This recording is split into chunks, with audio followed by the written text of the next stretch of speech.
देश की प्रगति का दुनिया में इतना सम्मान है। आगे बढ़ेंगे, ऊंचे उड़ेंगे, हम सबका यही अभियान है। Indian oil, Indian oil, Indian oil मेरी पहचान है। सबके हितों का संरक्षण हो, हर कार्य में नव परिवर्तन हो, हर दिल में भाव लगाव का हो, विश्वास वचन और कर्म में हो। आगे बढ़ेंगे, ऊंचे उड़ेंगे, ये मूल्य मेरा अभिमान है, अभियान है, मेरी शान है।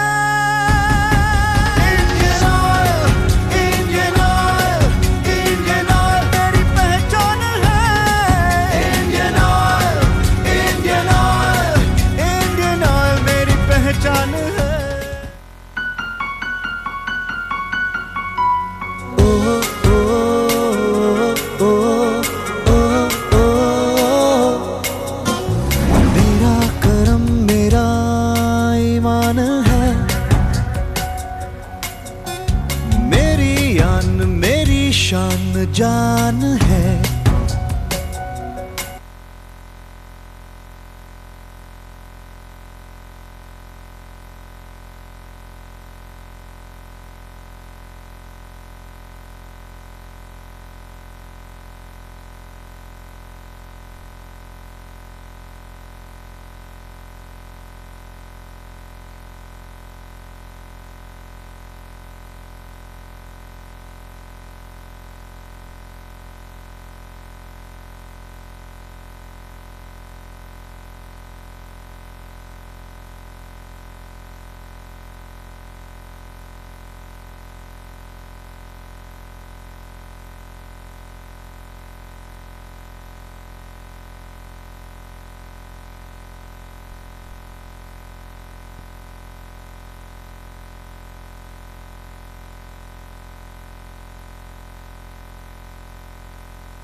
Good morning, everyone.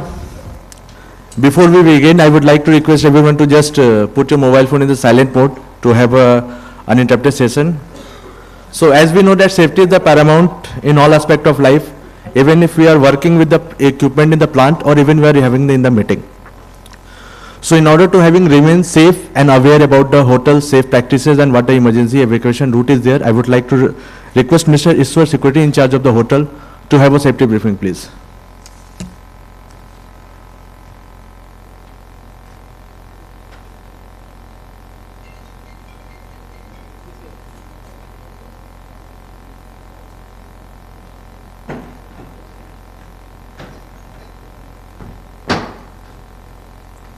Good morning, sir. Welcome to Taj Mahal, sir. My name is Ishwar. I am security officer, sir. I want to do some safety briefing, sir, for you. Good morning to all. Actually, sir, you are sitting. This is hall Vaigai Hall. Name Vaigai Hall. So we have 2 fire exit route. It's all 2 fire exit. So dining also we have 2 and outside 2, 4 fire extinguisher we have. Then opposite the fire assembling point is there. So we have first side and online doctors, everything is there, sir. So no problem at all. So you take care of your health. Thank you, sir. Thank you.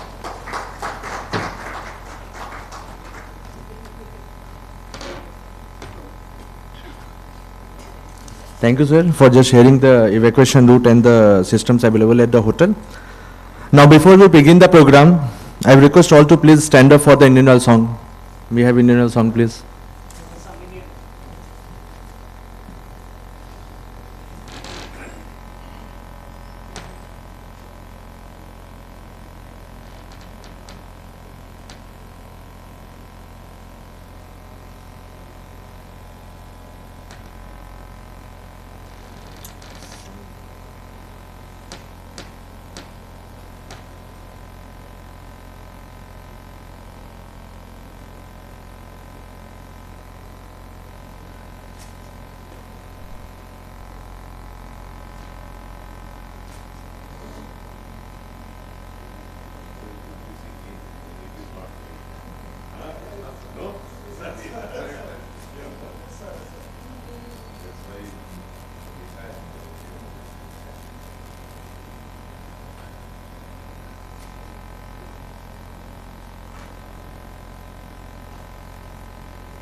I request everyone just have a sit down.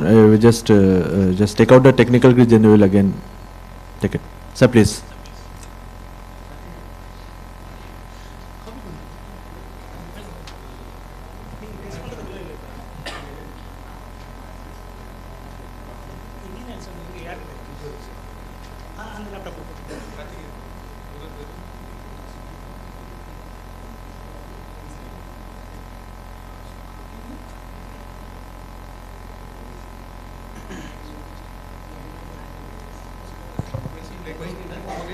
Let us not try experiment now. We'll get delay. Mobile. अच्छा. Okay. इधर mobile play. इधर sound. Speaker लिया वाले.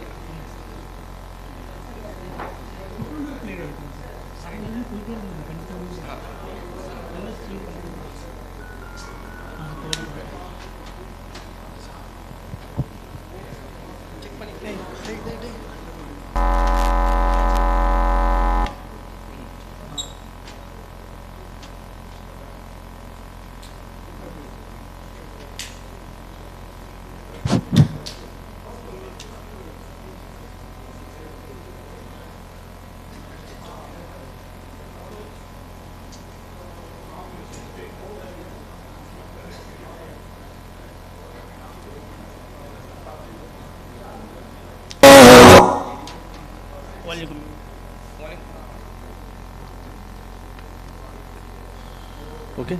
I request everyone to please stand for the Indian Oil song, please.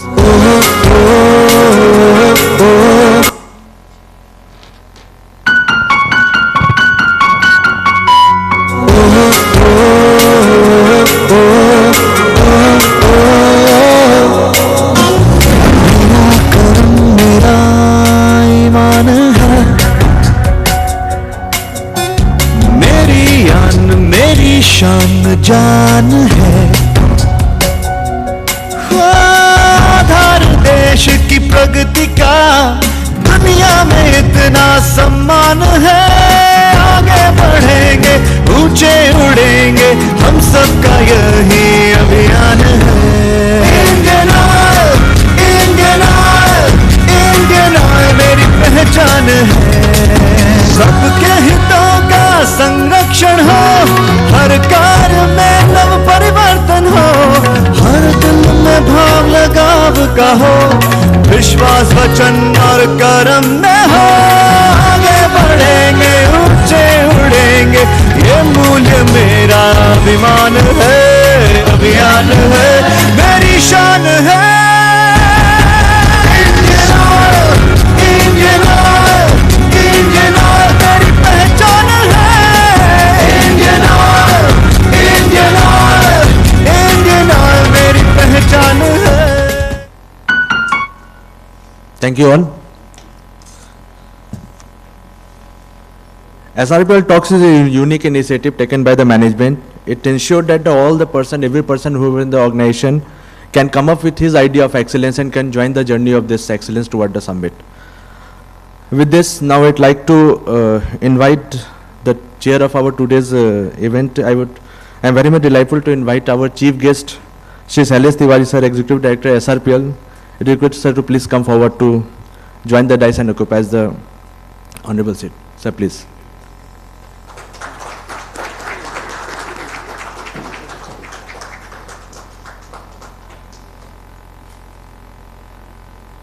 It is a great honor, sir, that you are there with us, sir.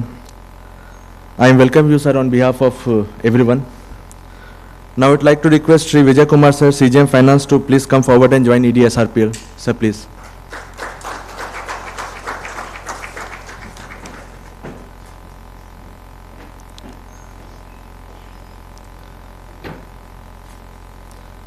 So I welcome you on behalf of everyone Now it request Joseph Benedicto, sir, CGM Operations, to please come forward and join ED SRPL on dais.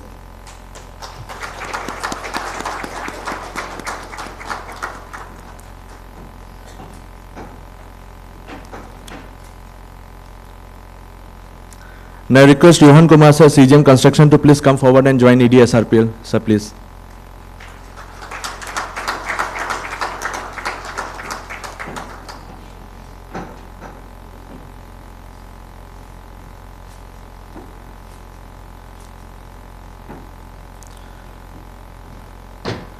Now I would like to request Shri C.S. Datta, sir, GM Operation, to please come forward and join ED SRPL on the dais, please.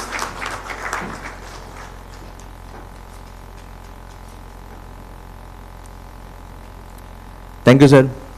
Respected ED SRPL, CGM Finance, CGM Operations, CGM Construction, GM Operation, all station in charges, HODs, HSA coordinators, TUX members present in the hall, senior officers, ladies and gentlemen, employees connected to the webcast, a very good morning to all of you. I extend a warm and hearty welcome to all in the most awaited event of SRPL, the Tox Performance Review Summit 1.0, Part 2, and the Best Station Contest 2022-2023, which is going to take place in the evening. We are a rich tradition of Atiti Devo Bhava. Here too we are going to do the follow our rich culture and the tradition what we being followed by our adults. We are privileged to welcome you, our chief guest, the head of our SRPL family, Sri Sailesh Tiwari sir, ED SRPL. Instead of his tiring busy schedule, he spared his valuable time for the event. We are grateful for him, sir. I request Joseph Benedicto, CGM Operation, to welcome Sri Sailesh Tiwari sir with a shawl and a bouquet. Sir, please.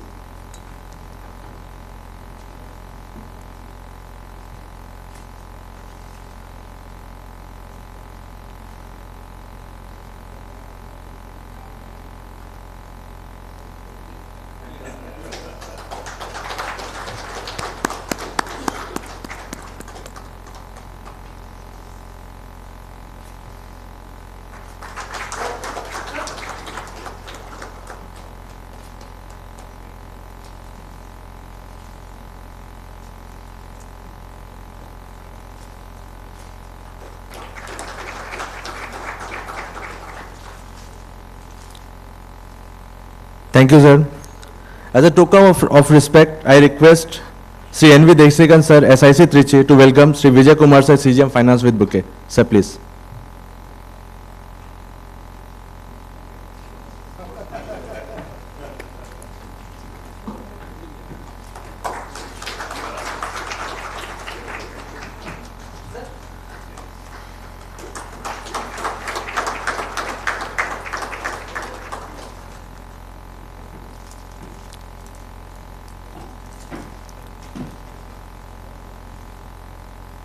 Thank you, sir. As a token of respect, I request Shiv Gurunathan, sir, SIC Madurai, to welcome Sri Joseph Benedicto, sir, CGM Operations, with a bouquet. Sir, please.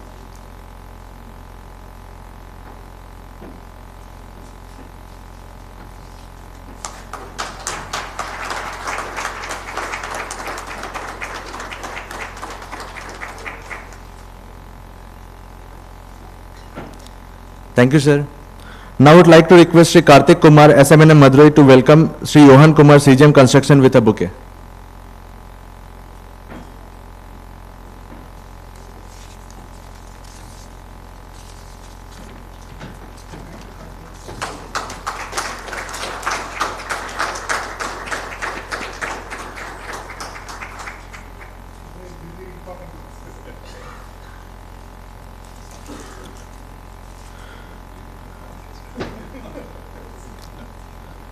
Now I would like to request Sri S. Sundar, Operation Manager Madurai, to welcome Sri C.S. Datta, sir, General Manager Operations, SRPL Chennai Pump Station, with bouquet.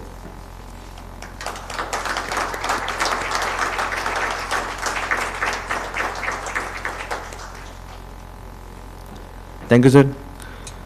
Now I would like to request Sri Karthik Srivastav, Assistant Manager Operation and Maintenance, to welcome Sri VVS Anil Kumar, sir, General Manager Operation, with a bouquet.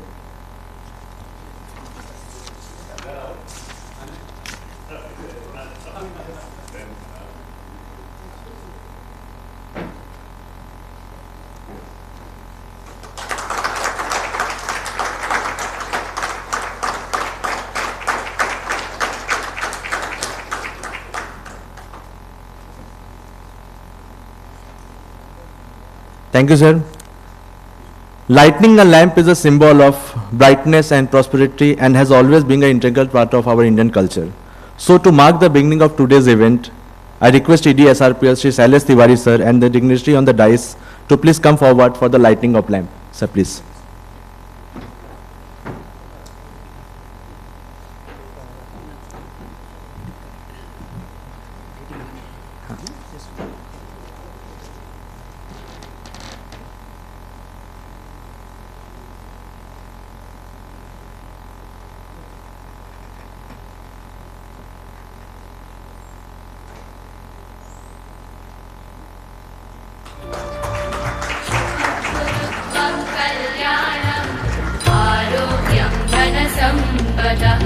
शुभं कुरु त्वं कल्याणम् आरोग्यं धनसम्पदः शत्रुबुद्धिविनाशाय दीपज्योतिर्नमोऽस्तु ते दीपज्योतिर्नमोऽस्तु ते दीपज्योतिर्परब्रह्म दीपज्योतिर्जनार्दनः दीपज्योतिर्परब्रह्म दीपज्योतिर्जनार्दनः दीपो हरतु मे पापम् सन्ध्यादीपनमोऽस्तु ते ओ दीपब्रह्मरूपस्त्वं ज्योतिषां प्रभुरव्ययः ओ दीपब्रह्मरूपस्त्वं ज्योतिषां प्रभुरव्ययः आरोग्यं देहि पुत्रांश मतिं स्वच्छां हि मे सदा रवेरस्तं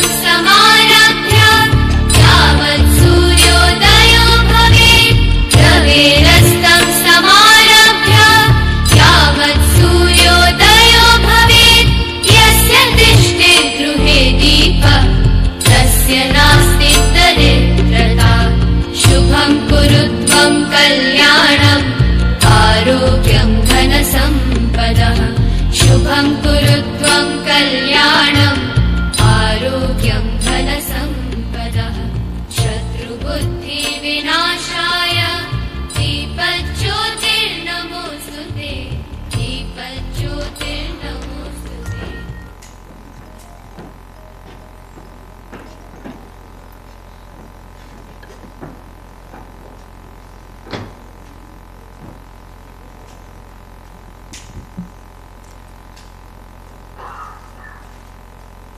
Thank you, sir.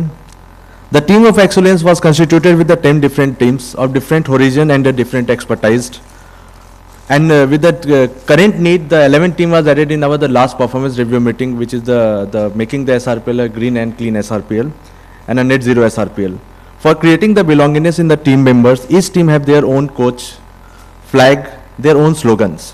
The first review meeting of the trucks was done in the last month in which the 4 teams of the team of excellence, that is HSC, Mainline Operation and D&I has shared their journey toward the excellence. Now today we are here to see the outstanding achievement of the balanced 6 team of our team of excellence and the way to achieve their main motto, that is the journey toward the excellence beyond the summit. With this, now I would like to request and I would like to invite Sri C.S. Datta sir, General Manager Operations, SRPL Chennai Police Station, for his welcome address. Sir, please.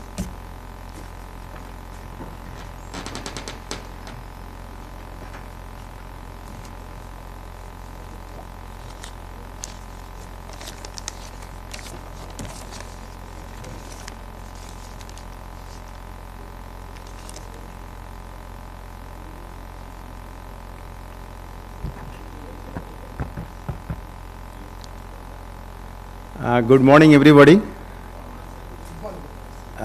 Respected ED sir, SRPL, ED SRPL, CGM Finance, CGMO, CGMC, CGM HR is not available. So GMO, newly appointed, newly taken charge, GMO Manali, Sri Anil ji.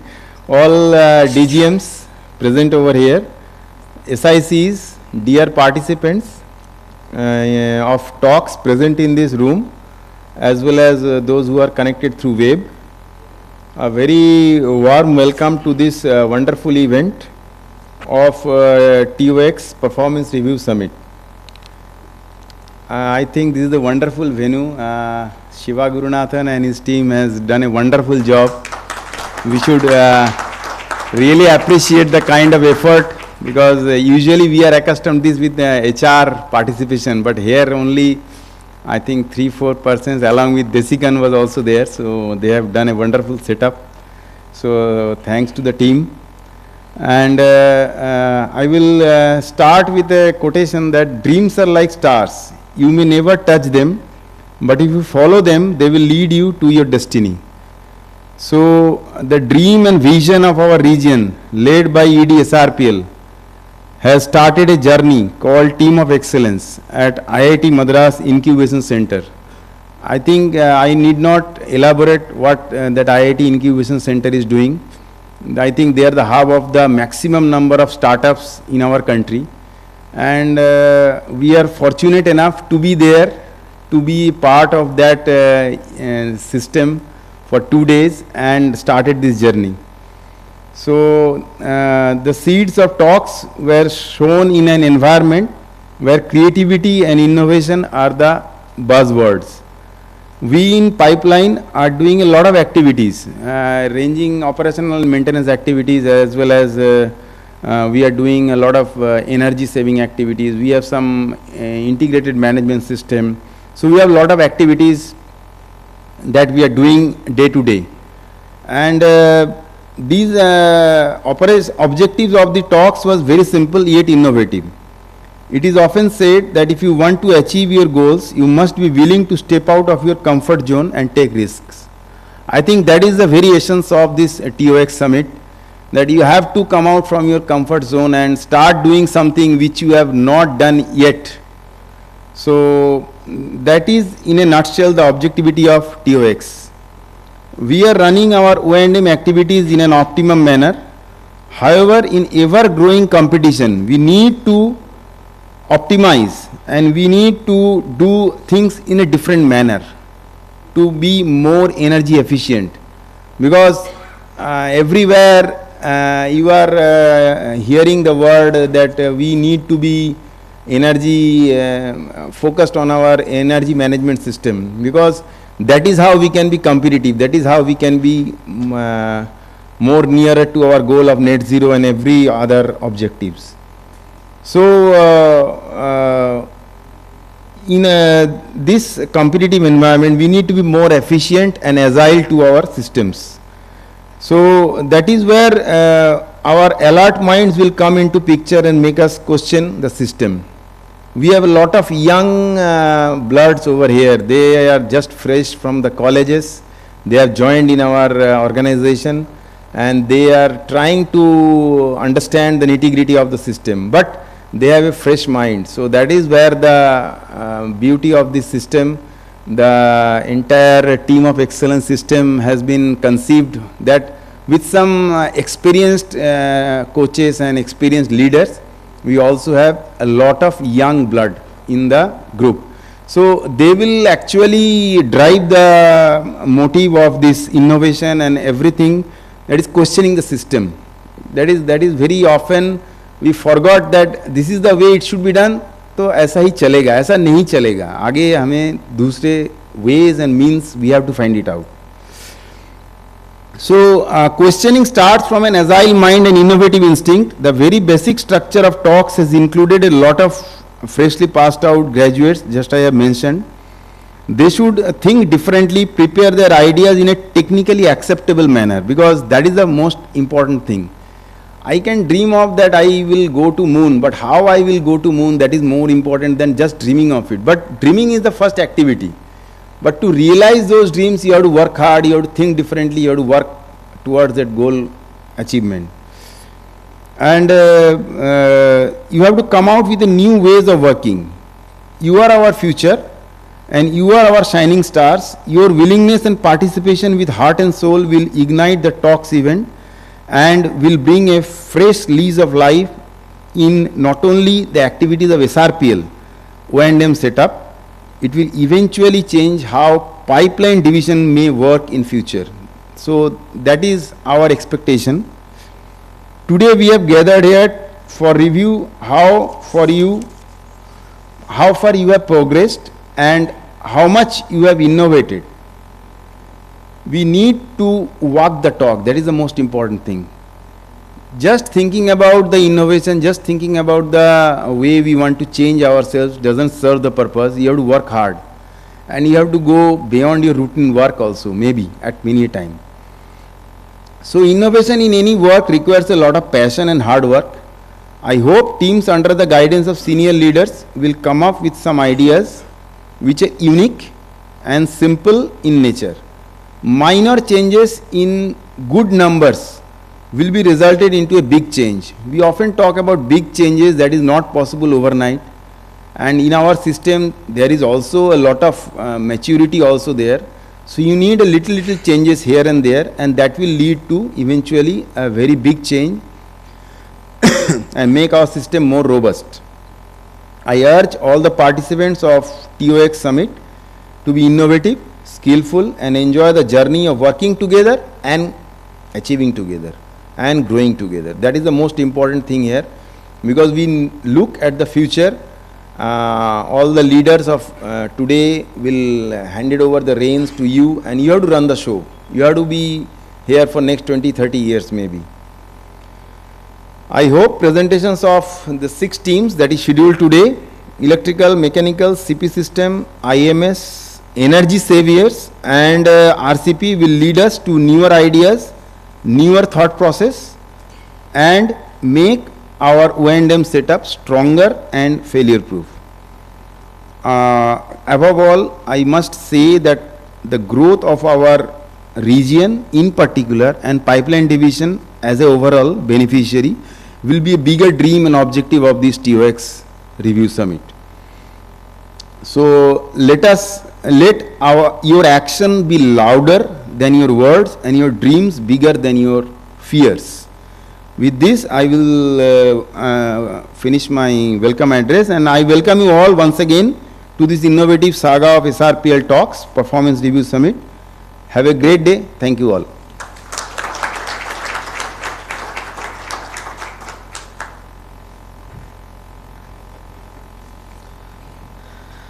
Thank you, sir, for sharing the expectations from the team member, and I hope that the team will do the presentation the way what being expected by the management.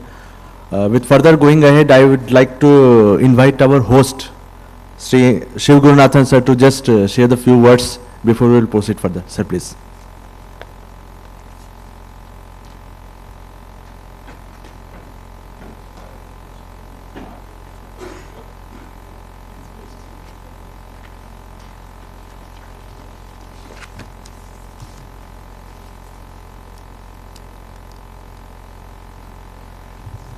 Good morning, sirs.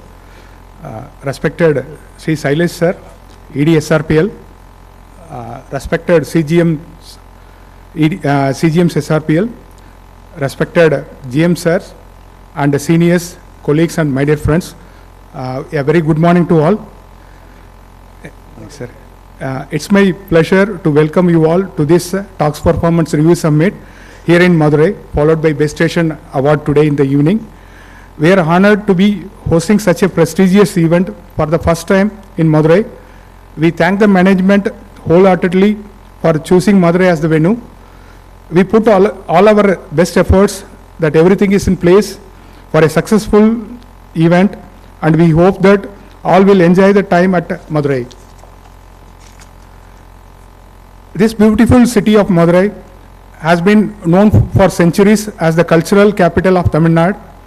Madurai is home for some of the most magnificent temples such as Arulmigu Meenakshi Sundareshwara Temple, Alagar Temple, Tirupparangundram and Palamudir Cholai Murugan Temple, which provide testimony to the great architectural and artistic skills of our ancestors. These temples are not only architectural marvels but also spiritual centers which have been attracting devotees from all over the world for many centuries. Madurai is also famous for its literature and music, and it has been home to many great poets and musicians. The city has played a significant role in the development of Tamil literature and culture. Our operation teams at Madurai, comprising of 8 officers and 7 non-officers, 15 in total, enthusiastic and energetic employees. The efforts of our team during past year has yielded many fruits and led to recognition at multiple forums, including the runner-up trophy of Best Station contest, then Best Pipeline Location for Security Performance at corporate level, then Director Trophy for Hindi implementation,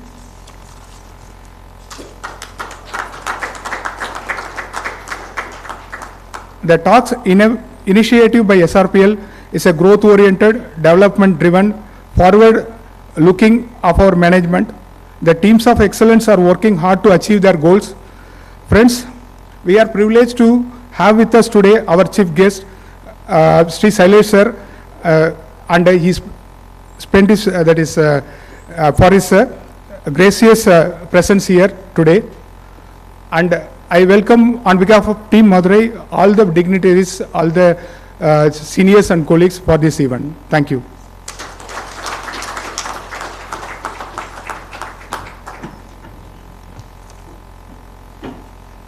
Thank you, sir.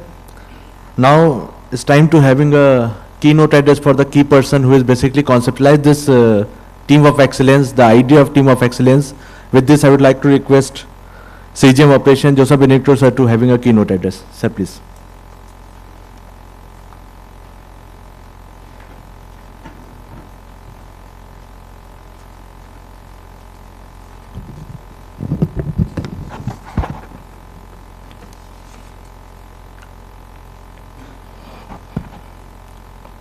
Respected Executive Director SRPL, Shri Shailesh Tiwari sir, all CGMs on the dais, Shri Vijay Kumar sir, Shri Johan ji, GM Operations, Chennai Pump Station, Shri CS Datta ji, and our new General Manager Operations, Shri VVS Anil Kumar ji, who is with us, all the heads of departments of SRPL, all the wonderful station in charges, all the captains of the various teams of excellence who are present here, along with your teams, and all my dear friends and colleagues who have joined this event. A very, very good morning to you all, and I extend once again a hearty welcome to the SRPL TOX Review Summit 1.0 Part 2 in this beautiful and vibrant temple city of Madurai. Friends, a beautiful day lies ahead in store for all of us, as 6 teams of excellence take us through their journey of the last 6 months in their quest to do marvels for SRPL. Also, as you know, at the end of the TOX presentations, it's needless for me to emphasize, ecstatic moments of triumph await some of you, and what needs emphasis is that no one is going to be a loser today, friends. In SRPL, everyone is a winner. Among the audience, I can specifically see 4 faces with an unceasing wide grin from ear to ear. No surprises who are these 4. So let's put our hands together to start off with for congratulating our 4 new DGMs from SRPL. Mr. Sriram, you can stand up at your respective place kindly. Mr. Desikan, Mr. Arup Haldar, and Mr. Jay Parwani. Yeah. So heartiest congratulations to all of you and best wishes. And of course,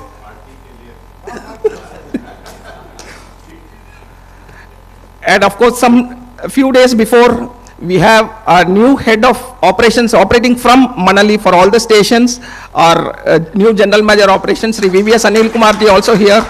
So heartiest congratulations again in this forum on behalf of the entire SRPL management team, and our best wishes to all of you.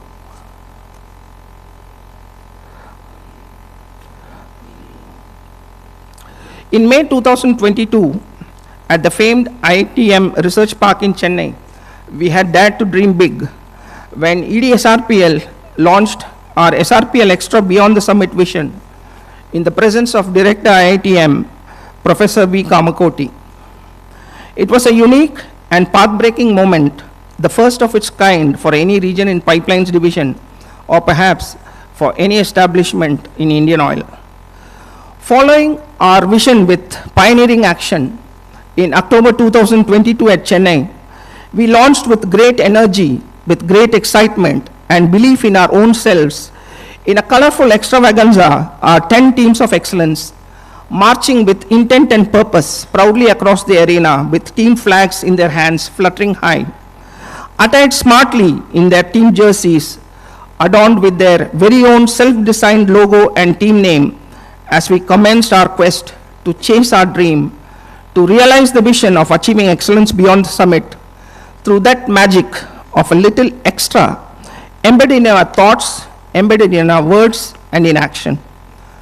On the 21st of February 2023, back at that very same venue in Chennai, we had watched and listened to 4 of the 10 teams of excellence, their story of the ongoing journey to the summit.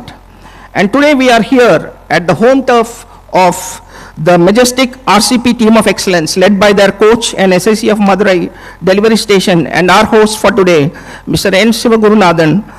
At the outset, our thanks and appreciation to you and Team Madurai for making today's event possible. Let's give a big hand to Team Madurai. Dear friends and colleagues, we are delighted to have the balance of the 6 teams of excellence with us to showcase their very own journey thus far. The 6 teams, the Mighty Mechanicals, the Electrical Emeralds, the IMS Vanguards, the Energy Saviors, the Majestic RCP, and the CP Guardians are with us. For all their efforts, let us all encourage them and give them a big hand before they start their presentations. Summits are not easy to conquer, so is the quest for excellence. It's never a cakewalk, but a truly challenging and a demanding journey, something we are not genetically coded to attempt by default. But let me tell you that these teams are going to give us a pleasant surprise when they take center stage for delivering their own presentations. Taking you all back down memory lane to the very core of why this incredible concept was given life by the SRPL management, just to put the upcoming presentations into the right perspective. The teams of excellence are the action and execution arms of the SRPL vision of XRPL Extra beyond the summit. The idea is to constantly challenge ourselves to do extra and to do whatever we do, to do it to the best of our abilities. The teams of excellence carry the burden, the mission of transformation of SRPL into an all-encompassing region of excellence, covering every function under the SRPL operations domain. The modus operandi is first through achieving business excellence, which is all about developing and strengthening existing management systems and processes to significantly improve performance of the individuals and the department. It's all about achieving excellence in everything that what each department does day in and day out. About people, about process, about strategy, about customer service, about leadership, and so on. It's all about achieving superior, faster, and efficient results in your day-to-day work. The second part of the achievements relate to achievements through creativity and innovation. Creativity and innovation are the pathways to reach new heights of service, process improvement, productivity, success, and teamwork.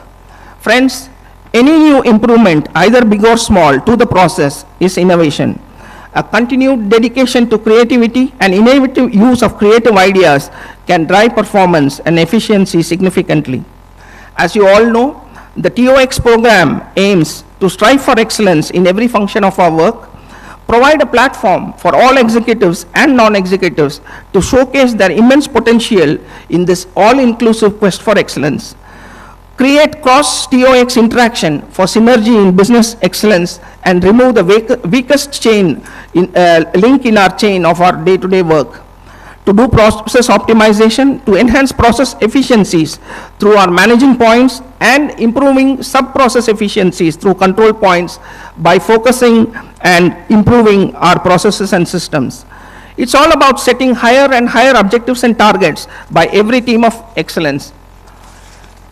Friends, a lot of importance is attached to develop management programs or action plans for each and every objective and target which is established by the teams, so that we have a very clear path in mind on how we are going to achieve the results. Identification of risks in every function, mitigation and transforming of risks into excellence opportunities. These are at the very core of our teams of excellence. Indeed, you all might know, and it might, I hope, been embedded in your thoughts and conscience, that we ultimately aim for a zero audit SRPL, and that begins with a zero audit department at all our stations in SRPL.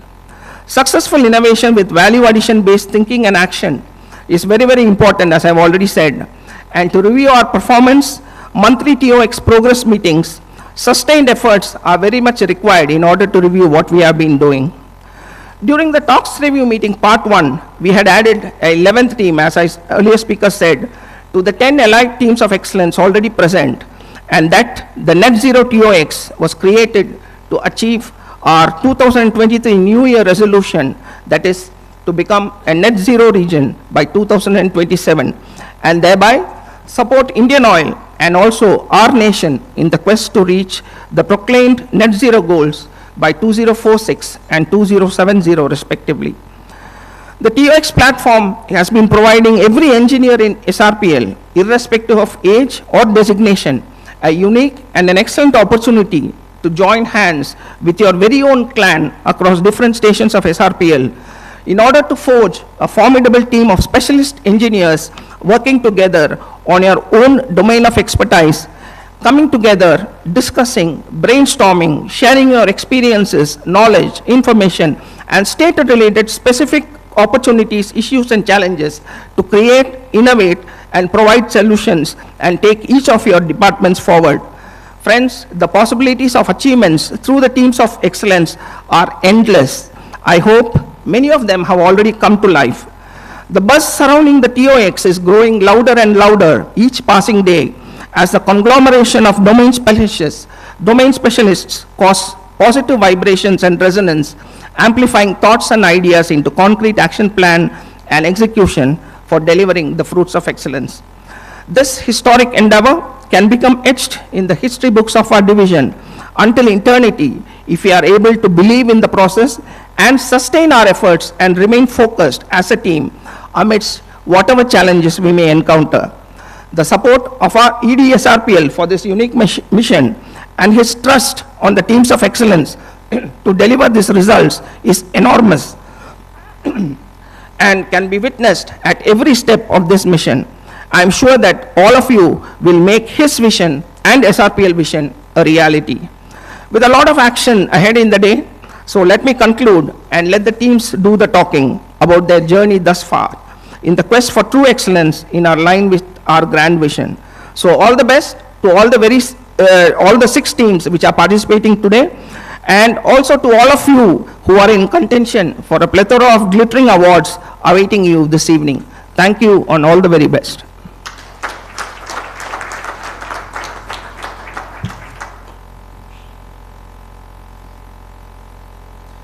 Thank you, sir, for sharing the valuable inputs, sharing the journey of the team of excellence, the idea and the concept behind it.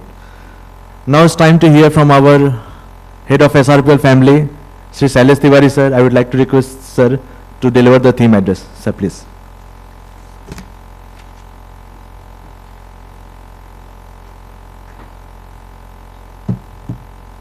Thank you, Krishna Kumar Sharma, for wonderfully hosting this event. Friends, good morning. Friends, good morning. Good morning, sir. Yes. So, you know, the best respect for any speaker is we don't see people, you know, having lack of sleep and really drowsing. So first, it's always good to, you know, alert everybody and then try to, you know, make all of you alive, keep all of you alive during this next 20 minutes. So it's a wonderful moment for all of us to be here today. My colleagues on the dais, Mr. B. Vijay Kumar, Mr. Joseph Benedicto, Mr. Johan Kumar, Mr. C.S. Datta, of the dais, Mr. VVS Anil Kumar, all the HODs who are present here, all of them are here because this is the team which will, you know, approve and take forward your ideas which you are going to present today. So everybody who matter in SRPL for this COX summit are very much present here. The SICs, most of our station in charges are present here. In fact, this I always consider as the most important group as leaders to take forward the initiatives which we all are, visioning or conceptualizing. Without you, the COX does not exist. So to the SICs and HODs, we have a group of HSE coordinators from all stations present here. In fact, when we talk about zero audit or things like that, I think the single point contact in each of these stations has to be you. The technical work is being done by different TOX and, but you have to take the role of the nodal person, all the HSE coordinators. So thoughtfully, irrespective of the TOX presentations, we thought your group should be present here. And also for the evening program when we take this RSTA awards. So, and last but not the least, the reason for which we are here is our TOX team, ably led by some of the SICs and senior colleagues, 6 team members who are present here. Once again, good morning to all of you. Well, we had our TOX 1.0 part 1, I think a month back. Who all were present, just to know the audience during 1? Okay. If I can ask who all were not present in that summit, a big number. So please bear with me, because some of the thoughts which I shared during that summit has to come today also. So if it is a repetition for you, some of you, please bear with us, because this is a forum for me to share my thoughts with the entire team SRPL in phases, and these are the thoughts which has to be, repeatedly told, and this will certainly help you in your progress in Indian Oil. So the first part of my address is aimed at the youngsters, younger by age. We have others who are younger by heart, some of us, in fact all of us in SRPL. But the first part of my address is to the youngsters who are present here, and which will be a repetition, as I said, for others. So if we start with COX 1.0, well, the concept behind this COX has been very comprehensively outlined by both CGM operations and Dattaji. In fact, the only point which I would like to add to the COX part is, while you are presenting your case study, it's a case study, what you want to do in your individual COX, we are evaluating you. So it's not only a presentation for the sake of seeing your ideas, we are evaluating you, which we did in COX part 1 also. So before the game begins, I mentioned to that team also, those teams, that we are evaluating you on 5 parameters. And just to refresh, the first parameter on which how much work you have put in your presentation, for which the entire SRPL management is here to look at your presentations. The first and foremost is what Mr. Joseph mentioned, is how much work you have done on strengthening of SOPs, and which will lead to 0 or minimum audit points. We are looking at that in your presentation. So that is the first part. Some of you would say कि ये तो पहले बताना चाहिए था, हाँ ठीक है. But rightfully, this is the direction we are looking at. I mean, it may be somewhat here and there. The second part, which I have been telling in all my addresses, is innovation. We are not looking at you presenting what is already going on in the stations. It should not be a, consolidation of what is already being done and presented to us. So the second part is innovation, which is new ideas. So we are looking at that. Third, and this is very important, which will, really differentiate between a good idea and what I say, vision without, So the third component is implementation of the ideas. Because TOX was launched in May last year, and we are really looking at some of the ideas already implemented by some of your, colleagues in some of the stations. So second was new ideas, third is implementation. We are looking at what you have already implemented. So the practical aspects. Fourth, of course, when you make a presentation in such gatherings, friends, quality of presentation also matters a lot, because we are grooming you all for future roles. So the way you present, the way you have really made efforts in preparing your slides, your presentation, the quality of presentation is also something which we are looking at. So that is number 4. And what is the fifth one? Any idea? Wow. So I am really humbled and very happy. The fifth is extra, which I do not know what you are going to show. We do not know. The group on this side do not know. It is something extra which will come out. And that is the spirit of SRPL Extra. While we think about 10 things, what is that 11th or 12th? That is SRPL Extra. So these are the components we are looking at when we look at your presentations. Maybe in the evening there is surprise for you. So that much I can tell, right? Well, now I shift to my, theme of the day, the first part, which is to the TOX members. Well, in last 2 forums like this, when youngsters were present, one was the TOX part 1, and the second was our construction conclave 1.0. These were 2 very good events which we had, which had youngsters in large numbers.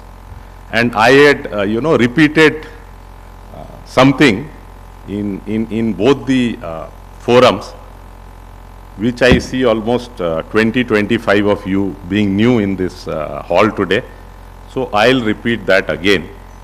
And that is something which will really help you when you look at what the other person is doing, why he is moving ahead, and what I should be doing. This question comes to many of the youngsters. What is that extra which your boss or your senior colleague is looking at? Because everybody is working, everybody is completing their KRS. So what is that factor, X factor as I say, which differentiates one from the other? Let me share my thoughts. It's my own model.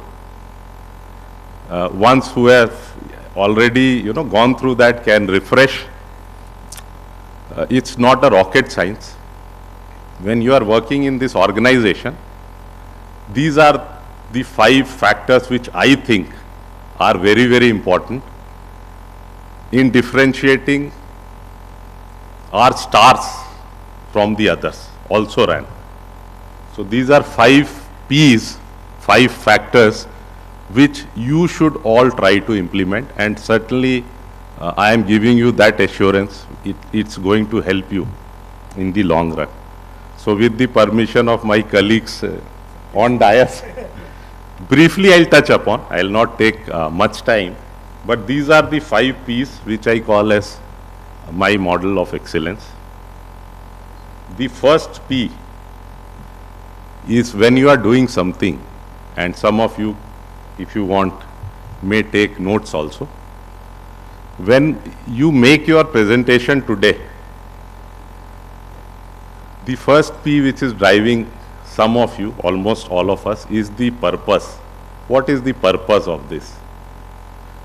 This is something, quite obvious. You may be hearing some of your friends saying, ये सब बेकार है, ये सब कई बार होता है, इसमें कुछ नहीं रखा है, समझ गए? While other person would be there who would find a sense of purpose, कि let us try, let us do this. It is for the larger good of SRPL. The first P is the sense of purpose. In fact, बड़ा interesting है. Let me share Johan's quote with your permission. When we talk about purpose, no, there is a saying which says, I would rather take 10 men with a purpose to the battlefield rather than 1,000 ordinary people or ordinary men. So this is what purpose is for you. You stand out amongst the crowd when we talk about purpose in the long run. The second P is somebody who explores uncharted territory. Somebody who is happy with just meeting the KRAs. मेरा तो 8 KRA है, nothing beyond that. So your hidden KRA is the second P, which is your passion. Whatever job is given to you, if you demonstrate that passion, you come forward and take the job rather than waiting for your boss to give you that job. When Shiva and team is organizing this conclave, your youngsters would have come forward कि sir मुझे क्या करना है बताइए. This is the passion which we look for in people on day-to-day basis. So this is the second P. Third is positive attitude. Certainly, which differentiate people. Somebody who says, let's try it out. When I am addressing and making, unjustified demands, sometimes I am being rude also. So forgive me for that during some of my sessions. The purpose is only one, for the larger good of our region. We have been given this responsibility. If we settle down with average, then we are not doing justice to our region. So while we are working towards extra, this third P is somebody saying, let's try it out. When someone is saying there would be some merit, let's try it out. Vis-a-vis someone who says it's not possible, sir, kya baat kar rahe ho? It may not be possible, but sometimes we really want to stretch you. So the third one is your positive attitude, which matters in the long run. You consciously try to do these things, you will see the difference. You may already be doing, but these are the factors which I thought I'll share with this group. The fourth P is somewhere mentioned by Dattaji during his address. You may be brilliant working alone. You may be a scientist. Given a choice, you may, create a rocket. But friends, talent alone does not help you. You are working in a team. So how do you gel and work in the team? Try to develop that knack. For the youngsters, I am telling you. How can you take the team along is the fourth P, which is your people-centric approach. How much you care for your people is your people-centric approach. That is the fourth P. And again, for fifth, I would ask some of you, what was that? Yes. This is something very, very new. You will not find in any management models, right? भाई ये बंदा कहाँ है sir? वो छुट्टी में है. देखो, I am not against छुट्टी. Let us, this forum, in fact SRPL में you would agree to some extent we have been able to create a culture of absolute frankness and transparencies. Even your bosses sitting on this side, I hope they are approachable very easily. So that fifth P, I am making a context. Otherwise, you will not understand. When I say presence, what it means. So, chutti mein fine. What if this happens 8 out of 10 times? What the boss will do? Any guess? Pardon? Chutti cancel nahi. He may start looking for somebody else to do the job. You are sidelined. Let us be very frank in this forum. This is for youngsters, I am telling you. This is my mantra. Some of you may remember me after few years ki ye bataya tha. So, this is hard fact. Nobody will tell you. People would say very good, rosy things and go off. But then we are not doing justice with you. So, if 8 out of 10 times, I am not saying 10 out of 10 times, if 8 out of 10 times you are available for the job, you are present, you are marked present in his mind, right? This fifth P is very important. Friends, it's a competitive world. And you need to make your presence felt. It is a hard fact, If there is a choice you have to make between an important personal matter and a very important official job,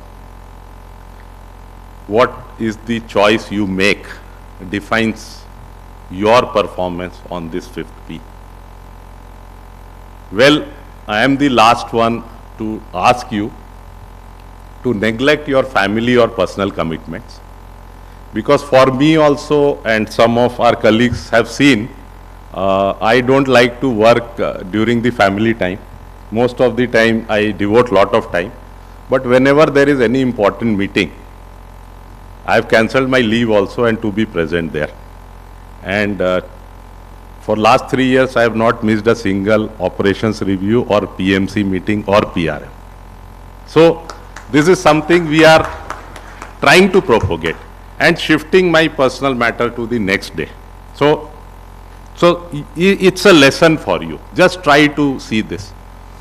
Everybody is watching you. Never think that people are not watching you. In spite of that, if you are missing out, you try harder. Your boss cannot ignore you in the long run if you have these 5 P's. In fact, last time I shared this, the fifth P, why it is important. It is not in any management model. It becomes a habit. Sir, kuch kaam hai, I am coming 2 hours late. See, it becomes a habit. Kaam hoga. Can you manage it? Because you are supposed to be in office during the office hours. या कुछ काम है मैं जल्दी जा रहा हूँ, या कल मैं अवेलेबल नहीं हूँ. और in the meetings which we take, we ask ki where is so and so person, so we get some answers. So this fifth P, I am giving you lot of time to just reflect on yourself and try to improve. This is something which will differentiate people in the long run. Because your presence only brings that credibility in your boss.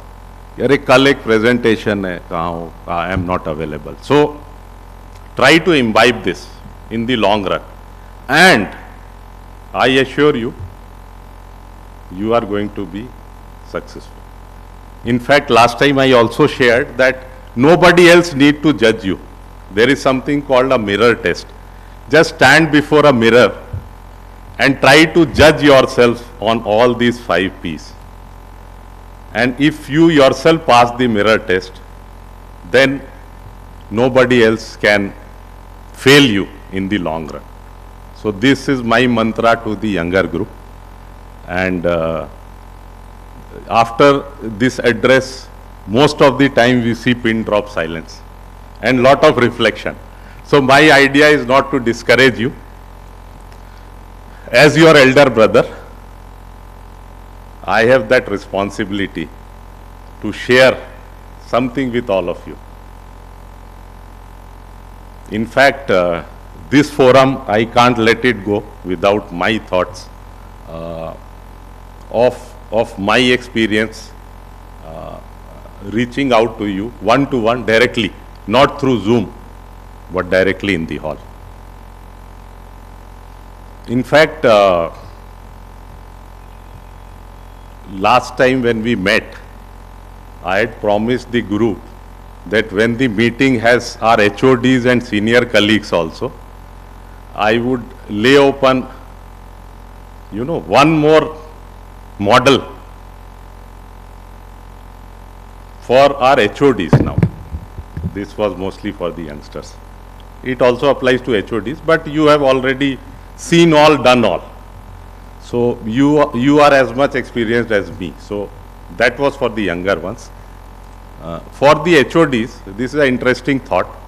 Last maybe 10 minutes before we close. Only one person in the hall has, heard this before. Any guess who's that person? Dekho. This I shared with the Madhyama 2 participants across the corporate, and I was told it was taken well. This is a leadership framework which I believe in and I practice. So in this forum we have all the leaders. I was very particular that SICs have to be there. Forgive me for forcing you to this place, and almost all the SICs are present. This is a very simple leadership framework which for all the leaders, I am not saying only for the front table, all of you are leaders in your own right. What a leader should do, that is the message. Last 7-8 minutes I'll give and then close. There are various elements of leadership and which is being talked about. Some of you are avid readers, so you read many philosophies. Friends, this leadership message which I practice, now this is not my own model, though the first was my own, jotted down by me. The second one is inspired by some of the other models. So though I have put together at one place, these are the 4 leadership traits which are important as per my understanding and belief, which I try to practice amongst maybe 100 leadership traits which you may be reading here and there. These are just 4, and when there are 4 it is easy to remember, and if it is in the form of jargon like 4H model, it becomes even more easy to remember. So this is the 4H model for the leaders. You can pen down, again try to practice them. The first of the H, what a leader should have, and which I think is the most important, is humility. You are being given a role to perform. You have not been announced as the Maharaja of this place, where you try to become rude or arrogant. Though you have to get the work done, that trait I am coming later, what is required. But the first leadership trait is humility. And humility towards your team, towards others, is, I think, is the first leadership trait, as per my belief. And humility is a very, broad statement. So what humility means what? So I further try to decipher 2 subcomponents under humility. Try to practice them. The first component, which is very important, is your ability to listen to others. Humility is not being a good man and then when people are coming to you say, "Jao, mere paas time nahi hai." because that person would be coming or calling you with lot of expectations. At least try to say that I'm busy, but I'll talk to you later, and call them back. This I have been trying to practice most of the time, and some of you know that, is the ability to listen to others. And that listening ability makes you a great leader. So that is 1.0 ka part A. And the other part of humility, and again very, very important, is respect for diversity. So a great leader cannot become great if they do not respect diversity. And diversity not only in forms of region or gender or age, also diversity in terms of viewpoints. So a great leader always try to look at the other viewpoints and then take informed decisions. So diversity, respect for diversity is the second trait which comes under humility, and for youngsters also this applies. So respect for diversity, always respect diversity in whatever form it comes. So I have made humility very easy. Only 2 points. Try to listen to people as much as possible in spite of your busy schedule, and always respect diverse viewpoint. Diversity for the team present here also could be in terms of a good idea coming from a non-officer or your, your subordinate, or to quote, subordinate you like or subordinate you dislike, which should not be there. But diversity is respect for each of the viewpoint is the second trait. These are hard facts, so kindly take it with a pinch of salt. The second H, first has been absorbed by everybody, try to implement. Try never to be arrogant just because of your position. Sometimes I try to practice that. Sometimes I am successful, sometimes I may not be, but at least I am trying. Second H is very close to humility, is humanity. When you say, no, this person has the human touch. So humanity is what? This is a leadership session, master class. So before we shift to COX, again it has very two simple components. One is empathy. Empathy क्या होता है? If somebody has come to you and telling you something, just be in their shoes and think about it. Don't always be in your own shoe and think to the problem. Look at that person's shoes and then see, and then you will be more empathetic. So first is empathy. Second is compassion. There is a very slight difference between these two, but compassion is, in general, how do you feel about people, any person in society, or compassionate to even your helping staff which is there in office, to anybody you meet. Compassion is a great hallmark of a true leader. So I have covered these two H. The third, now ये दोनों H तो हो गया, उसके बाद you can't just sit idle and not work and say I am a great leader. You know, I have the humility, I have the humanity. No. What people are looking at you, looking at their leaders, is hope, is the third H. Hope, friends, comprises of two important elements. And some of you have quoted me in different stations, two quotes. What are those two quotes? One I saw in the Manali station in the front slide. It was mentioned when I went there. And I saw that quote at Shankari Hari. Hari can tell those two quotes.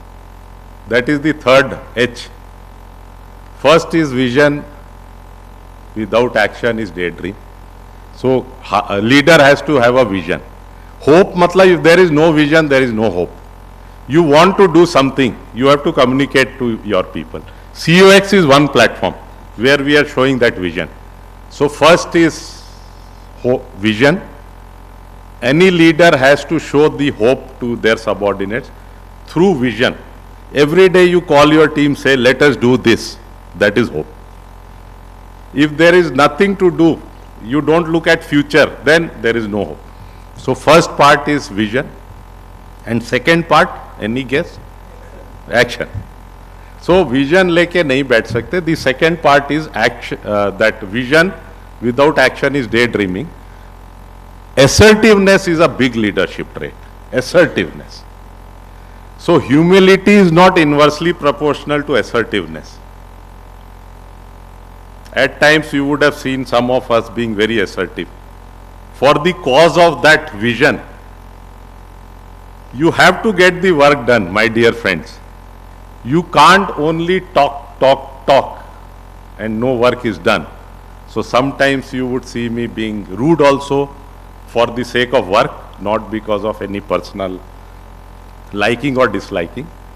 The third H, in spite of humility, in spite of humanity, your vision and assertiveness. Action, I am not saying. Action can be any action. You have to be assertive as a leader to get that vision fulfilled. You have to be assertive as a leader to get the job done. Because finally the buck stops at the leader. So, leader, and now note this very carefully, should not get influenced by justifications why this job cannot be done. So while I was mentioning to all of you that one of the P was to try out new things, the positive attitude, the leadership trait is not to get bogged down by some sort of excuses and say कि ये possible नहीं है. You have to get your people to agree. If you have to get 10 kilometers of coating done, you have to get 10 kilometers, not 6 or 8. You have to be assertive. प्यार से भी assertive हो सकते हैं. Don't be too rude. But it is the responsibility of leader to be assertive for the sake of the targets, for the sake of the company. So that was third H. And then if there are very, very serious phases, let me quickly uncover the fourth, and this is very interesting. Again, you will not find in any of the management models. The fourth H is like the fifth P. The fourth H, which a leader should practice and consciously practice, is not to have such dull faces. You are interacting with your team, no? कोई India का कोई major problem आप solve नहीं कर रहे हो. To be very grim and having those long faces. The fourth leadership trait, the fourth H is humor. And some of the greatest leaders had great sense of humor. Humor is not cracking jokes. So otherwise tomorrow when I am visiting your station, maybe I'll crack 3 jokes and come back. Right? So let me decipher this humor into 2 components. One is the ability to laugh. Ability to laugh at yourself also. Not to be too, pissed off. मेरे से मजाक किया, देख लूंगा. No. Then you are ordinary leader. Or I am ordinary leader. I have to tell people when something is wrong, but then I have to give them benefit of doubt. And some of you have seen me giving my thoughts that this should be done. But ability to laugh at yourself, ability to enjoy with your team is covered under this fourth H, which is called humor. And the second and last component under this fourth H is to create a lively atmosphere in your region, in your station, in your department, in your team. You cannot imagine if your team is motivated, if your team is charged up, if your team is really looking up to you and the atmosphere is lively, work atmosphere is good, what they can achieve, you cannot even imagine. The teams can achieve that extra, the fifth component I was telling, if you create that lively atmosphere. And that's how we are consciously trying to get our people, our youngsters into such forums. We had 2-3 forums till now. They should feel really encouraged, motivated, charged up, and see that, okay, I am also contributing something worthwhile to the region. We have to create that lively atmosphere as a leader, and this does not, you will not find in any management leadership traits. Most of the leadership models are leaders are participative or autocratic or whatever, but this I believe is very important, which I practice consciously. Let the atmosphere be lively. What is there to be grim? We can solve the problems with a smile also. The same problems we can solve with grim face also. So this fourth H, before I close, deserves a big smile from everybody who is present here. And no long faces. Still there are a few. You have to work on yourself, please. So friends, hope I have not bored you. We are in this wonderful setting and this wonderful location. The choice of the location also came from that fourth H, to create a lively atmosphere when we are distributing this award. So to close, my compliments to Mr. Joseph Benedicto and team for bringing us here in this UX conclave, and my compliments to Mr. Shivaguru Nathan and team, supported by Desikan, who came 2 days back to lend a helping hand to this team. This is the culture which we really look forward to in SRPL, where the SICs and others are competing very vigorously, but they come out, they come together to lend a helping hand. That is the teamwork we really want to see, and this is the teamwork we really want to cherish. Thanks once again, and thank you for your patient hearing. Thank you.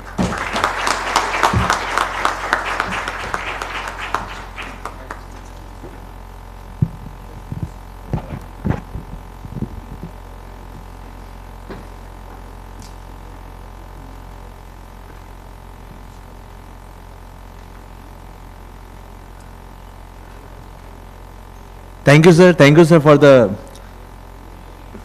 setting up the tone of the event and also just enlightening us with a great concept of 5P and 4H. This will surely help each and individual who are present in this hall and all who are joined through the Zoom to excel in the organization and to do something extra which everyone is looking from us. And also, sir, you had created an anxiety among the team of excellence members, that 4 teams were done the presentation and the 6 team was already in a part of today's presentation. That was surprise package there for the evening. Now with this, one thing we just missed in that, on behalf of all the persons at dais, we would like to congratulate Rajesh sir also for the promotion. Sir, please.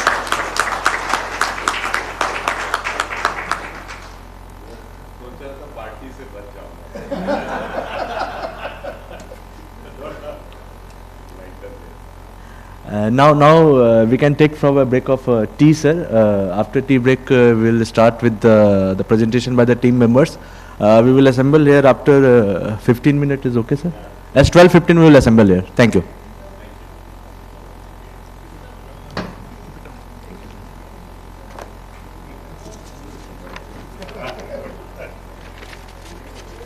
Thank you, sir.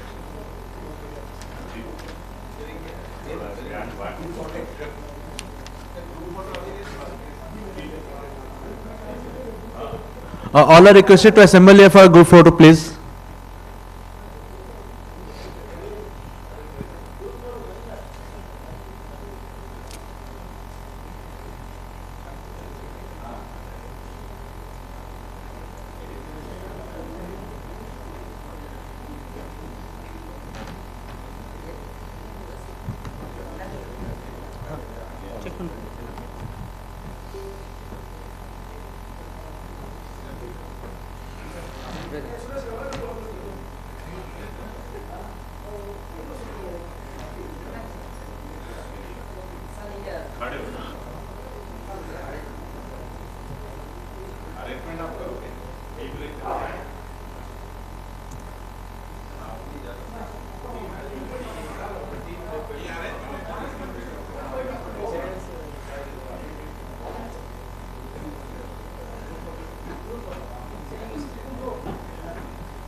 அது நீங்கள் அங்கேருந்து screen share பண்ணிவிடுங்க.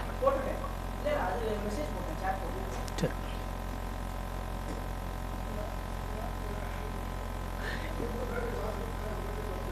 இந்த ஸ்க்ரீனா?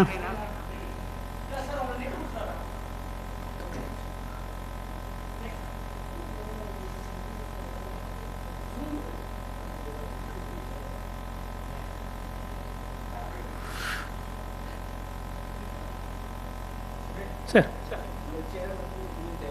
ஆமாம் sir. சரி, இல்லை மதுரை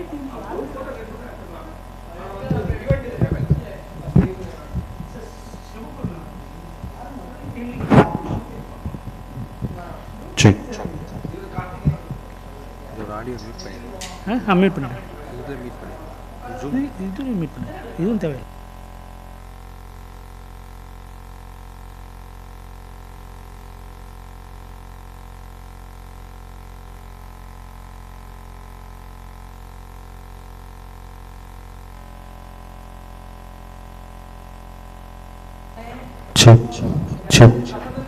இதுலேயும் இதையும் கட் பண்ணணும்.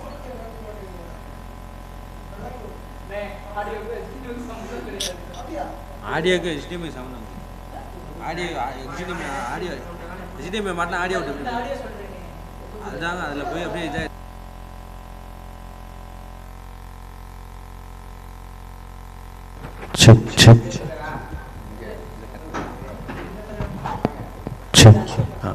இந்த ஆடியோ மீட் பண்ணி check.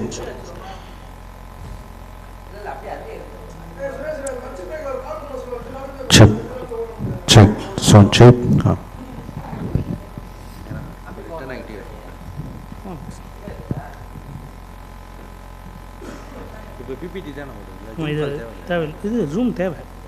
இந்த ஜூம் வந்து மற்றவங்களுக்கு தெரியும். பாருங்கள், நான் ஜூம் அட்டன் பண்ணியிருக்கேன். இது வரும். ஓகேவா? அதாவது இது ஜூமுக்கும் போகும். இதனுடைய அவுட் புட்டு இங்கேயும் வரும், இங்கேயும் வரும். ஏன்னா வீடியோலேருந்து போட்டோன்னு வச்சுக்கோங்களேன், கிளாரிட்டி இருக்காது. அதனால் ஓகே. பிபிடி இங்கே வந்து அவங்க ப்ரெசென்ட் பண்ணுறாங்க. ஒவ்வொரு இது காப்பி பண்ணி வச்சுட்டு ஃபோட்டோ மட்டும் காப்பி வச்சுருக்காங்க. யார் இங்கே இருக்க போகிறா இங்கே கார்த்திகேயன் ஆடியோ எனக்கு அதை somebody has to hear Madurai no from Madurai team no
sketch.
All are requested to please come for group photo. Please come from group photo.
So now we are going to start our first presentation.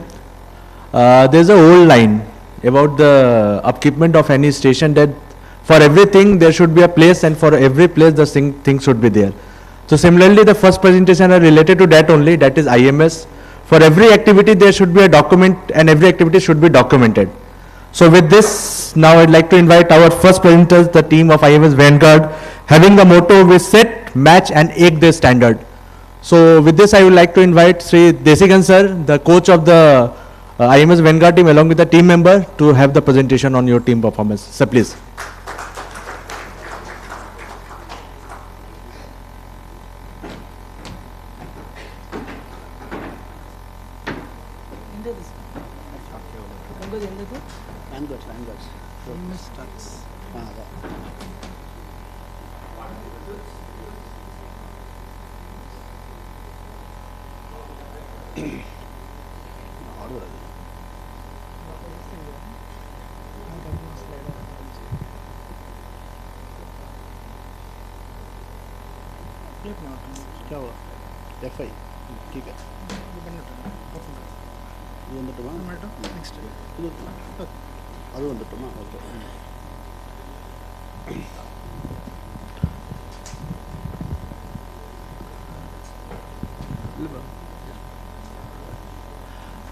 Good afternoon, everyone.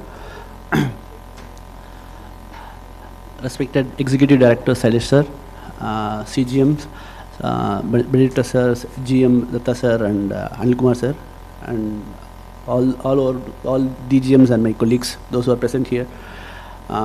Very good afternoon to everyone.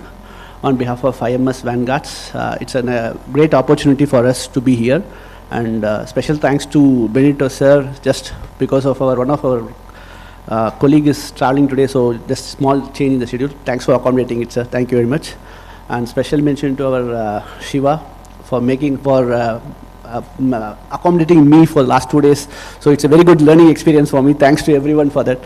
Thanks to management to make me to be a part of this. Thank you very much, sir. Regarding this IMS, actually we are in a very initial stage of IMS talks actually. So what we planned is that we had a group meeting as per the schedule, and there were bits and patches the group formulated, and now it is as the goal as set we have set ourselves to the next phase of how we go about. So initially we planned, so all these things we covered. What we did till now is been covered in this presentation, and further there are a lot of things to be is there pending actually. We do agree that there are a lot of things to move ahead, because once that teams, they come with their ideas, once they freeze it, again we have to incorporate it in the system. So it will take some more time once the teams comes out with those things. After that we have to put it in IMX manual, etc. And again gas is also coming up, so their IMS will also be a part of this system. So further improvements are more to come. So continuing it, I request one of our team members, Mr. Shankar Narayan, will carry forward it. Thank you.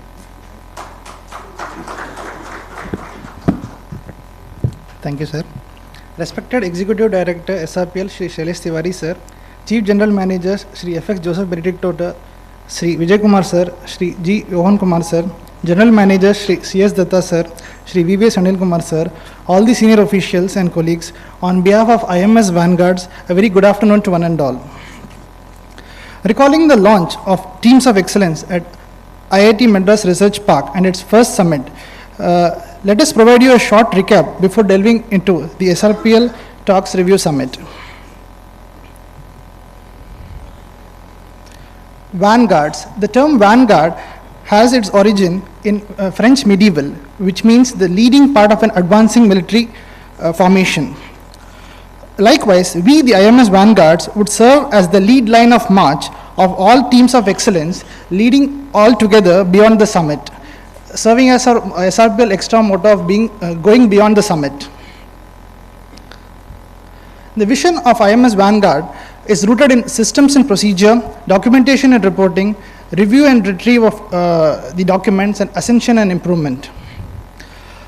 although we have a very elaborate vision, what would like to present is how what we have achieved through the after the first summit, through the first review summit, what we have achieved is feeding into our vision. Our motto, we set, match and is the standard, is very apt, as in we take the inputs and set the requirements, and we try to achieve those requirements, and we always is the standards. We have a very dynamic coach and team members. Our team coach is Mr. Shri N.V. Desigan sir, and we have 9 team members, myself, R. Shankar Narayan, Mr. Avatar Singh from Ennore, P. Anjanelu from Ramnad, Mr. Preetham from Bangalore, Rajat Sharma from Chittor, Karthikeya S. from Madurai itself, Mr. Ashok from Asanur, Karthik from Tirchi, and S. Muruganandam from Shankari. As you can see, our team comprises of as a multidisciplinary team. We have members from mechanical, telecommunication and instrumentation, as well as the electrical team. The only thing we are lacking is a civil member, and hopefully we will get a civil member soon in our team. The IMS which is followed right now at SRPL is ISO 9001:2015, ISO 14001:2015, ISO 45001:2018. We also have got the certification for ISO 50001:2018. Although the IMS integrated management system takes care of the 3 ISOs of quality management system, environment management system, occupational health and safety management system, the idea of IMS Vanguard is tried to incorporate the energy management system as well into the IMS, although not directly into IMS, but at least the formats part and the documentation part. This is one of the opportunities which we have explored during our meetings.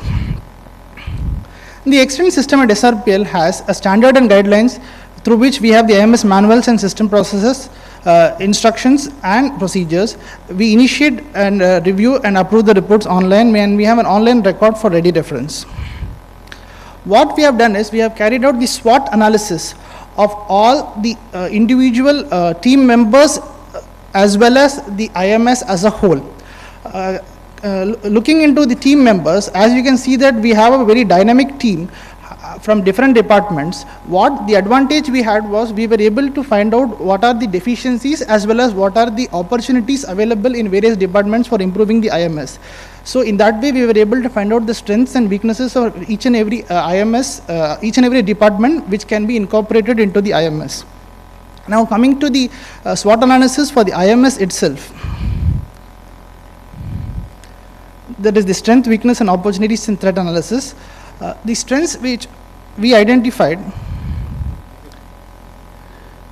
for the IMS is that the present IMS has an excellent monitoring and record keeping of critical parameters as per standard and guidelines. We also have a structured online portal which serves the need of different departments, and we have a transparency among all stakeholders. That is, the IMS portal which is right now available is accessible to all the different stations. The final reports are always accessible to all the stations, so that the other stations can have can do a retrospection and make the improvement for their particular station. And the elimination of redundancies, duplications via the online portal, so there won't be any case of repetitive generation of reports. Moving forward, sir, the integrated management system is an amalgamation of all 3 ISOs, and we have an online record retention and quick retrieval through the IMS online portal. The cost effectiveness in terms of manpower and man hours. Yes, the legacy system of having the reports done in paperwork used to take a lot of manpower and man hours.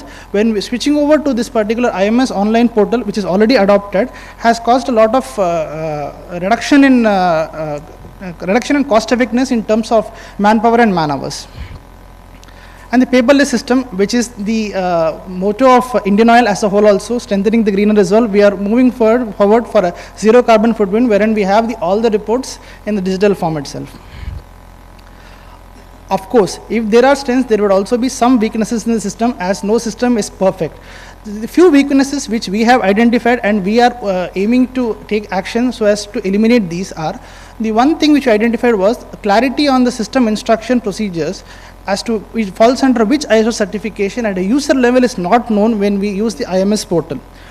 the second one was the clarity on system instruction procedures is stipulated based on which OSD, ASME or PNGRB guideline is not known at the user level when we are accessing the portal or the format as such. Of course, the user can always refer back to these particular guidelines and regulations to get to know, but as a user level, when he is trying to adopt the IMS as such, he may not have a quick ready reckoner through this IMS portal.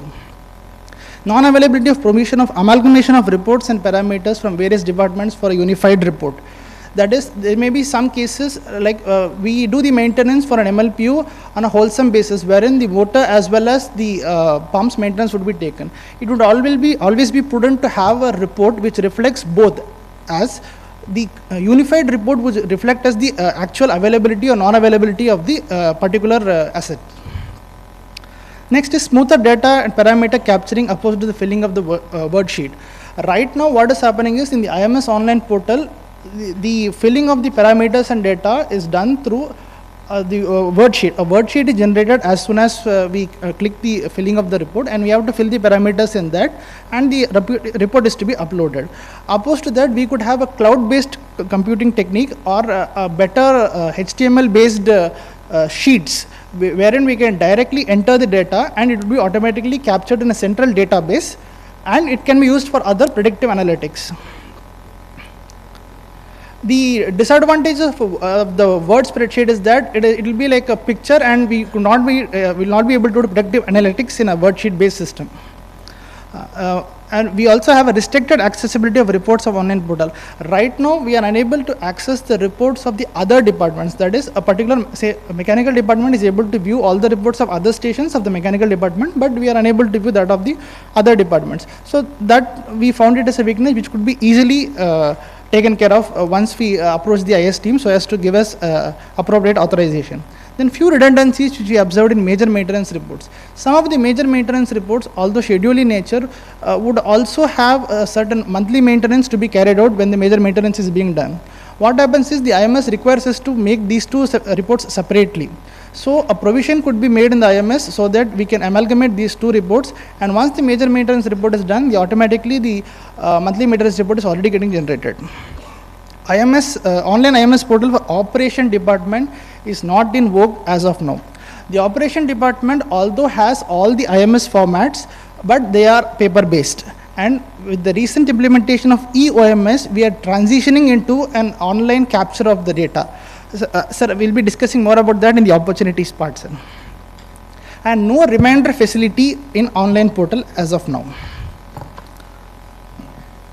Sir, to meet the action plan, sir, what we had done was we had conducted 5 number of team meetings, sir.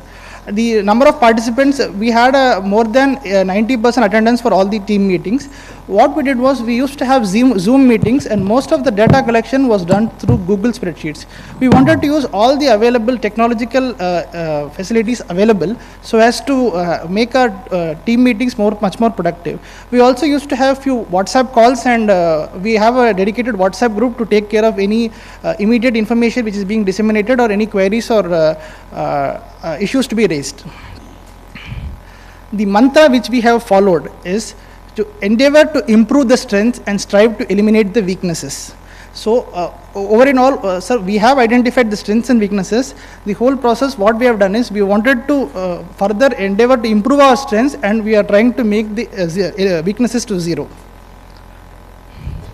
Toward this end, sir, we have identified few opportunities, sir. So the number one is the gap analysis of IMS system instructions and procedures in relation to the OSD, ISO, ASME, PNGRB standards and regulations for refinement and clarity of system instructions. Sir, right now what we have done is at level 1, that is stage 1, sir, the IMS mechanical maintenance manual is being reviewed by IMS Vanguard, sir. Under level 2, once the review is completed by IMS Vanguard, we are planning to forward our review to the Mighty Mechanicals for their feedback.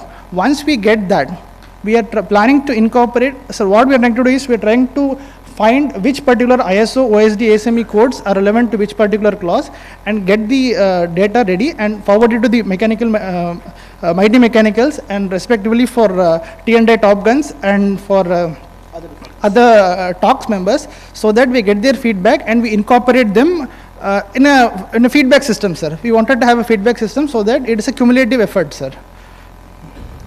The second one is the central database for recording of parameter values, predictive analytics, sir. Sir, at stage 1, what we have done is we have already pursued with the information systems group for capture and creation of central database. Mr. Shivam Maheshwari has been very helpful in this, and he has been planning to create an IMS online dashboard. So, information system group is also revamping the whole IMS online dashboard, so that this particular data which we are entering can be captured and maintained in a central database, which could be used for predictive analytics, sir. The level 3 which we are planning for the predictive analysis from the predictive analytics is the AI based system, sir, so that the AI itself can tell us whether there is some issue with the particular equipment, or is there any extra maintenance to be attended, is there any fault, etc. So the third one is the digitization of return request for amendment and approval via IMS dashboard, online dashboard. So right now the legacy system is the return request for amendment is done on a paper based system, wherein all the required approvals are being taken and being forwarded to the IMS group at the head office, which then upload this particular return request amendment for the particular report or format is being amended in the IMS online portal. What we are proposing is, sir, all this process should be done through IMS online dashboard, similar to the e-note sheet which we are following right now, sir. The IMS, the format as well as the approval could be raised through IMS online dashboard.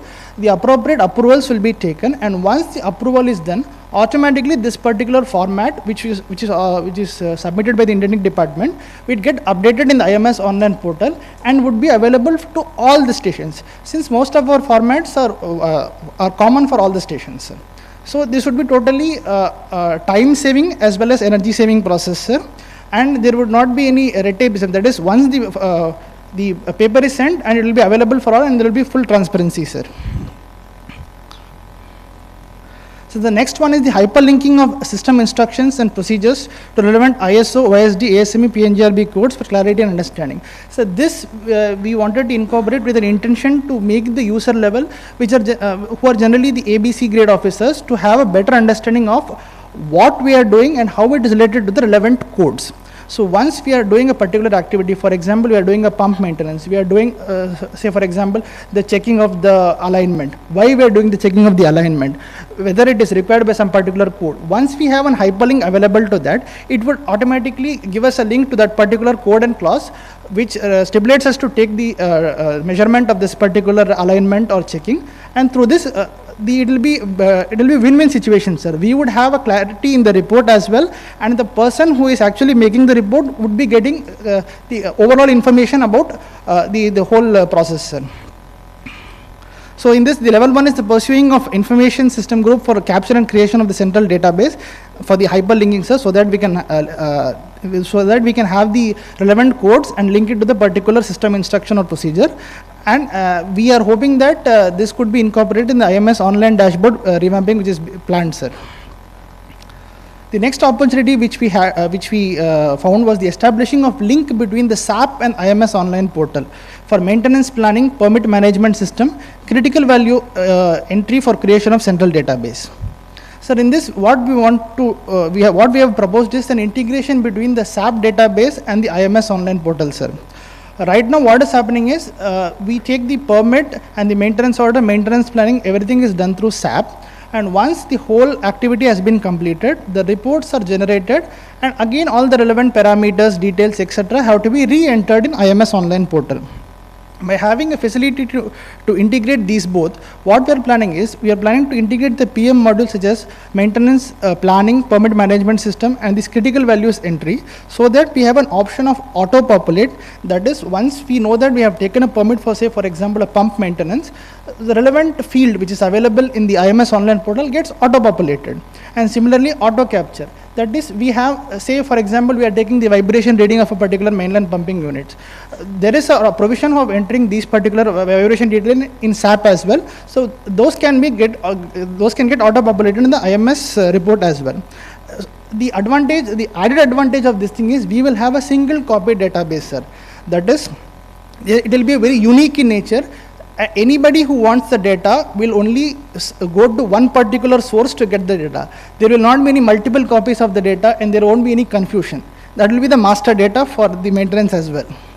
Next, the linking of the modules is our level 2, sir, wherein we would like to track the consumption of various consumables as well as pig spares, so that accordingly we can track the deficiency in the stock and raise the reservation or the indent request in SAP via the IMS online portal. We wanted to have a handshake system between IMS online and SAP, sir. The next opportunity we identified was the revamping of IMS online portal with a feature of IMS online dashboard, as just discussed, sir. For this, what we had done was we had done a brainstorming with the information systems group towards the revamping of the system of the IMS portal already in vogue, sir. The ideas which emerged for this new IMS online dashboard was the smoother data capturing and creation of central database, hyperlinking of relevant clauses in IMS manual, amalgamation of reports to have a unified report, cross-functional accessibility on demand. So the most important is the alert and reminder features linking to SAP PM modules. So what happens is, at the starting of the year, financial year, we do make a maintenance plan for the year. But what happens is, because of a lot of maintenance plan and the other activities in place, we may miss the track of what particular maintenance is to be carried out in that particular month. So with this feature, what happens is, we will be getting a reminder as to which particular maintenance activity is due, and it would throw an alarm, it will throw an alert via email or an SMS to the designated user, so that he can take the necessary action. The next opportunity is bringing the energy management system EMS under the ambit of IMS online portal. Sir, already right now the energy management system has its own separate ISO, and we have all the formats readily available. But the thing is, all these are being carried out in hard copy basis. Now with the view of the management towards net zero and the energy saving, what we thought was we should have this energy management system for tracking and recording and monitoring in IMS online portal. For this, the idea which emerged was capturing of the energy in the throughput data into central database for periodic auto generation of EMS report via IMS online portal. So already we are the electrical group in conjugation with other groups are planning to have the capture of the energy data from into the SCADA. So and already some of the SCADA parameters are being recorded through EOMS, that is E-Operation Management System. So once this E-Operation Management System is in place and we have all the data digitized form, this particular data can be taken and used for making this particular ENMS report on a monthly basis without any intervention of any third user. So the most important one, the bringing the operation department under the ambit of IMS online portal. Sir, with the introduction of E-Operation Management System, the legacy E-log sheets and logbook have now phased out, sir. All the data and parameters are being recorded in E-Operation Management System, to the extent that even the sample registers are also being, there is also provision to record the sample registers in the E-Operation Management System. So what we did was, we had a brainstorming session with the operation group, and a few of the ideas which emerged at the phase 1 were exploring of exploring auto creation of IMS reports of operation department from EOMS modules. Sir, from the understanding of with the vendor Mrs. SSM, sir, all the data which is being recorded in the E-Operation Management System can be are already being recorded in a central database, and that particular database can be dumped into an Excel sheet, sir. So we can use that particular data for generation of reports. As in, already we are mandated to generate the daily log sheets and logbook for our record purposes. We can also use the other relevant parameters from those Excel dumps and use it for generation of the IMS report of operations. Operation commanders have already been requested to pursue with Mrs. SSM in this regard, and they have been very cooperative in this particular aspect, as it is a win-win situation for both of us, sir. And the most important thing, once we have this particular central database through this EOMS, we could always do a predictive analytics of the whole process. And we can again elevate it to the level of AI, wherein what next step is to be taken for the operation part can also be judged. So the next opportunity we identified, this is the current EOMS which is being used. As you can see, sir, almost all the reports of the IMS pertaining to the operation departments have already been captured in the EOMS, E-Operation Management System. So this is with regards to the registers and reports. They are also now being captured in EOMS. There is a provision for capturing even the MOCs, LOTO, electrical energy isolation, gate pass form as well, and work permit system can be captured in EOMS. And the field parameters are now being planned to be recorded through handheld devices, sir. So even that is now coming into digitalization. So we have a very superior database to do the predictive analytics, sir. Sir, with the idea of this particular handheld device,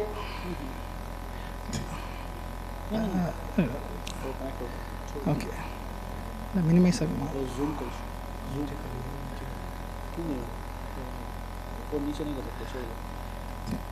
So sorry for the interruption, sir. Okay. Sir, this particular handheld device concept we used for the maintenance platform as well, sir.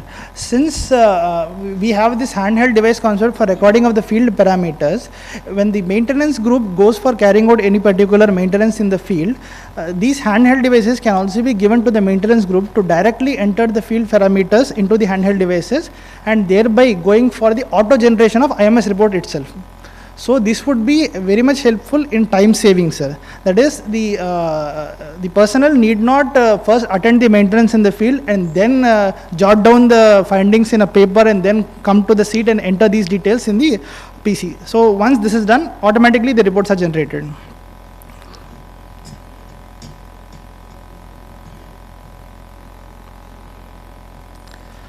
So the next one is the bringing the gas pipeline under the ambit of IMS online portal. Sir, already the IMS manual for gas pipeline under SRPL have been recently framed and formats for reports have been created, sir. Now what we are doing is we are trying to pursue with information systems group for incorporating these in the IMS online portal. Sir, what we are trying, the ideas which emerged was all the features and facilities which we have discussed so far, we are planning to implement to emulate in gas pipeline as well, and also have a central database for the future predictive analytics. Sir, since we are the first region to have so much gas pipeline, and we would be having a lot of data to analyze. So having a central database at the first stage itself would be very much useful to do the predictive analytics and how to go about in future. How is the loss happening? Why is the gain happening? Which points have to be taken care of? Everything can be done through this particular central database linked predictive analytics, sir. Now to the second part, sir, the threats which could be associated during the implementation of these opportunities, sir. Sir, the first threat which comes into the mind is the security, cyber security. But from what we understand, sir, IOCL has a very robust firewall, and it should not be a problem with regards to the cyber security. And since most of our information are authorization based, it should not be a problem in disseminating of this information. Sir, listen. Sir, the idea and the vision vision screen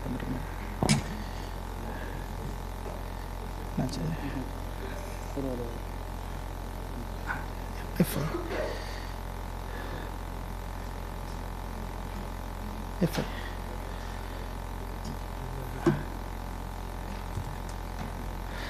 sir,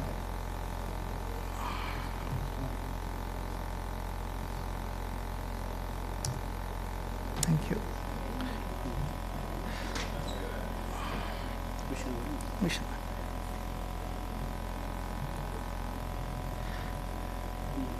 Okay, okay, Sir, the idea is by implementing these opportunities, what we are trying to do is to abide by the vision which we have set for ourselves, sir. And I would like to just reiterate it, sir. The IMS Vanguard is motivated for having a financial, strategic, competitive, security and safety environment among others, and we are striving to save time and increase our efficiency. We, the IMS Vanguards, will lead the SRPL through the path of excellence by implementing and complying to the requirements and the international standards of QMS, EMS, occupational health and safety. So this will lead us to attain higher standards while reaching our set goals and thus far maneuvering our SRPL to the journey of extra. Of course, we would always be requiring the cooperation of all the talks members, which we are getting, and of course IS to implement this particular IMS online dashboard. The added part is that we have already approached the HSC Titans and T&I Top Guns, as they have already shared some of the IMS report which they want for removal or amalgamation, and we are also taking it up with the IS group for the unification of the process. So that is the journey which we have traversed till now, sir, and we are planning to make the opportunities which we have discussed into reality, sir. With that, we'll conclude our presentation, sir. Thank you.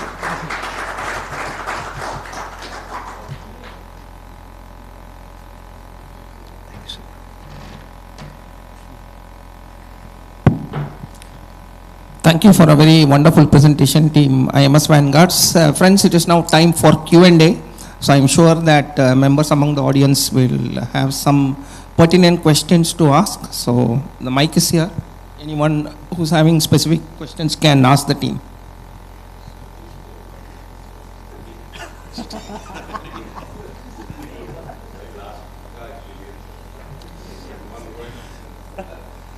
Yeah, kindly raise your hands. Very good afternoon to everyone. Actually, recently for gas pipeline, we are preparing the IMS manuals. What is our observation is likely for some maintenance, there is no issue, it is different. But suppose there are some overlaps for in the case of mainline, because most of the cases ROWs are common. CP. So what is the plan? What should be the plan in that case? Should we maintain two different IMS manuals, or we should merge and converge? Sir, I think it should not be necessary to maintain two copies of the same report, sir. We can make a provision in the IMS online dashboard so that the whole stretch is covered by one of the jurisdictions, sir, if there is any commonality between the two. Basically, whoever carries the maintenance can make the report. It can be for the common ROW or for the individual ROW.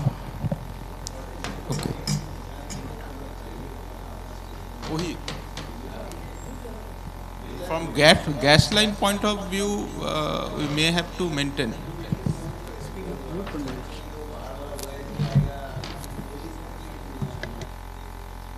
उसमें manual दो रहेगा या ये जगह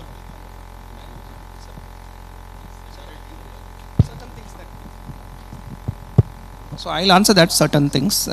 Your manuals will be separate because you have two, separate units which are actually dealing with a different product. So you have a separate IMS manual for liquid pipelines. You will have a separate one for gas pipelines, and of course you can have a separate set of formats all within the IMS online. So like what the team has already proposed and rightly identified that ENMS formats are not there through IMS online, it's being done manually, so you do not have access to that. So likewise the gas formats also can be brought into IMS online. That can be.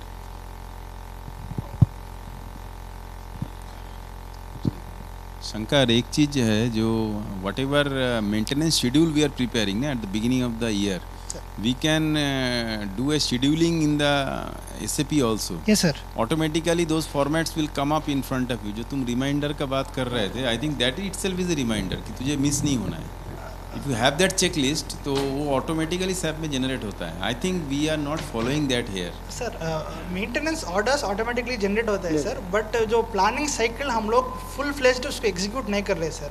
And what we are planning is once वो आता है, if there is an email trigger और some trigger which will remind us sir. Already for contract हमको जब 3 महीना हो जाता है, 6 months हो जाता है, if it is due for expiry we start getting one email from the SAP itself.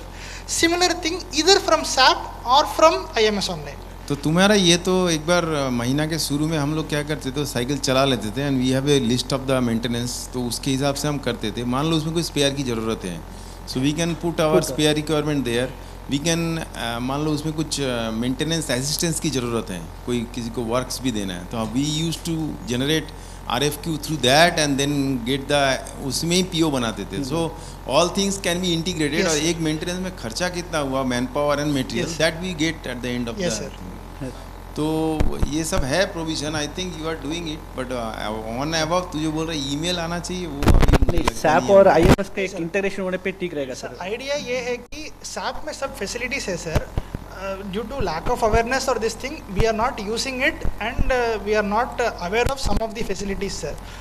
Once we go to the peak of the SAP का awareness, sir, तो we will not require any of this. IAS group Plus से authorization corporate IAS से एक training करा सकते हैं हम लोग. नहीं, प्लस ऑथराइजेशन का भी इशू आएगा सर. शंकर बोल रहे हैं. ऑथराइजेशन का भी इशू आएगा sir. Number of SAP users का भी इशू आएगा. Only restricted people can do it. हाँ हाँ, मेंटेनेंस का.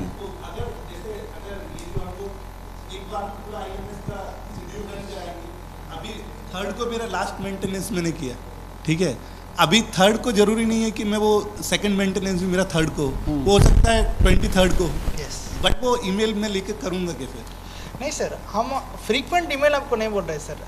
नहीं, इस मंथ का ये है करके we can generate. Last week of the month तो मेंटेनेंस शेड्यूल. IMS अलग हो गया, प्लस ये अलग हो गया. अभी रिपोर्ट्स का भी लिंक नहीं है करके. सर एक और चीज़ है, जो हम IMS में जो SAP में एंट्री करते हैं sir, we want to capture it in IMS. Already SAP में PSP वोल्टेज कैप्चर करने का प्रोविजन है सर, बट फिर से हम PSP वोल्टेज को ऑनलाइन में भी डैशबोर्ड में फिल करते हैं. सम वे एक जगह फिल करेंगे, that will be the final. फिर ये कंफ्यूजन नहीं होगा कि यहाँ एक वैल्यू है, वहाँ एक वैल्यू है.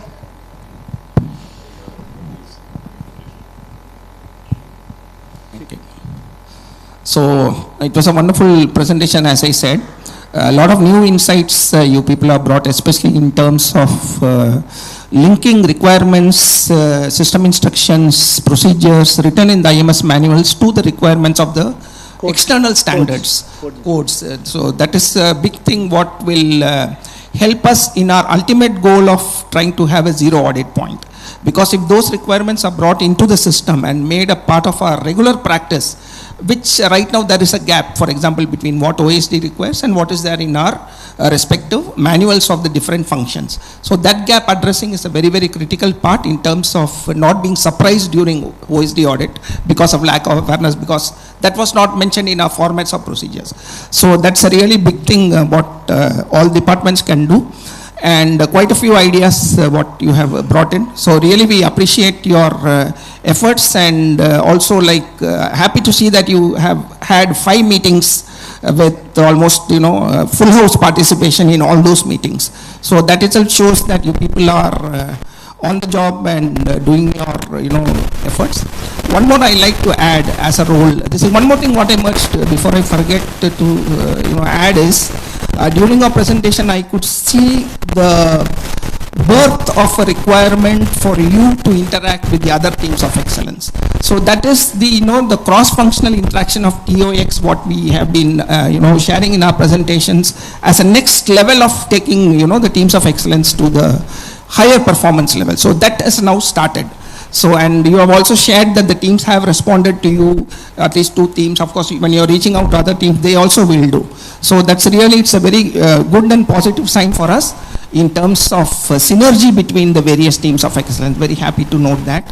I'll just give you one suggestion to the IMS team of excellence, because for you the role is a little bit challenging because a lot of things you have to depend on other teams, interact, but what you can do on your own is focus on the Apex manual. One thing what you have all talked about is mostly it is the functional manuals and other things. Focusing on the Apex manual, one thing what I want your team to do is sit with the standards. Take, you have standard now 10 clauses. So all the ISO standards have been unified into a structure called as HLS, high level structure, wherein all standards will have a very uniform structure, and in fact this structure has got extended to PSMS also. It is exactly in the model of ISO standards. So with this, working with the standards becomes much easier than before. So take say 1 or 2 clauses at a time in your meeting as your agenda in the coming days. Okay, so and in fact you can distribute these 10 clauses, out of which 3 are general clauses, remaining 7 are the clauses which we need to implement. You have a 9 or 10 member team.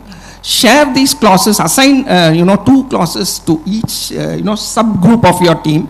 Tell them to study that thoroughly, and what is the gap with respect to what the standard wants and what is written in the clauses with respect to what we have in the Apex manual, and find out the gaps and the opportunities there. So that is a real big thing what probably we are missing, the bigger picture.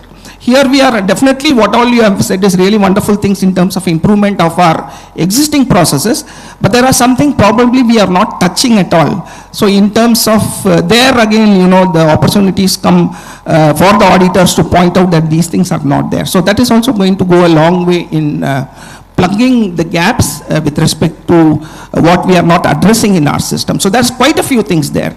So this work, I think maybe in the next 6 months, what I can just take a rough estimate, will help in strengthening the IMS manual and bring those missing aspects into the manual, and maybe through additional processes or procedures and formats perhaps. And that again, will go a long way in strengthening our system so that people get aware and start implementing it. So wonderful, so sir. Thank you.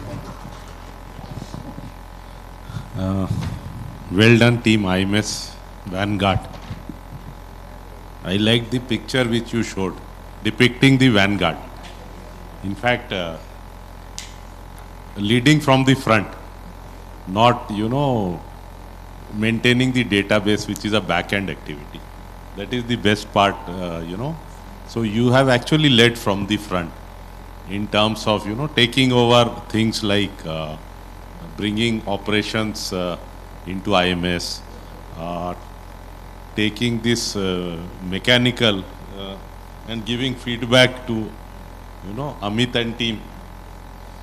I mean, these are some of the things which showed that you are trying to lead from the front. In fact, when I still remember, correct me if I'm wrong, when these groups were being formed, with coaches assigned to each team, your coach was a bit nervous in terms of this is very difficult territory. Do you remember that, Desikan? Because it involves, involvement of all the other TOX is what you said. But after seeing your presentation that, concern is over, you are in the right direction. In fact, you have set the platform, taken some of the difficult choices also, like handshake between SAP and IMS Online. So 3-4 things which I really liked about this. One will address Aroop's query also. Is in terms of, creating a data analytics type of model, not the format filling type of model.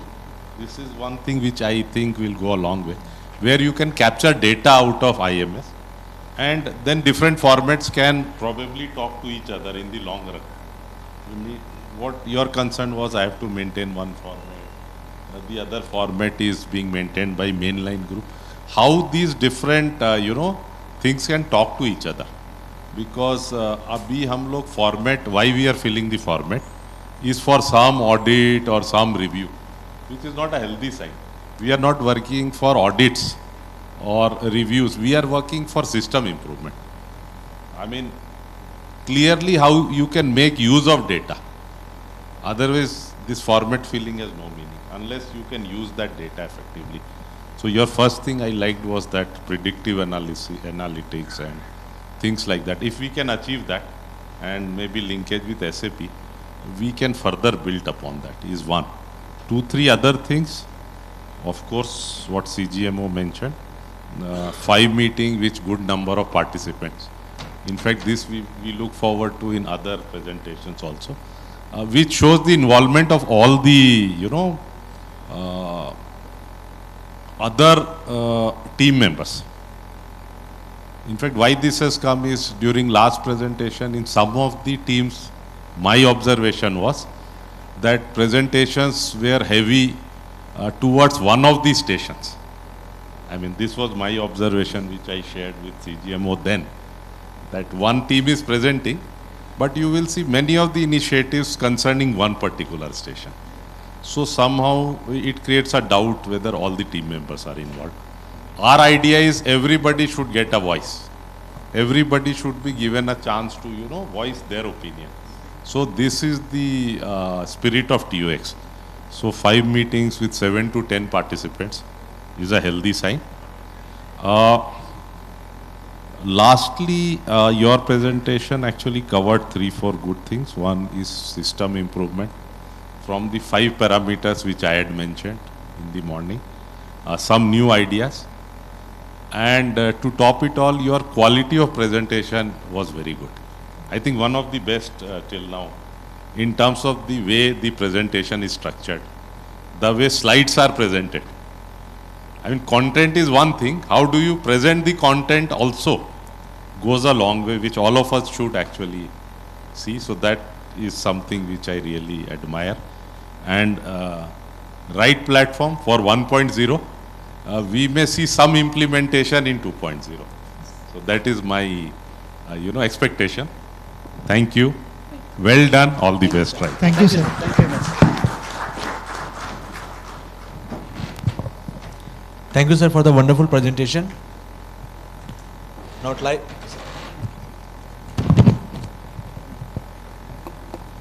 Thank you, sir, for the wonderful presentation. Now I would like For to invite. presentation credit goes to Shankar Narayan, sir.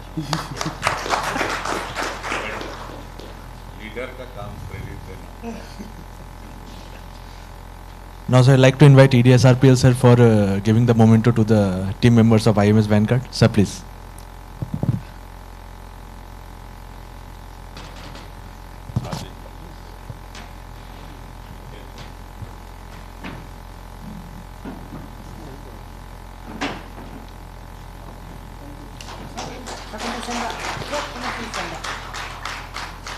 Ready, sir? Sir? Okay.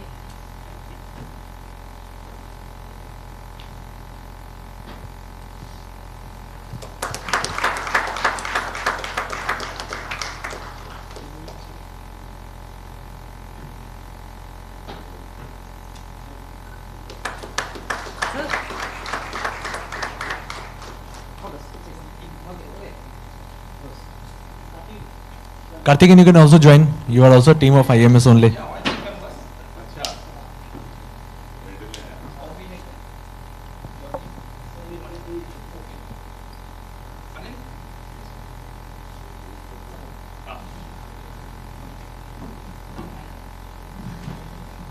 Ready, sir? Ready? Sir, take us. Okay.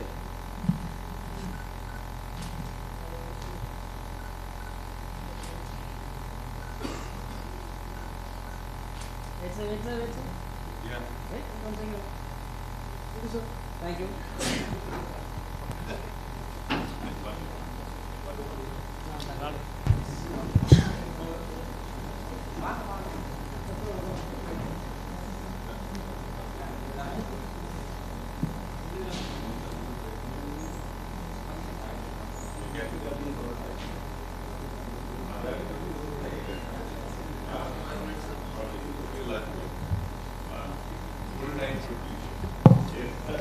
Now we will take a break for the lunch. We will meet after 45 minutes. That is at 2:15.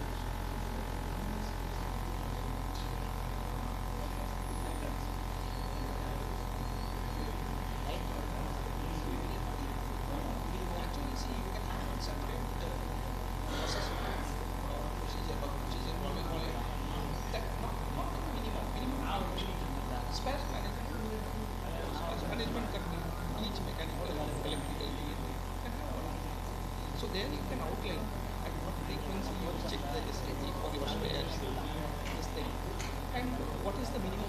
This thing that can be addressed in the procedure. It should be there are such thing in some of the existing manuals. You need to have that. Initially,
Respected ED SRPL, CGMO, GMO Manali, Dr. Sir, GMO Manali, Anil sir, हाँ नहीं sir Chennai तो बोला ही नहीं sir.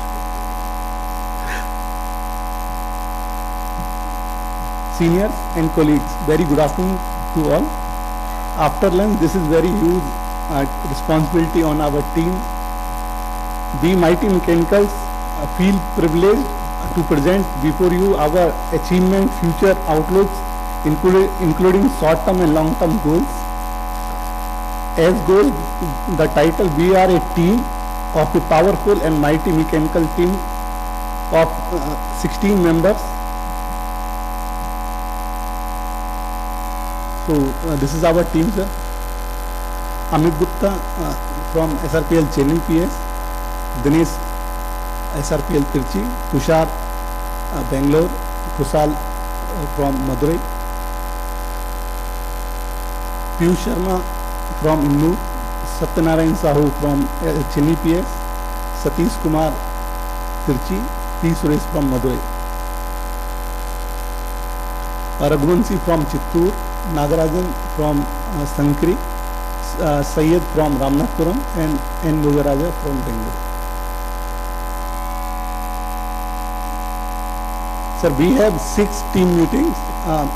In each team meeting we have 8 to 12 participants because we are having limited resources, so that we all was not able to attend. Sir, few ideas we generated after first talks meeting. So after talks first review, we checked our CTMPL surge analysis and we found that SRB to be upgraded. CBPL rotor upgradation is one of its, we can say it is a startup work because we are doing first time in our pipeline division, but internationally already this concept is there. Online valve repair we have carried out in gas line. We are proposing one valve care truck. And finally, everyone is talking about IMS, but we are working on updation of mechanical maintenance manual, because after so many upgradation of CBPL, CTMPL, we are not having all the design document with us in one forum. So we are working on it. Now I will start with safety. First CTMPL was commissioned in 2005 with 1.8 mmTPA. Then it was augmented to 2.3 mmTPA. Then it was finally augmented in phase 2, 3.9 mmTPA. So what facility we upgraded? We upgraded our mainline pump at Manali, Chennai PS, Chengalpet, Asanur, Tirchi, and we upgraded our strainers according to the flow. Manali we have upgraded and every location more or less basket strainer has been upgraded. And PCV also, PCV and flow control, pressure control valve and flow control valve also upgraded in OG2. So now here is a question that everything, is this possible that everything project team has upgraded but something left? So we have got surge analysis from PLHO. So this is a case for Madurai. So Madurai is taking delivery of 359, which is achievable with DRA. And this is a case if ROSO close, remote set of valve of marketing close, ESD will operate at Madurai and PCV will close in 6 seconds. So what will be the surge quantity? So this is the graph of surge relief, surge analysis. We have taken this. So here we can see that the surge volume will be around 250, more than 250, around 265 it will be, and surge pressure will be 16 kg. It will operate at 9 kg and up to, it will go to 16 kg. We will discuss about this, why it will go beyond 9 kg. This graph is taken from one software, Pipeline Studio, which all across industry we are using. So this is data from surge analysis report. As per DFR, Asanur flow for 3.9 is 573, Tirchi 305, Madurai 250, Sankri 320 kl per hour. But we can achieve Asanur 620, Tirchi 380, Madurai 359 and Sankri 400. This flow rate we can achieve in CTMPL as per operation requirement. So for this also we have surge analysis. So if we are operating as per design, then surge flow for that movement it will be around 495 at Asanur, Tirchi 230, Madurai 215, Sankri 255. And as per desirable flow rate, it is 573. If we are operating Asanur 620, then surge flow rate will be 573. Asanur 265, Madurai 265 and Sankri 395. If we are operating Sankri, only Sankri is taking 400 kl flow rate, then surge flow rate will be 290. So these are the model of SRB, surge relief valve, which are installed during original CTMPL. Now we have upgraded all the facility except this surge relief valve. So as per vendor data sheet, the orifice for Asanur is Q and other is L. From here we can see that L is originally from this augmentation part and Q is for a new augmentation 2. Now as per API 520, which is guiding us for flow rate and what will be the size. So we calculated this and found that Asanur is sufficient. If surge is generating, then this flow rate is sufficient for this 573. And Asanur, Tirchi and Madurai, it is not sufficient because it is designed for 205. But as per DFR also and desirable flow rate also, it is not meeting. That's why that pressure is going up to 16 kg. If we operate more than this, then surge pressure and flow will be more, and it will damage our gasket of low pressure piping, because we are having low pressure piping of 11 kg. So this is a typical sketch of SRB. So this bottom part piston nozzle, this is 2.8 in case of Sankri, Tirchi and Madurai. This is a photo of Madurai. So you can see, sir, here this size is very small.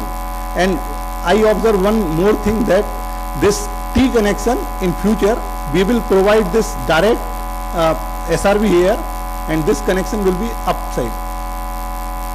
Because when flow is going this 2 inch, this 4 inch, here 4 by 3 inch is not sufficient. It is creating more flow velocity. I calculated it was around 11 meter per second, but as per code it should be less than 2 meter per second. So this is all for CTMPL. And now CVPL, rotor assembly replacement.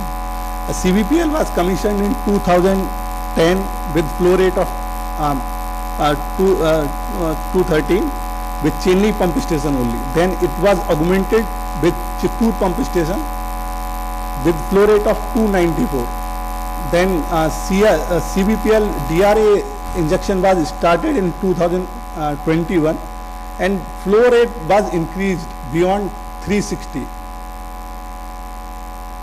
For flow rate beyond 360, we required 3 pumps. If we are running 3 pumps, then we can achieve more than 360. But marketing demand is sometime is more than 360 or 400. So that time if we are running these pumps in 3 combination, it is not energy efficient. Chennai pump station detail, we are having 5 pump of BPCL. Flow rate first stage was 213 at 495 MCL. Then this is having lesser head, 294 at 405. Same pump but different head because we are increasing flow rate. Chittoor pump, 3 pumps with BPCL make. Here in Manali, motor capacity is 394,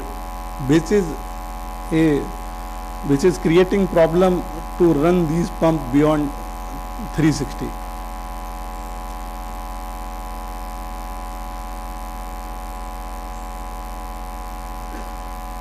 So we have one idea after first meeting talks. Then the idea was that this is the drawing document of BPCL. This pump is having 6 stages. 6 stages, every stage will create some pressure and flow. So our now after DRA, our requirement of pressure has been reduced. Earlier our Manali Chennai pump station head was required around 70 to 80 kg. But after DRA injection, this discharge got reduced and it is around 50 kg. So this is our impeller and shaft of CVPL MP5. Here we can see 6 impellers. So we contacted one vendor and he will remove this 6 stage and convert it in 3 stages. And this diameter of impeller will be changed.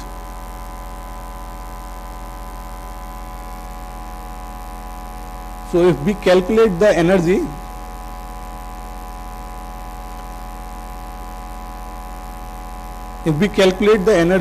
then this with new rotor 3 stage, if we take in the pump efficiency, the energy will be 308. So it is meeting our motor requirement. With this rotor replacement, there will be huge saving of energy.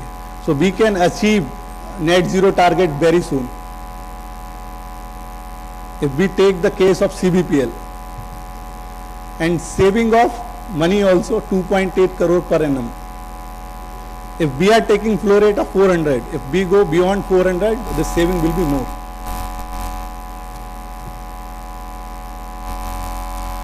This is one of innovation or initiative we have taken recently. This is CPCLRT. During maintenance, we found that this Tunian, this is 6-inch belled weld valve having Tunian leakage from Tunian. This bottom part.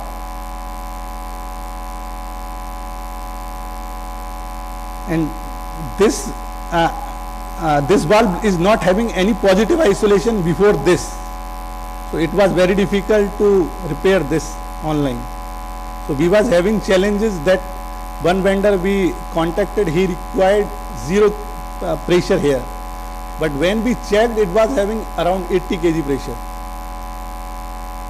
So we drained this pressure and checked that valve was having minor passing. So due to accumulation, it was having 80 kg leakage, but it was continuously leaking. This is the photograph of leakage. From this point, it was continuously leaking.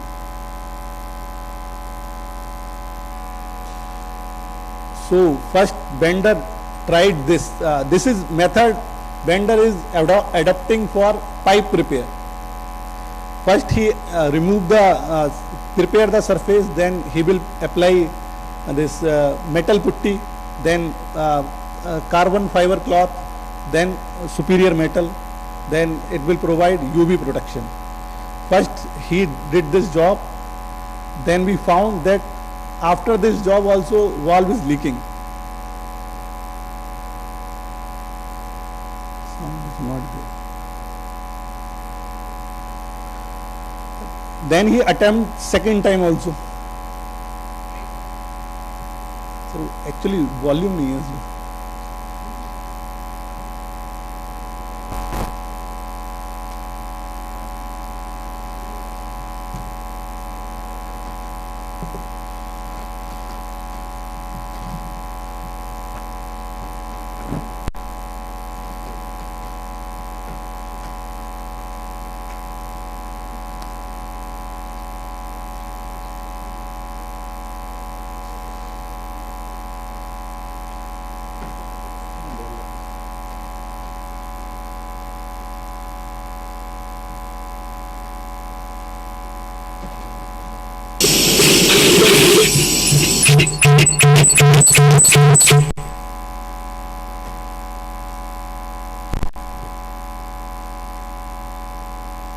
So after first repair, it was also leaking.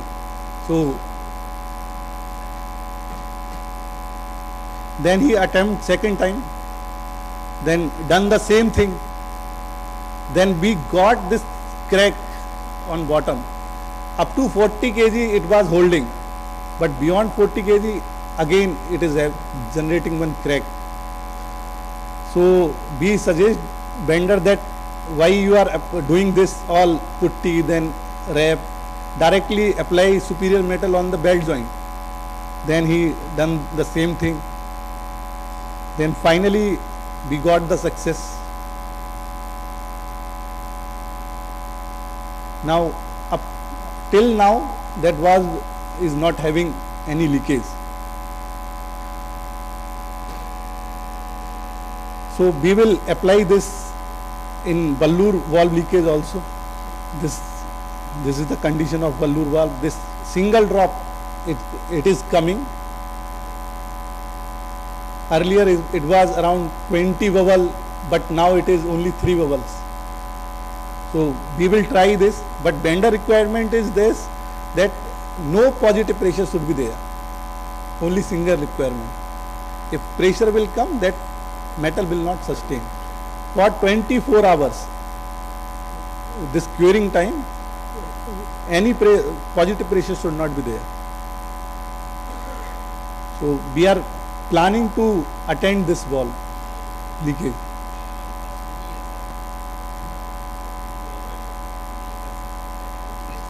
Sir, same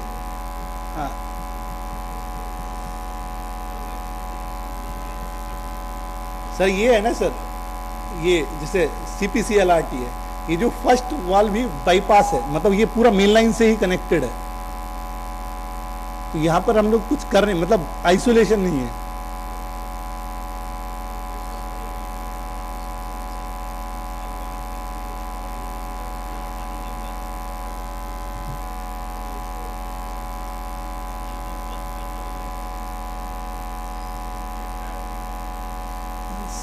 sir उसके लिए hot tapping plan कर रहे हैं अभी sir.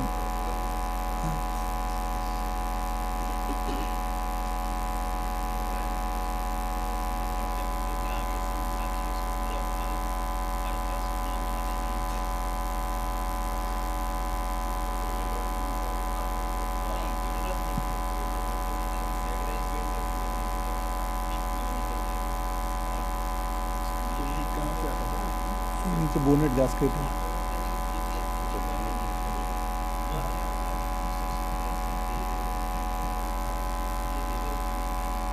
जो इधर bonnet gasket है ना, इधर से लीजिए, उधर टूनियन में भी देखा।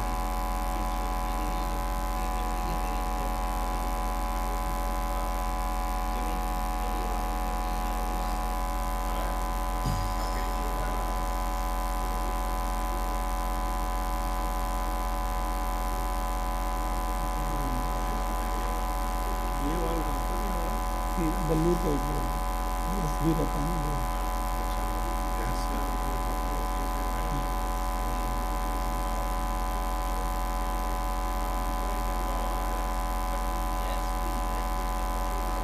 इसमें कितना प्रोफेसर आएगा? 50 kg। इसमें भी 40 kg का नहीं लगता, 80 kg। 40 kg का विद फास्ट के प्रेशर ऑल्सो सस्टेन कर जाता है। यहाँ भी पानी नहीं है। हम लोग ऑडिट में गए थे तब LEL भी नहीं था, बट इसके साथ प्रॉब्लम क्या है ना सर, वो जो सरफेस मतलब अभी उधर R95 है, तो R95 के साथ वो गैप बनाकर कहीं दूसरी जगह से निकल रहा है। ये हम लोगों मतलब जो वेंडर है वो भी बोला कि पहले R95 निकालेंगे, उसके बाद हम कुछ कर पाएंगे।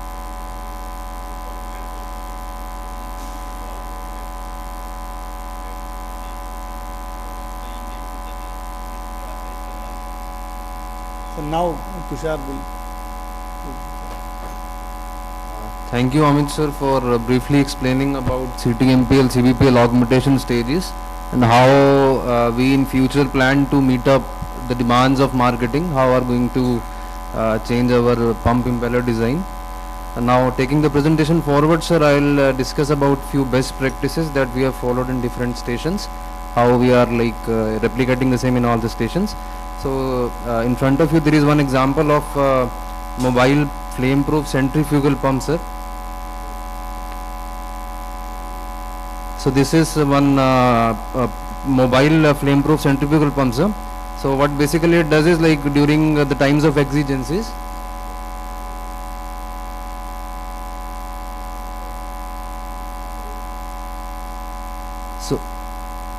so during the time of exigencies, sir, like let's say we need some overhauling to be carried out at the very earnest due to some reason, like this example I have taken when some product was need immediate evacuation to carry out overhauling of some pump and tank because we were not getting the desired discharge. So we arranged this mobile pump, sir. Along with that, we in-house fabricated one foot valve. So this is ready now with us, like in future also if we need this kind of rectification jobs, this whole system is ready, sir. We can put it in place and we can carry out the necessary needful, sir. Next, sir, these are few examples which we have taken from individual stations and we are in process of implementing it throughout all the stations. So this is the color coding of high pressure and low pressure TRVs. So yellow is for low pressure and blue is for high pressure, sir. So from a very distance, if anyone sees, he should immediately get to know that this is the high pressure section, this is the low pressure section.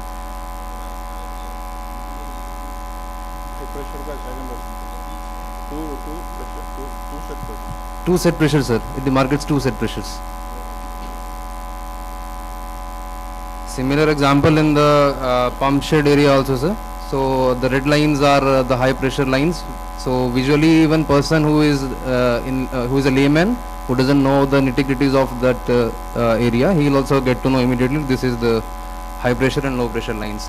Towards the right side, there is the lube oil indicator level. So like regular inspection, we will come to know that lube oil level is less, so we will immediately top it up.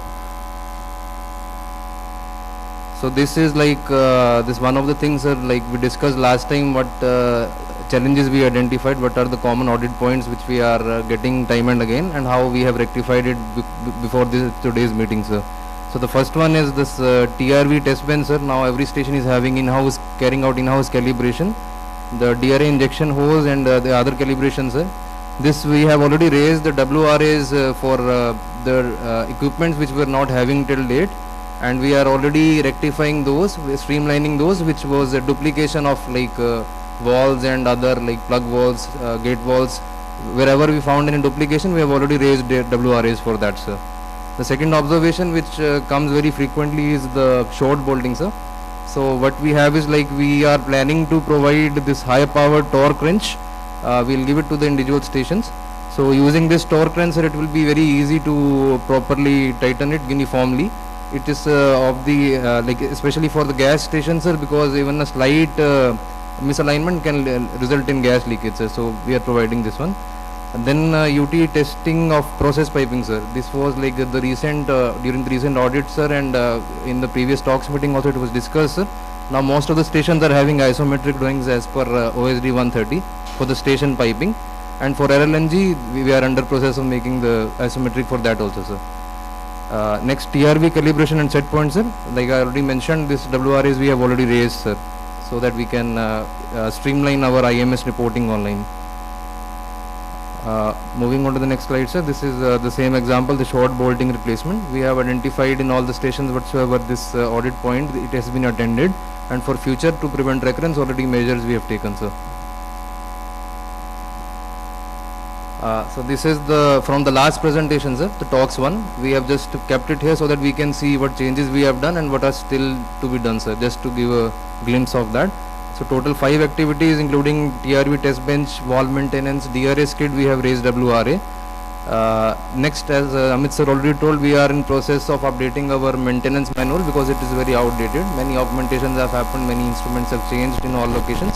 So we are finalizing, we have started. So we are going in that direction. Then 3 procedures have been removed also, sir. Like already told, this plug valve maintenance, gate valve maintenance, we have clubbed it so that in one shot we can submit the IMS report for that. So this is now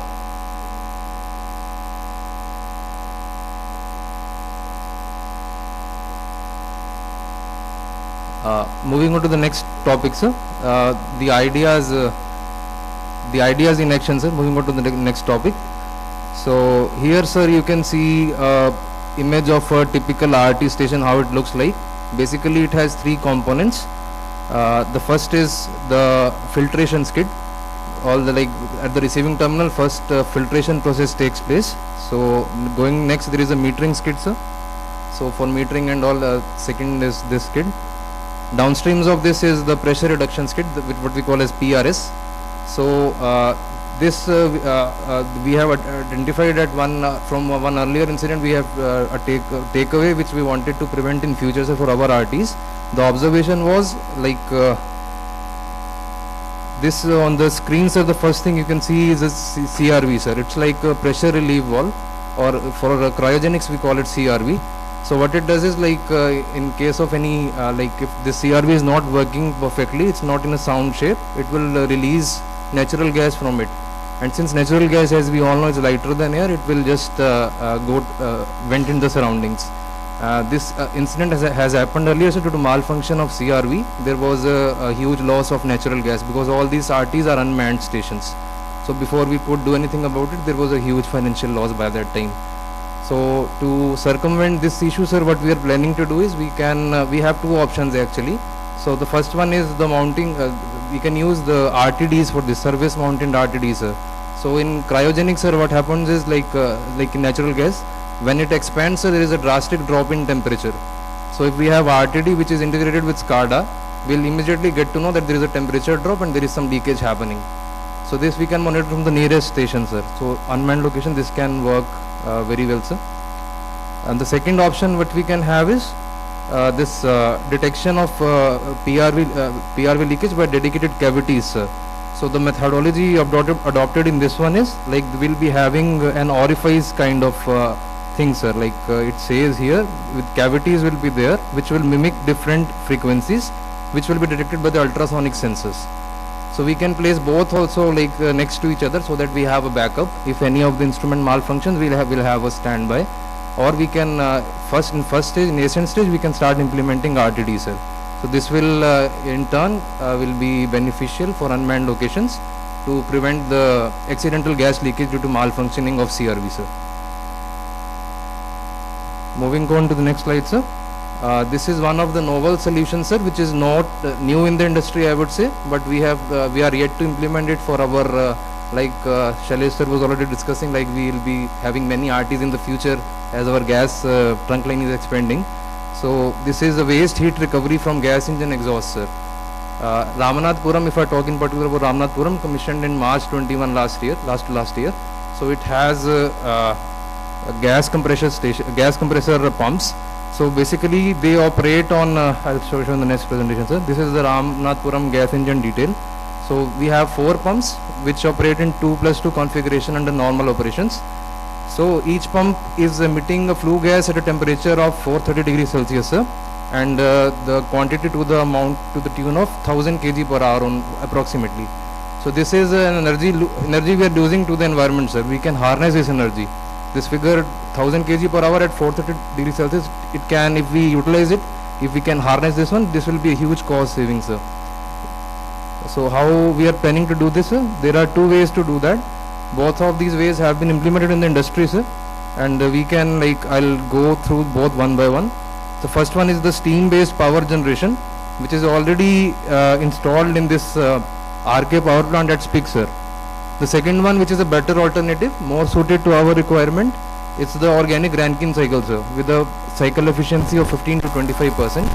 So this also is implemented in one of the stations, sir, Ultratech Cement in Tadipatri, Andhra Pradesh. It's already up and running, which is generating roughly 3.5 megawatt without any interruption, sir. In-house captive generation, making it energy reliant without depending upon EB. And at the same time, the added on advantages, there will be reduction in carbon footprint, sir. To the tune of, we did some rough calculations, sir. We actually taken we approached 2 vendors. So they both of them have studied the feasibility of implementing this in our stations also. So the carbon footprint reduces to the huge tune of 1700 tons per annum, something like that, sir. And coming to the energy savings point, sir, we there was a rough calculation how much energy consumption will be having. So it comes out around 16 lakh 80,000 units per year, sir. So if we can save all that energy, there will be huge cost savings, sir, to the tune of like 2 crores, 2.2 crores annually, sir. So if this implemented in full-fledged conditions, sir, for all the upcoming stations as well, like you can see here, sir, we have last note, if you see, sir, there are 64 number of engines. So total cumulative capacity of 120 megawatt. If we can implement it, replicate the same model for all the locations, there will be huge cost savings, sir, and it will be a step nearer to achieving our goal of net zero, offsetting our carbon footprint, and the ENMS targets will also be met, sir. So all in all, it is a wholesome package, sir, if we are able to implement this in full shape, sir. Going on, sir, next to the next slide. Now I'll request Dinesh, sir, to take the presentation forward, sir. Thank you, Tushar. So, further to the improvements discussed by Tushar and Amitji, like we want to discuss like what are the improvements we carried out after talks to avoid such volume. So, in every stations, delivery stations, we have a delivery inlet valve which feeds to the marketing delivery lines through manifolds. So, whenever any surge created due to the closure of this ROSOV or any other valve in marketing system, the surge pressure rises immediately. In this system, if you see, like our valve closing time plays a critical role. So we have installed the gate valves in our delivery inlet valve, and in manifold also we have gate valves and plug valves. The average closing time of these plug valves is around 30 seconds, and at present in all stations we have a gate valves at delivery inlet side which takes around 120 seconds for closure on getting an ESD signal. So this delivery inlet valve is being replaced with a new fast closure gate valve which has a very less closing time comparing equal to that of a plug valve. The delivery that surge created during any ESD or any overpressure, the both plug valve and this delivery inlet valve, that is the source of pressure, is being isolated very fast so that the further surge to the delivery lines is being arrested. So a new valve has been replaced in the delivery inlet side. So matching the closing time of plug valve. This ensures the integrity of the delivery valve lines up to the marketing tanks. This faster closure time ensures less surge volume created in the delivery lines. And one of the important parts in our valve systems is this actuator which controls the opening and closing of the system. So most of the stations in CTMPL, that valves have been installed and commissioned and it has been in operation more than 15 years. But the actuator is generally maintained by electrical team, and the in between that there is mechanical parts involved like gears and bearings and some other seals. So these seals and bearings have a less like viewpoint, like who has to change and how it has to be replaced. So on collaborating with the electrical team in our station and with different inputs, so we have taken up the maintenance combined with our electrical team and with mechanical team. We are in phase-wise manner. We are replacing the bearings and O-ring seals, and wherever these balls and another lube oil, everything is being replaced to increase the integrity of the valve actuators. Because in the due course of time, these valves are very critical in operation, because critical ESD valves, we can't afford failure during any critical operation. So the upkeep of these actuators is very important to ensure its proper functioning during its requirement. So this has been done as Joseph sir told, it is combined with the electrical team. We have made this combined effort for replacing this actuator parts for its better integrity. These are some of the MLPU improvements we have carried out. Recently during a maintenance, we have saw that the bearing installed in MLPU had some kind of a pinhole which was supplied. So this bearing has been replaced during the maintenance along with the preventive maintenance, and this fan is kept for cooling of the bearing, actually ND side. So and this fan was making a somewhat different kind of noise compared to that of the original requirement. So it was inspected. So the positioning of the fan was changed from backward curved position to the forward curved position, because the requirement was met for only cooling the external part of the bearing casing only. So the noise has been reduced, and its operation is also not hindering, and the temperature of the bearing casing is also maintained without any issues. So the integrity of bearing is also ensured, and the noiseless operation is ensured at these pumps. And one of the major audit points we are getting in generally in delivery stations in our SRPL is this body valves of the tanks are not fast closure valves as recommended by OSD or MBRAL committee. So we have generally provided one MOV at the just inlet of the tank. If you see, sir, there are two MOVs are there, only HOVs are there, and before this we have provided one MOV to tackle that purpose. But as per recommendation, body valve, that is just immediate valve to the tank body, should be an motor operated valve or fast closure valve. So to avoid to comply this point, we have replaced the actuator with slight modification from our existing resources, and it has been changed to comply the audit point. So now the inlet tank body valve is being an MOV, and it can be operated during any ESD.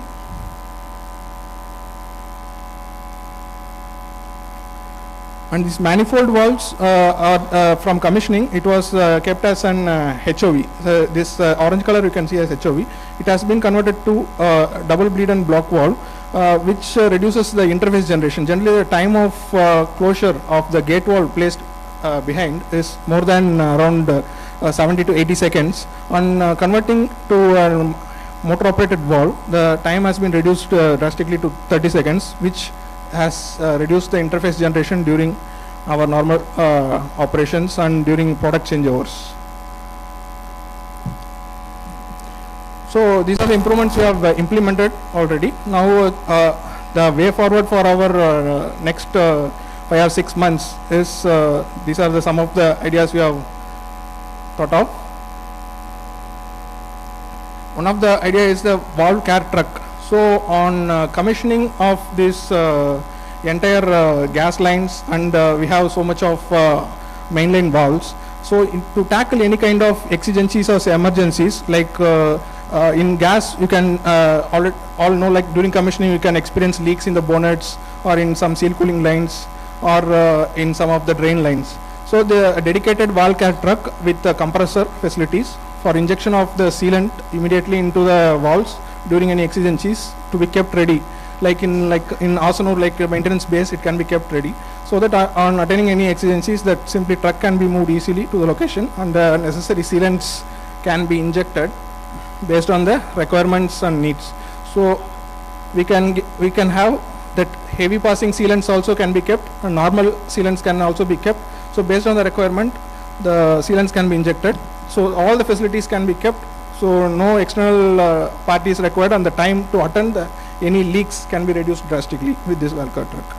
ये truck जो है Aramco के पास है, Aramco के पास है, मतलब fabricate किया है। हम लोग मतलब अपनी क्या मशरू की तरह एक compressor like pickup.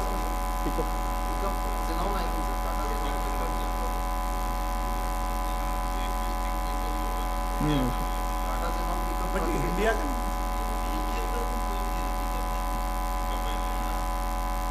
अभी सर सारा टूल्स मतलब इस पर सारा टूल्स हम लोग डालकर मतलब इमरजेंसी है। Only compressor that Sevajan people used to bring actually. अभी सर सेवजन जब हमको रिक्वायरमेंट होती है तो कंप्रेस मतलब अभी एज एंड व्हेन रिक्वायर्ड हम लोग कुछ फैसिलिटी मंगाते हैं कि हमारे पास सीलेंट नहीं है तो सीलेंट मंगा लिया, क्लीनर नहीं है क्लीनर मंगा लिया, फिटिंग्स नहीं है फिटिंग्स मंगा ली। उसके बाद क्या होता है, फिटिंग्स आ गई फिर हमारे पास पंप नहीं है। So basically it has some compressor units there, and we have different injection points for different sealants like cleaner and heavy sealant injection, normal sealant injection, and any excess sealant can also be drained off using this TRV setup. So on commissioning of these gas lines, this will be of great help for us to attend any kind of leakages or any valve issues. And next important thing is like every pump has this cyclone separators to cool the seal cooling lines, flush the seal from the pump itself. So this is an API 31 plan generally used in all pumps like in Trichy, Asanur, Manali and Chittoor, which takes the first stage of pump's pressure and it goes through the cyclone separator and it gives the clear product to the seal phase for cooling. What happens like during any like pigging or after some of the any foreign materials comes along, the orifice inside this cyclone separator gets blocked. So due to that insufficient amount of flow goes through the seal for cooling. So before blocking of these lines, the temperature of these lines and the cyclone separator increases like gradually it increases, like from it used to be around product temperature like 30 degrees, it increases to 40-45 degrees. So online monitoring of this temperature can be done and can be integrated with the SCADA, so that if any abnormal increase in the temperature of the cyclone separator, a warning can be given to the control room and the pumps can be tripped to avoid the premature failure of seals. So this can avoid any spillage or any product seal failures in future. So the monitoring of cyclone separator or seal cooling lines is proposed in the next for all pumps installed in our SRPL. So another major problem we encounter in our region is like valve passing issues. So we have installed gate valves, ball valves in our system in product lines.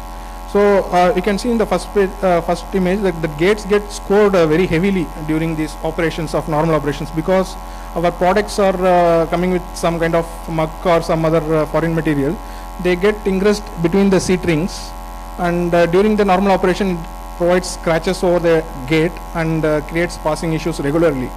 So to avoid this, it has a soft seat. Actually the seat ring have a soft seat, and the soft seat moves over this gate. So the soft seat in the due course get damaged and it affects the gate and it makes scratches.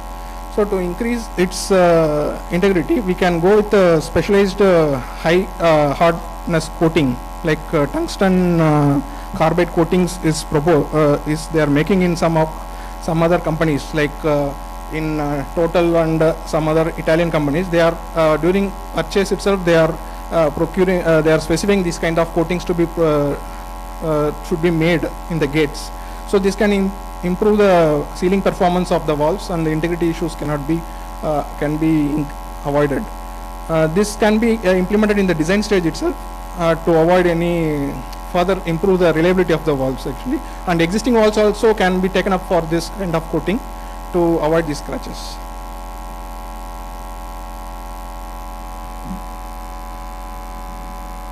And apart from this scratches, generally we go for a soft-seated valve as per API 60. So with reference to the previous slide, if we go with like metal to metal seat and we can try with one valve, so how the performance of metal to metal seat can can affect our system integrity, and how its performance can be designed, can be checked in our one of our system on trial basis. Then we can go ahead with metal to metal seated valves for increased sealing. Because in boilers and other high pressure systems, we go for metal to metal seated valves which hold at more than 200 bars or 300 bars. So their performance is somewhat better. So we can try and experiment in one valve to see the efficiency of these metal to metal seated valves. So as a part of energy efficiency improvement, as in collaboration with Operation Commandos, so they are also planning. They shared one sheet of energy efficiency calculation in last TOX meet. So installation of DRS kit at Trichy can yield better results, and since our Trichy is in commercial tariff as of now, we are working to convert into industrial tariff. At present it is in commercial tariff. So on commercial tariff, if you have run less pumps at Trichy, it will be beneficial to the corporation. So as far as under very less time, we want to establish a DRS kit facility at Trichy, so that now to meet the demand, we need 2 pumps at Trichy. So if we run 1 pump at Trichy continuously, our energy consumption will reduce, thereby our overall energy pattern will reduce. Because the difference between industrial and the commercial tariff is approximately 2 rupees per unit.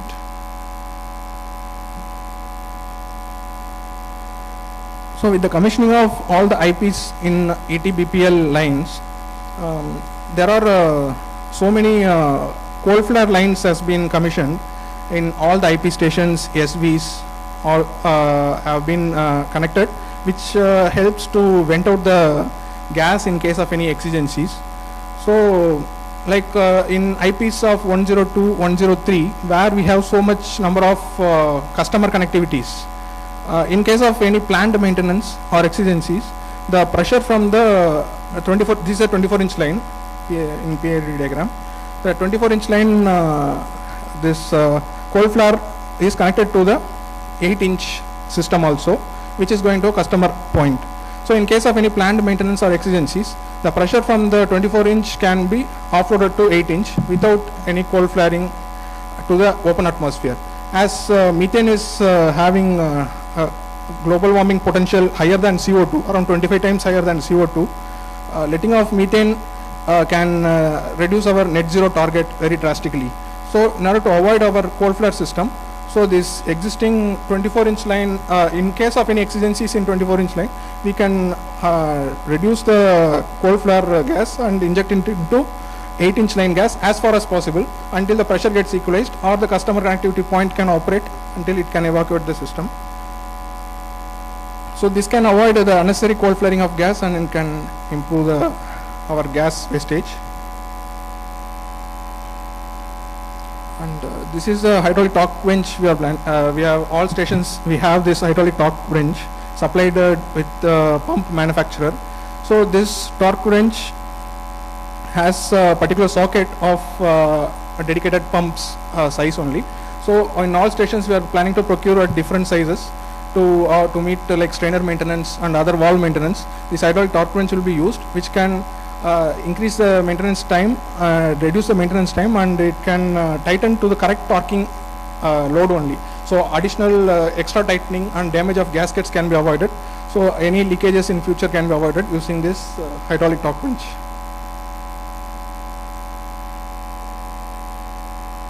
And another thing we want to check in our SRPL system is this non-intrusive peak detector in RCPs. So PIC gets launched from Chennai, and there is no mechanism to track its movement automatically actually. So sometimes in our CTMPL there is no issues in PIC tracking. In some lines it may get stuck in between, like from pump station to RCPs or in between. So in order to continuously track the system automatically, we have a non-intrusive PIC detector that can be just wrapped around the pipeline. So when a magnetic based pig is launched, so it has a, it's a video, it's a magnetic pig, pig will be attached with a magnet. So that when magnet pass around the detector, it gives signal and detects the pig movement and gives control alert to the control room, so that pig tracking can be done. So this is currently be helpful in our stations also, because recently in our Tiruchi, Asanur and in Shankari, some other stations, during pig receiving there is a confusion like pig has whether reached inside the barrel or not, because sometimes it gets stuck in the over itself, sag over piping area, and they used to pressurize, and with extra pressure they used to push. So this can be installed after the valve, so that we have a double confirmation that the pig has passed the barrel and it has cleared the valve, so that valve can be closed and the section can be isolated. So it is very non-intrusive. So no modification is required in the piping. It can be just strapped on the pipe and it can be connected and it can be integrated with our SCADA.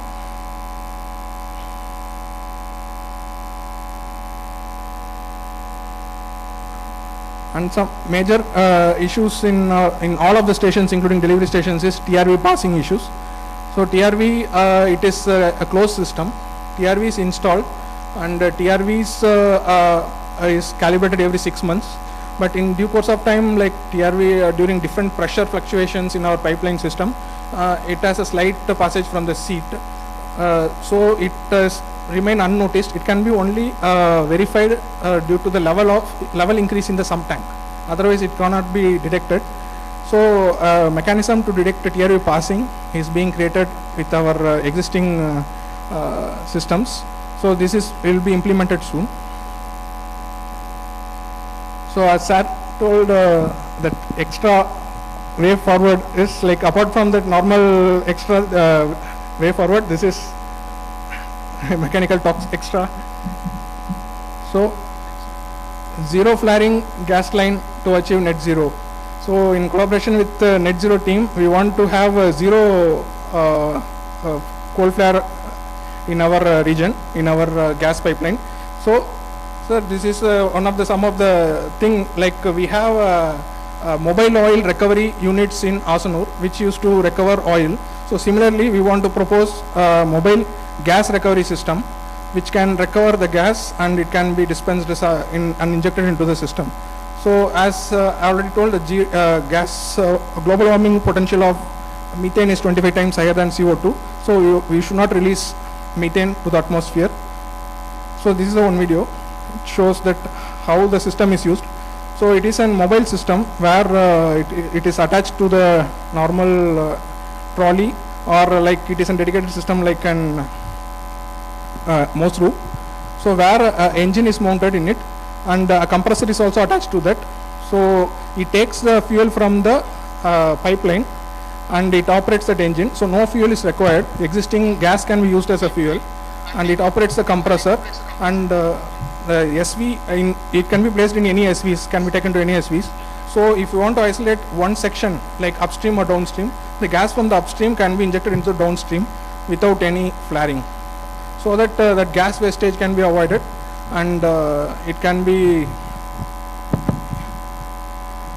injected or can be sold to the nearby ROs and can in their cartridges. So this is very mobile and no fuel also is required. So it can be positioned anywhere. And the schematic of this mobile gas recovery injection system is, it has a V8 engine. This V8 engine, one side 4 cylinders uses methane and it operates the cylinders. The other 4 cylinders used as a compressor. So it is an integrated system where both engine and compressor works in tandem, and it uses existing line gas as a fuel, and it has a 4 stages in the compressor, and it can produce pressure up to 3600 psi or around 200 bar, so that it can be easily injected in our system because we operate mostly at 90 bar.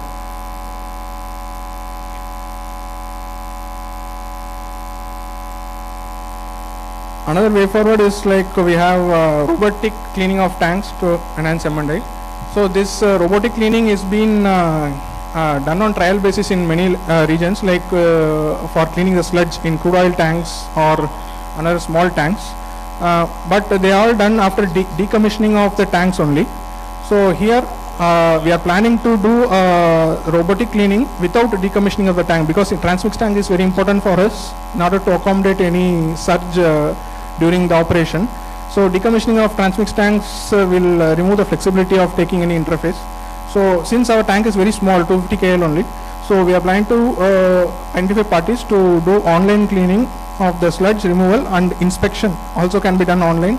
So these robots can take UT of the entire bottom plate, and it can map the entire bottom plate for any cracks or imperfections, and can give a detailed report. Based on that inspection, we can go ahead with M&I, or we can extend the M&I, as recently WRPL also carried out this kind of inspection, and they have increased the M&I of tanks to 20 years or 15 years. So these robots are intrinsically safe, and they are safe to use in the products and in zone 0 environment. So these are some of the things we want to implement in the near future. Thank you.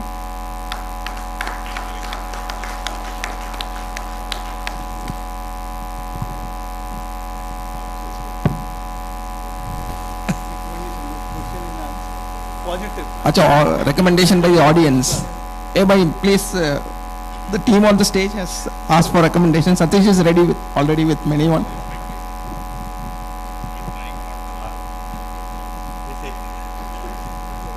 Hello. Yes, sir. Yes, sir. It's true. I think I got a team to implement my ideas also. So, first of all, it's excellent presentation. But some of the points, just for discussion purpose, we can finalize later on also. Regarding this first surge relief wall, that is a problem there. Even the pre-OSD audit, we have noted this point initially, and we have told the project also. And during the recent pump station audit at Trichy also, we have informed this. But you have done extra, you have calculated the actual simulated also. That is a good thing. And we need replacement. It is not only the replacement of relief wall, the downstream piping also requires replacement up to the tank. Implementation. So, yes sir. So सारा station में करना जरूरी है.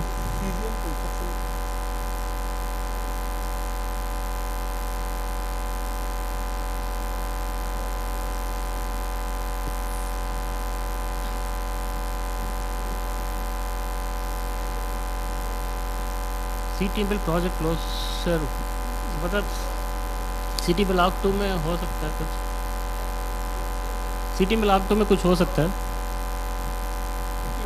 Piping change करना पड़ेगा. Yes सारा station में downstream outlet का पाइपिंग चेंज करना पड़ेगा. So I hope it has been taken care. And second point जो है CBPL पंप का replacement. The rotor assembly with dummy stage is also good. But why can't we think about the motor replacement also, since the pump itself is running at 2600 and it can go up to 2900 also. So keeping the pump same, you can go for motor replacement of the same base plate. हाँ correct है, वो enter setup कर सकता है instead of 4. हाँ part 2 आ रहा है उसमें कर सकते हैं.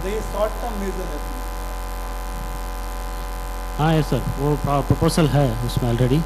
शॉर्ट टर्म मेजर है. हाँ short term.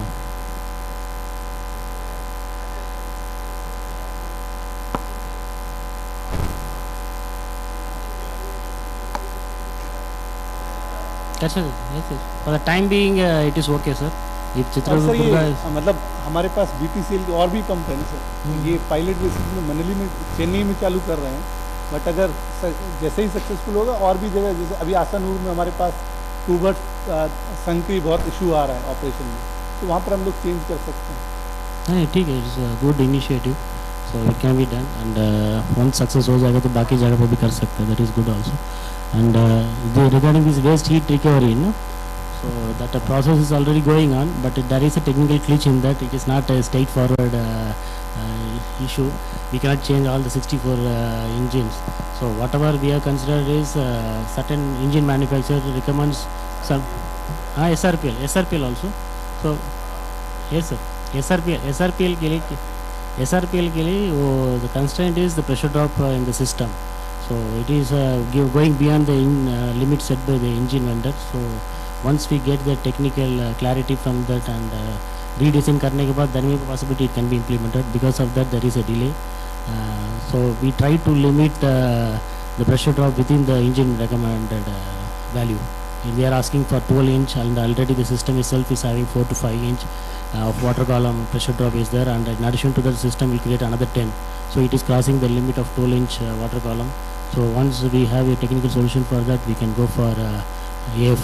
That is the thing is there. And the fourth point regarding that PCB wall installation. You have told that some wall is installed. That is before PCB or after PCB? Before PCB. Before PCB you have installed that. Delivery inlet wall.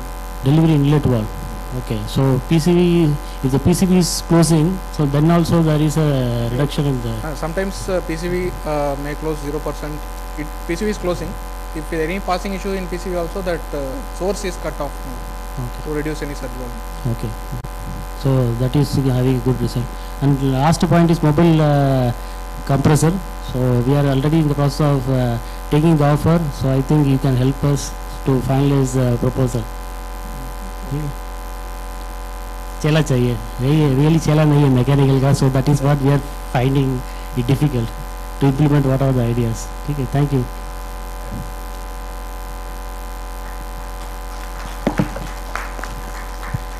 Just one question I just want to know. The surge analysis that you showed, whether the RCP MOVs have been considered in the analysis? Yes, sir. In case of any sudden closure of MOVs? Yes, sir, वो पूरा किया. So we do not need any conversion of MOVs to HOVs in this line? नहीं, that वो point तो has been covered. As per OHD आपका जो SB ये RCP है वो MOV ही होना चाहिए. OSD is okay, but after हाँ. surge analysis also Surge we are analysis fine. It is also okay.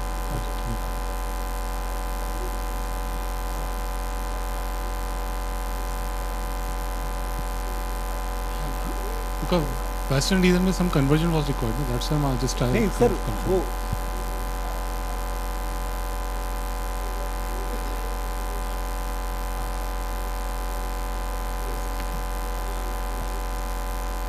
Sir जो WRPL में है ना सर वो एक्चुअली स्टेशन लिमिट वाल्व ये HOV था उसको MOV कन्वर्ट किया. Some of the RCPs they converted the MOVs to HOVs also. That is also point. So. But sir वो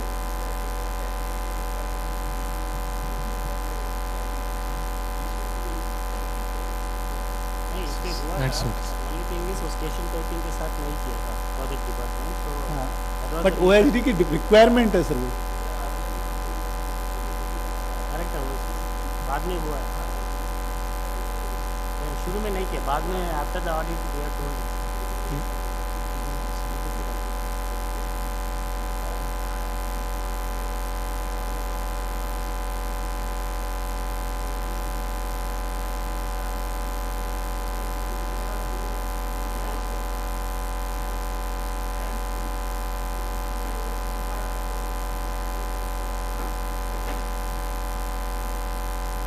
One more point that you've shown, that surface mounted RTDs, right? So that we have already taken care in the new project, what the new lines are coming. So we discussed with the Satish also, and wherever it was required, we have already implemented, like in 107, the Hyundai line, all these. But sir, जो existing system है उसको तो save करना. Existing, yeah, that we will see. But the new line we have already covered all these points. For existing, definitely we have to do. Because already एक बार MFL में same issue हुआ है. Yes, yes. To that point we will review. Yes. With your help, definitely. Thank you. Amit, about Asanur, the old pumps. So you were telling it is run at lower head and lower flow rate, then it is causing higher vibration. So anything is being done on that? Sir, उस पर अभी analysis करेंगे. मतलब अभी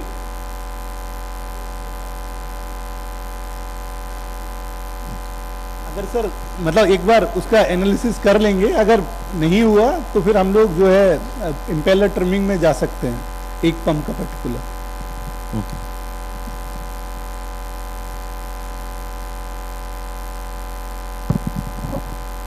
Any more questions from anyone? You can raise your hands. So a lot of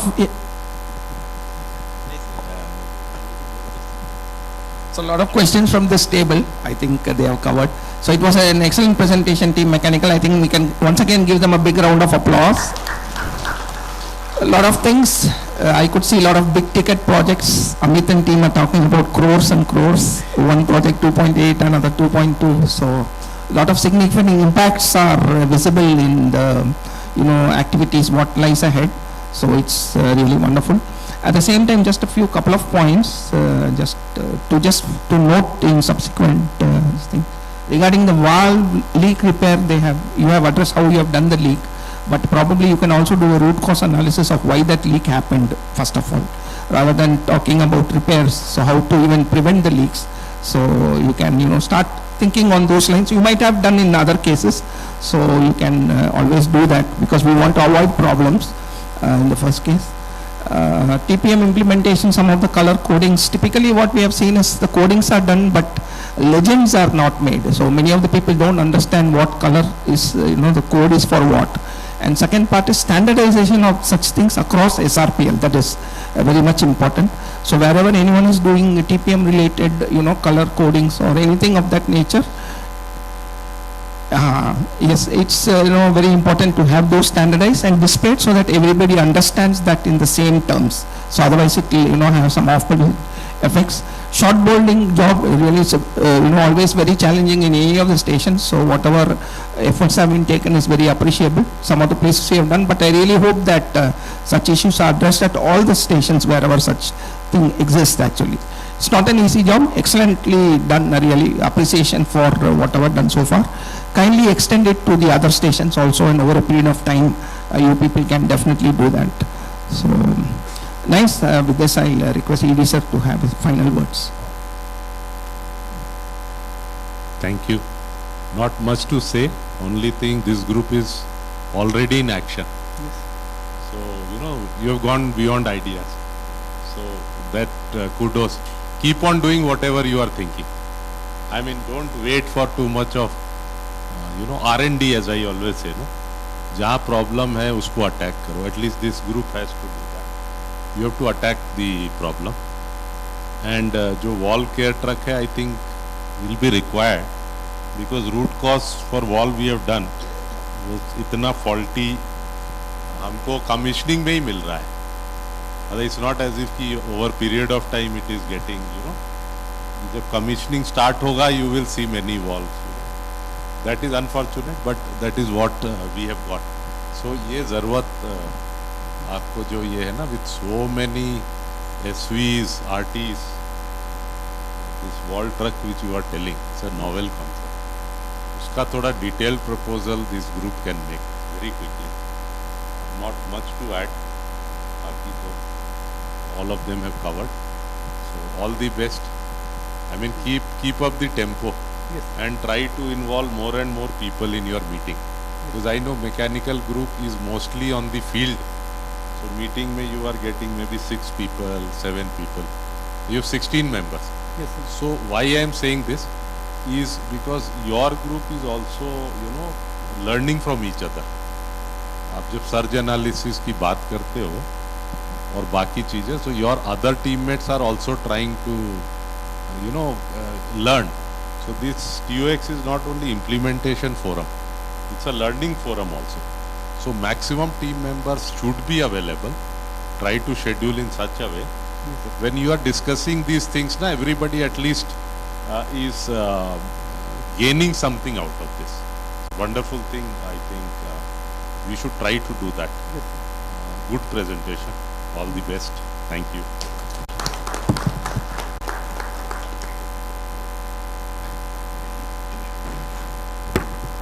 I request ED sir and CGM sir, GM sir to just give the momentum to the team, please.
So now after a wonderful presentation by our mighty mechanical, and for the college day we used to call as rowdy mechanical.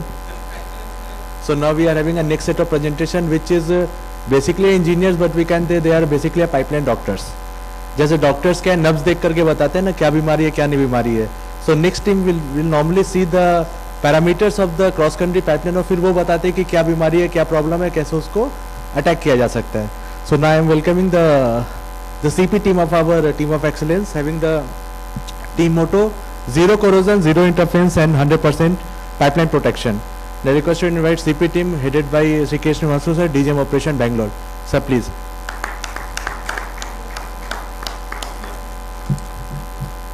One more thing, now we are having a shortage of time, so that presentation we have to conclude within 30 minutes and we will take only 1 and 2 questions. So we have to manage the time also. Thank you.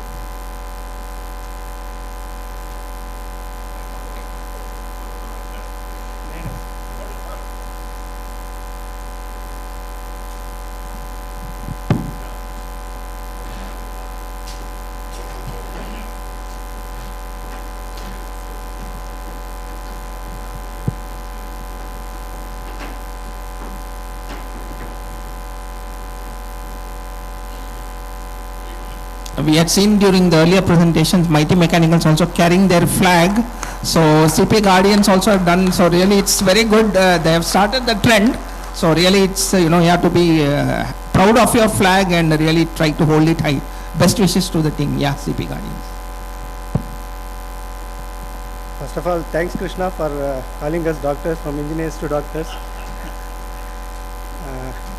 Respected Executive Director Shri Shailesh Tiwari sir, CGM Operations Shri Joseph Benedicto sir, Datta sir, Anil sir, dear colleagues and friends, good afternoon to one and all present here.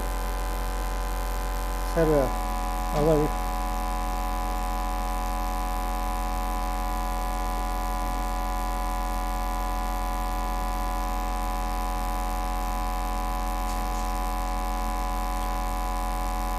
team of excellence for CP consists of myself and Kulasekar,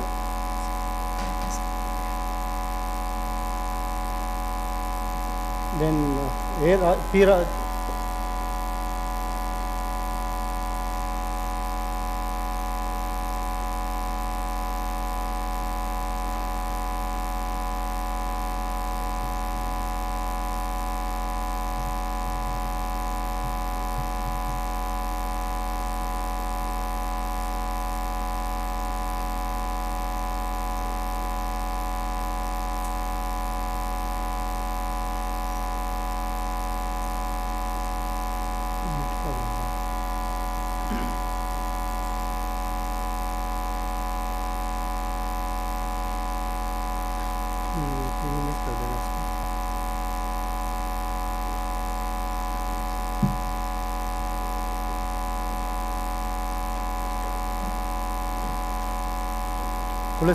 Kulasekar from Manali, P. Raja is not there, is joining.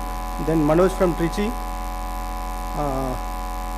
Santosh Kalapu from and Ivelu from Asnur, Anvesh from Chittur, our Rajesh from Bangalore, and Lakshman Rao from Ennur, Bharat from Ramnathpuram. Some of us are physically present here and others are joining through VC. Sir, from previous performance review meeting, our team has actively involved in many CP related maintenance activities at their respective stations, including DCVG survey, CIPS survey, CAD survey, and also involved in resolving many maintenance related CP issues. We try to capture best practices and maintenance activities carried out from last review meeting. So our team, Rajesh and Kulasekar, will present the details.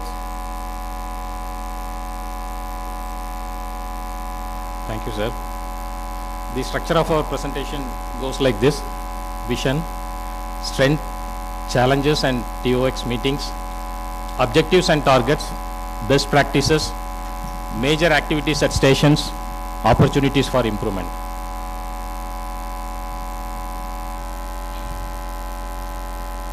The vision of our team is zero corrosion, zero interference, and 100% pipeline protection.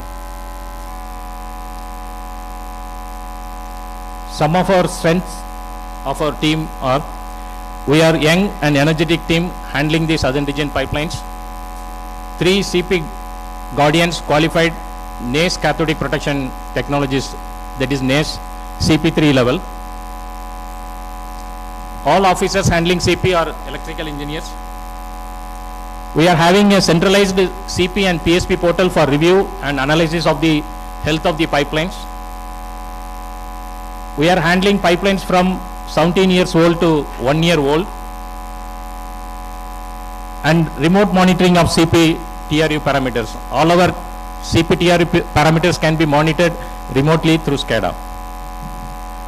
And some of the challenges faced by our team are: the first one is aging of pipelines, increasing number of HT crossings due to rapid industrial developments, multiple pipelines in common ROW and crossing of foreign pipelines, requires continuous attention to mitigate AC and DC interference on existing pipelines.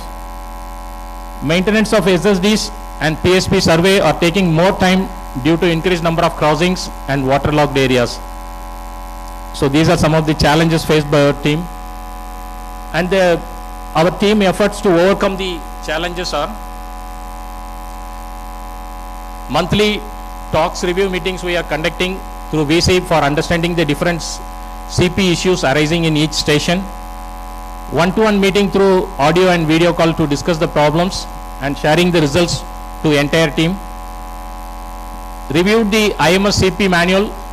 IMS formats were revised. New formats were included to in line with the OSD guidelines for better assessment of our CP system. The team objectives and targets are: 100% above protection of entire mine line and station process pipelines, 100% compliance to maintenance and inspection schedule, zero throughput loss due to leak, due to corrosion, zero audit points and compliance of all statutory guidelines. So these are the objectives and targets. The best practices followed by our team are: the team ensured 100% above protection of entire mine line by proper maintenance and consistent monitoring. No leak due to corrosion in last 17 years. All crick cells are replaced with SSDs. All coating surveys are completed as per OSD schedule, and corrective actions are being taken for defects identified.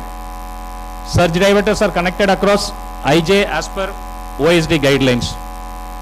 Integrity of all IJs are ensured by proper monitoring of the system. All mainline anode beds are functioning effectively. Operating of CPPL TR unit in stable region by inserting series resistors with anodes. Adequate number of anodes have been provided for strengthening of earthing system. Remote monitoring of midpoint PSP.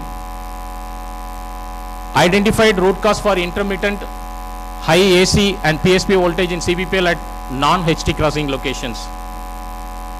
DC interference mitigation in ASPL section and at Asanur location. So these are the best practices followed by our team.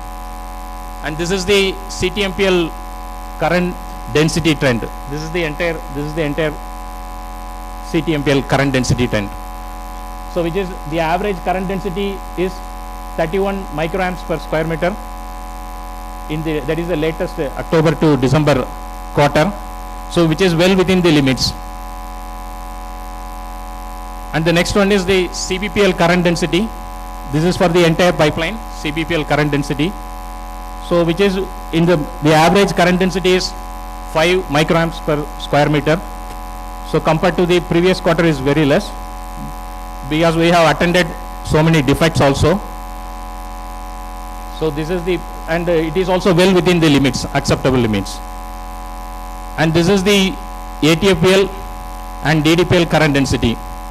So there is in ATFPL there is a reduction of 78% in current density compared to the previous quarters. So in ATFPL the modification our team has done is, earlier it was fed through CTMPL TR units. Now they have changed through CPPL TR units they are feeding. So that is why the current density has reduced drastically. And similarly in DDPL also, we have attended some major defects. So the current density has reduced. There is a reduction, major reduction. So now, and this is the current density trend of EMPL and RTPL. In EMPL there is a reduction of 50%, whereas in RTPL there is a reduction of 43%. So all these are well within the limits, the current density.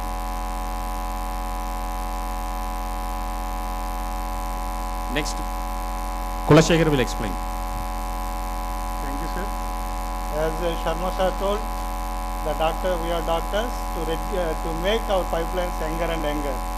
There is a recent article I studied in the newspaper. One US organization is trying to reduce the human life. Instead of 60 years, they will feel 40, 35. So for that crores of rupees they are investing. But here, the CP Guardians, we are investing our time and our knowledge to make our pipelines younger and to meet the our organization targets at any time. And the coating surveys in CTMPL, CVPL, ATFPL and DDPL we completed in time, sir. And the interference survey of out of 294 locations, 194 locations already completed. And around 125 HT crossing locations is due as per OSD 188, 5 years coating interference survey, which is presently under tendering. The EMPL, DCVG, CAPS survey due on next financial year, sir. This is the coating survey results. In CTMPL, we done CAT survey additional to CAPS and DCVG to assess the coating healthiness since it is 15 years old. Based on data, the entire CTMPL report 3.7 kilometer reported bad coating stretch and 6.1 kilometer reported as a relative poor coating. Relatively good 30 kilometer and good coating is 627 kilometer. So around 90% above pipeline is in good coating area. So presently we are going for repair of bad coating and relative poor and good coating based on DCVG and soil resistivity data. We are going for repairs. This is the coating DCVG defects reported in CTMPL. So around 13 major defects reported. Out of that 10 defects rectified, 69 medium defects reported, 41 defects are repaired, and minor defects are based on priority repair processes and going on. This is the DCVG defects details reported in CVPL, ATFPL and DDPL. So one major defect reported in ATFPL and in CVPL, DDPL only medium defects are reported, around 13 numbers. Rest are minor reports. In the CVPL, compared to previous DCVG and present DCVG, only in ATFPL the number of defects reported is increased. After going through the DCVG defect data, at few locations the minor defects is more. So we given the data to our mainline team to take further actions.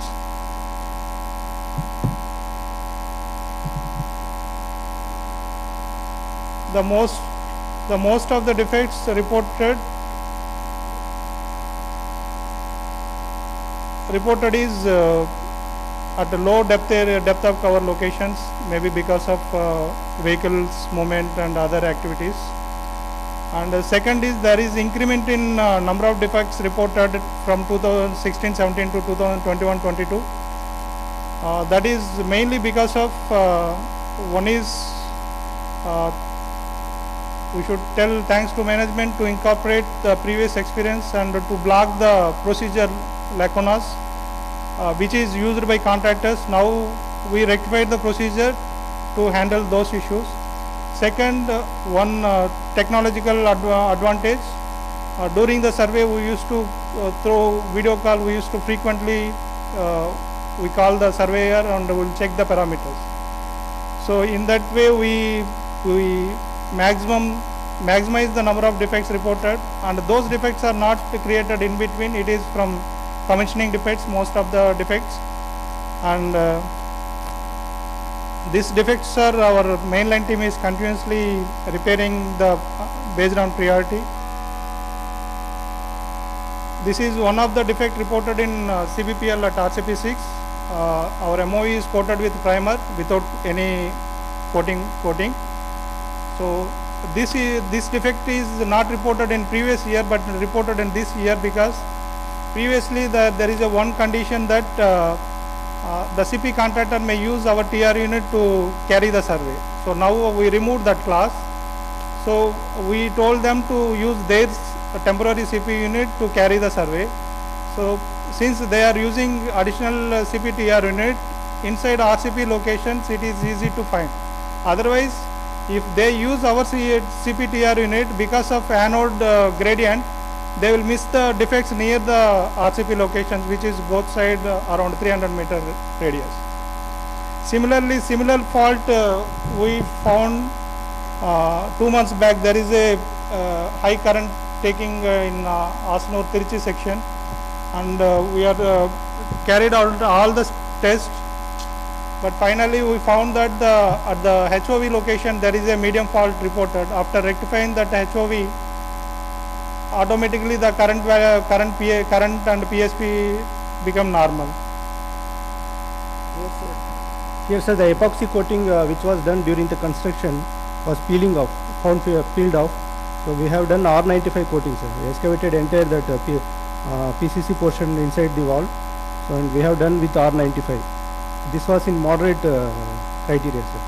It was in RCP6.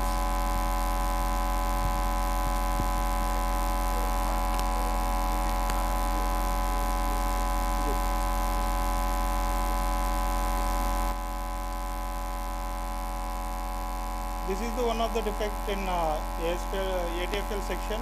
Because of stone, there is a fault. Most of the faults are commissioning damages, only JCB scratch or during laying damage in the pipeline. And one observation commonly we are finding from Chennai to Bangalore, this white color circles. We are suspecting sulfate, formation of sulfates, but we are taking more coating defects data. Based on that, we are going for soil and investigations data for finding what is the reason behind the white formation where the coating defect is reported. These are the few defect rectifications. In CTMPL, the coating repair is going on at major and medium locations and bad coating stretches. One good thing is, sir, actually though coating defects were there, but due to the effectiveness of CP, corrosion was not there, sir. Fitting was not there.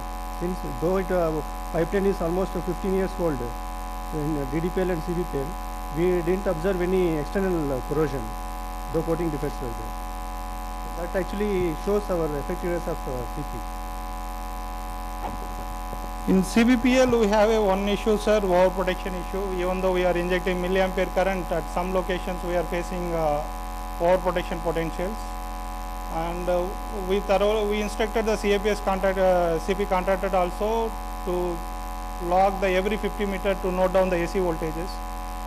Based on his input, we observed that from 110 kilometer to 48 kilometer, there is a fluctuation in the PSP and AC voltage also, with a certain time interval. So our regular PSP quarterly report also, from the 50 kilometer towards the Chittoor side, we used to face overprotection values, even though our CP current setting is very minimum. So first we carried out the data logging at China 60 kilometer, where we used to get around 1.2 volt PSP. It is a HT crossing location, and we locked both the AC voltage and PSP. the AC voltage maximum reported is less than 1 volt, but there is a fluctuation in the PSP. And we, after zooming this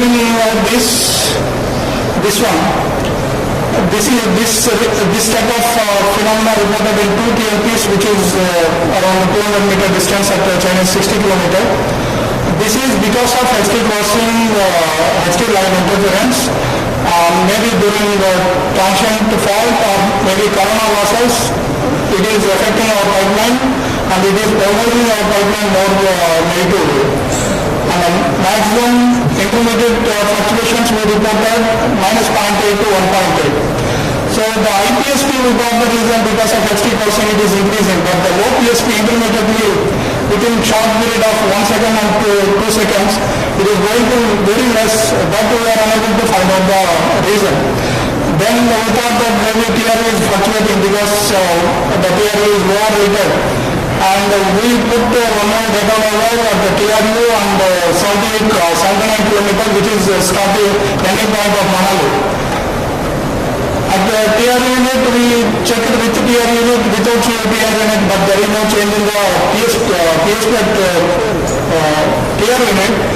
But there is a change in the PSP profile and AC at 79 kilometers. And we locked both AC voltage, PSP and frequency.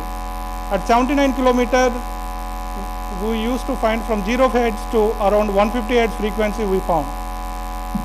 And the PSP fluctuation also, it is varying from minus 2.084 to minus 0.894. The average PSP is 1.279.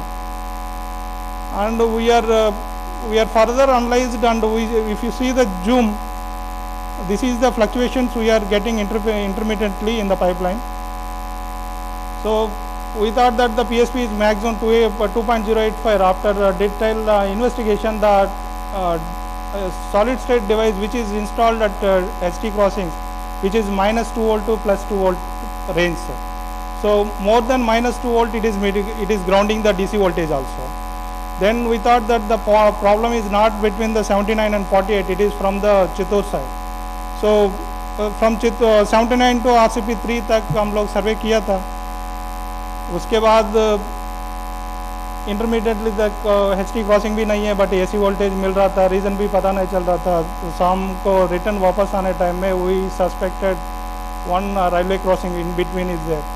There we checked the PSP and AC voltage. Luckily that time only train went. So there is increase in the AC voltage suddenly. So then our ATTP line also we checked it. There also it is SDD crossing, which is more than deeper than our Srpl line.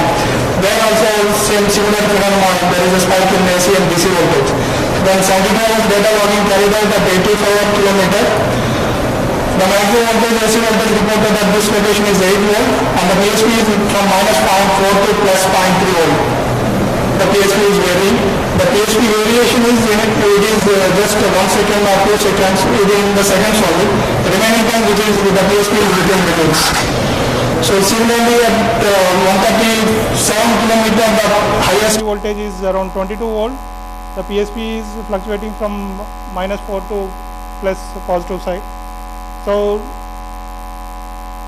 based on our existing OSD guidelines and NAES data, after carrying 72 hours logging, the AC current density, coupon current density is 22.65 at 84 kilometer, which is well within limits 30 ampere per meter square as per NAES and OSD 188.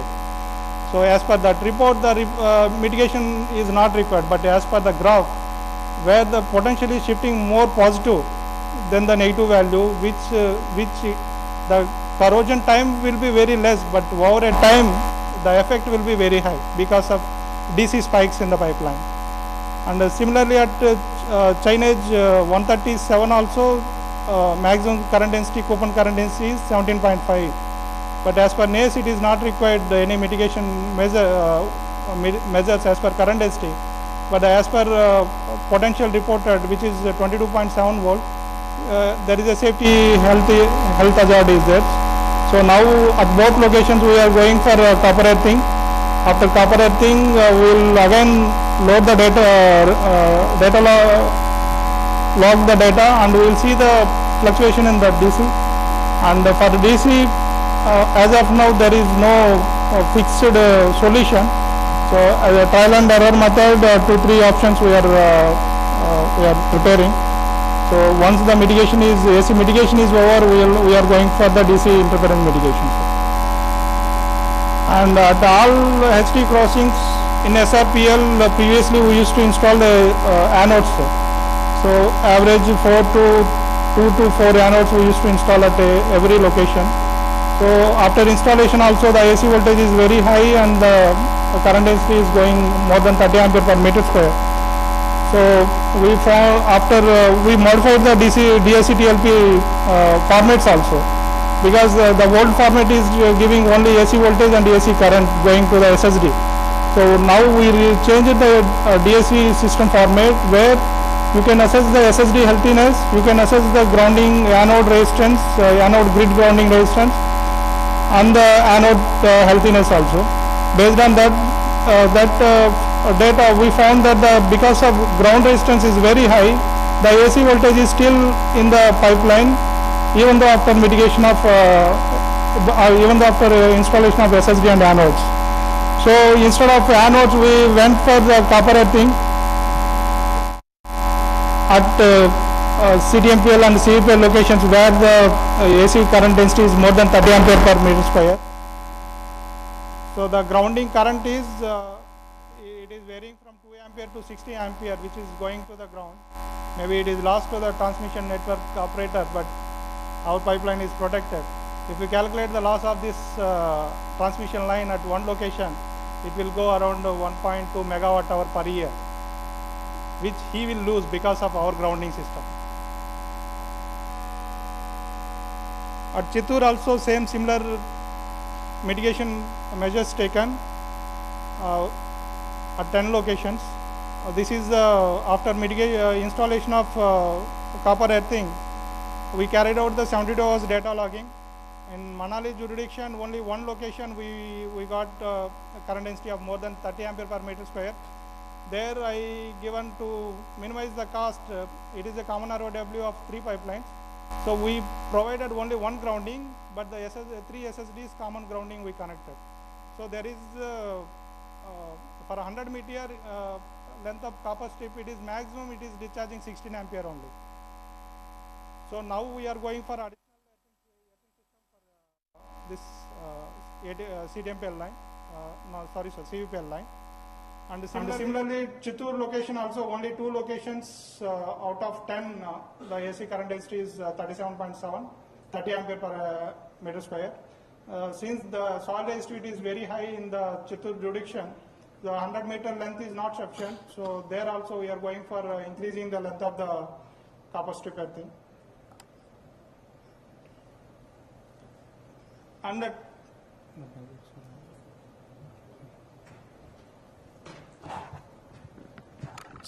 Sir, under Bangalore jurisdiction, for mitigation of phase interference, we have installed additional anodes, as well as we have replaced with black cotton soil, and along with the gypsum, bentonite, sodium sulfate, and salt also used to reduce the resistance. So with that, we have achieved the desired results. So earlier at chainage 279.398, the anode resistance is 55 ohms. So with the installation of additional 4 anodes along with the existing 1 anode, so we have reduced the anode resistance to 0.71. So thereby the AC voltage we have reduced to 1.16 volt.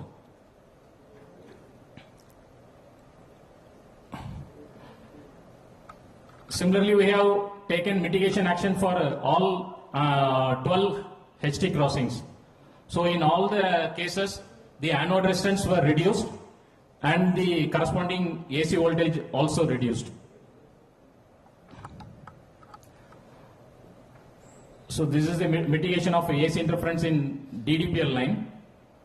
Similarly, in DDPL line also we have taken corrective action for 3 HT crossings, and this is the results.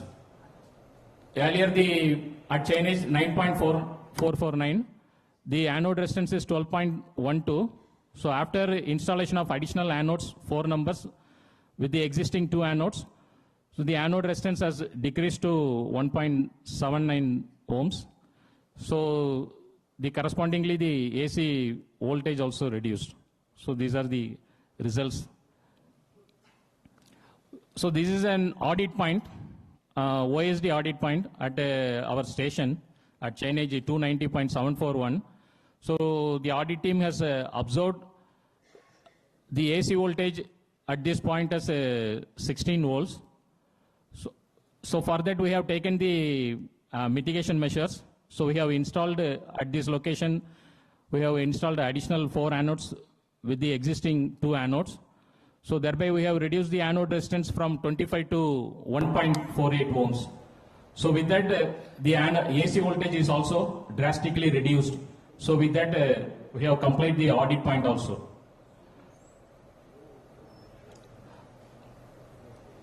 So this is the profile of the AC voltage after mitigation measures.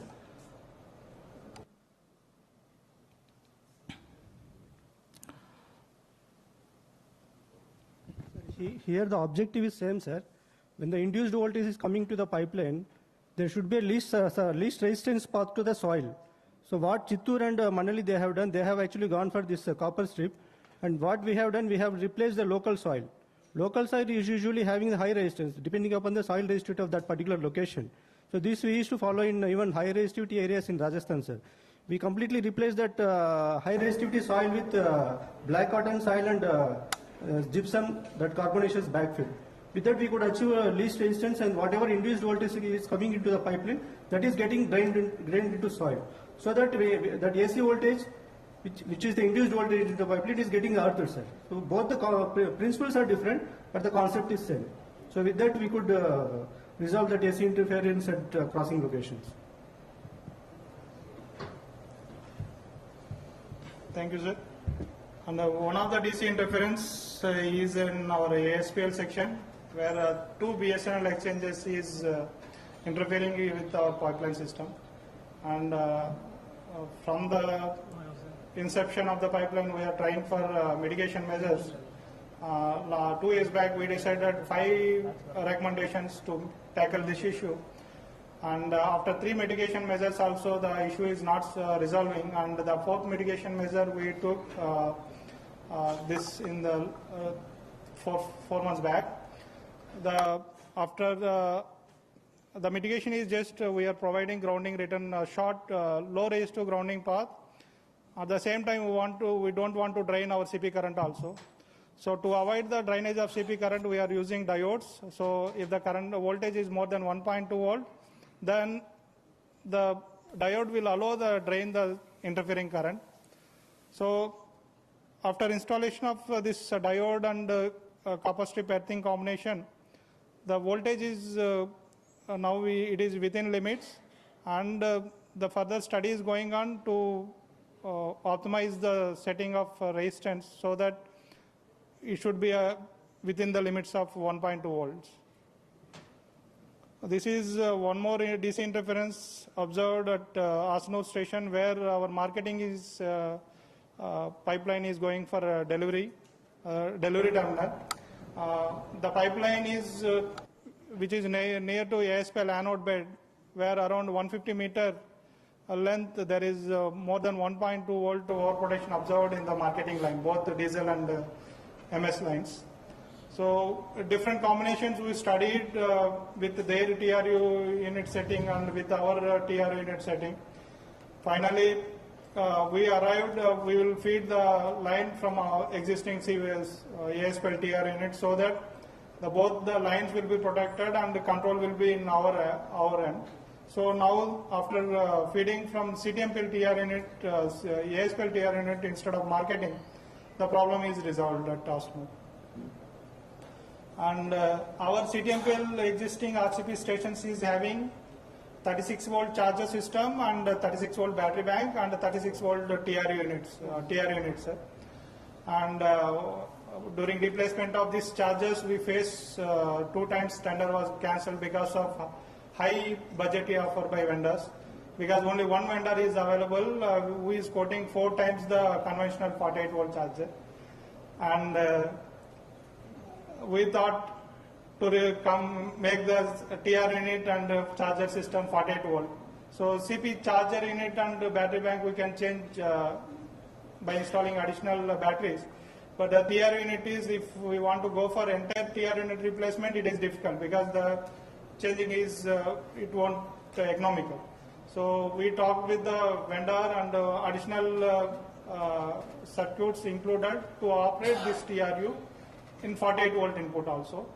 So after confirmation, and we changed the battery bank and charger system, which including the solar panel, where the solar panel is designed for 36 volt charger, and with the in-house we changed the entire solar system connection to give the 48 volt input, so which leading to around 33 lakh saving to the companies. And one more good effort done at Madurai, remote monitoring of midpoint PSP. This PSP we used to measure during quarterly PSP survey. We will check the PSP at midpoints.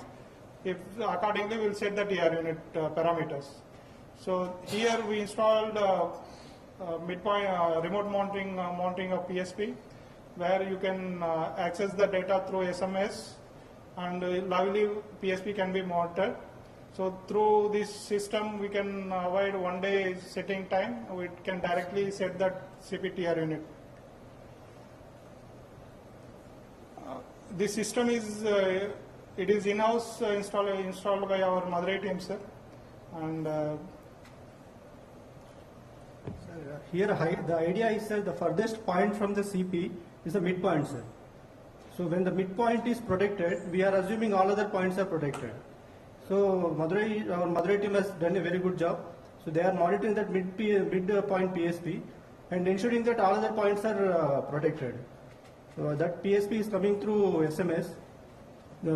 This was there in KVPL, sir. So KVPL it was there, but somehow that system you could not maintain that time.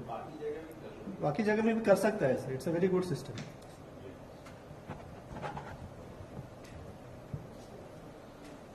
And in gas lines, we are facing at SV locations, there is a CP current drainage due to instruments cabling, cable armor and grounding systems.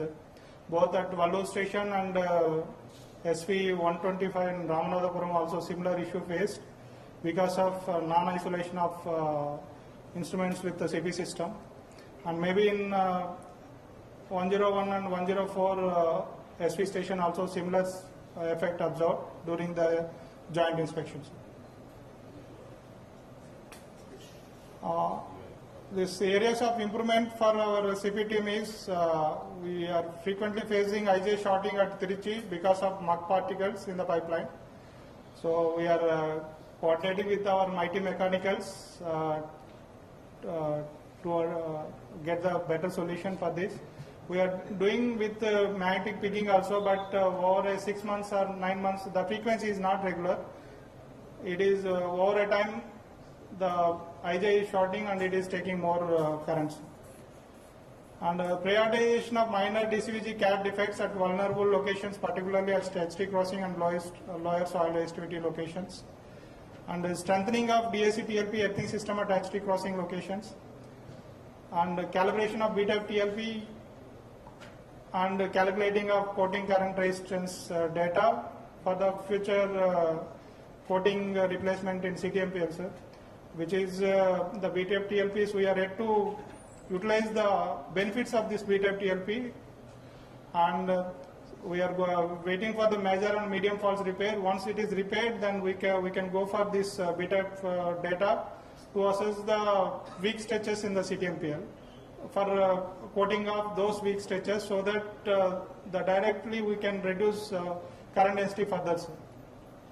And mitigation of AC DC interference at HT crossing locations and common ROW product and gas line pipeline, it is a bigger challenge for us. Once the gas line is handed over to operation, only HT location and crossing location we used to face huge interference. So it is one of the challenging job in front of us. And to overcome this, our strategy is by strictly monitoring and analyzing the quarterly PSP data and quoting survey health data and the monthly PSP reports, and reviewing the existing maintenance practice with the latest OSD guidelines and other statutory requirements. By reviewing this CP data, preventive action can be taken at interference locations and crossing locations. And by taking corrective actions, we will minimize the, not minimizing, we will go for 0 audit points in our department. Thank you, sir.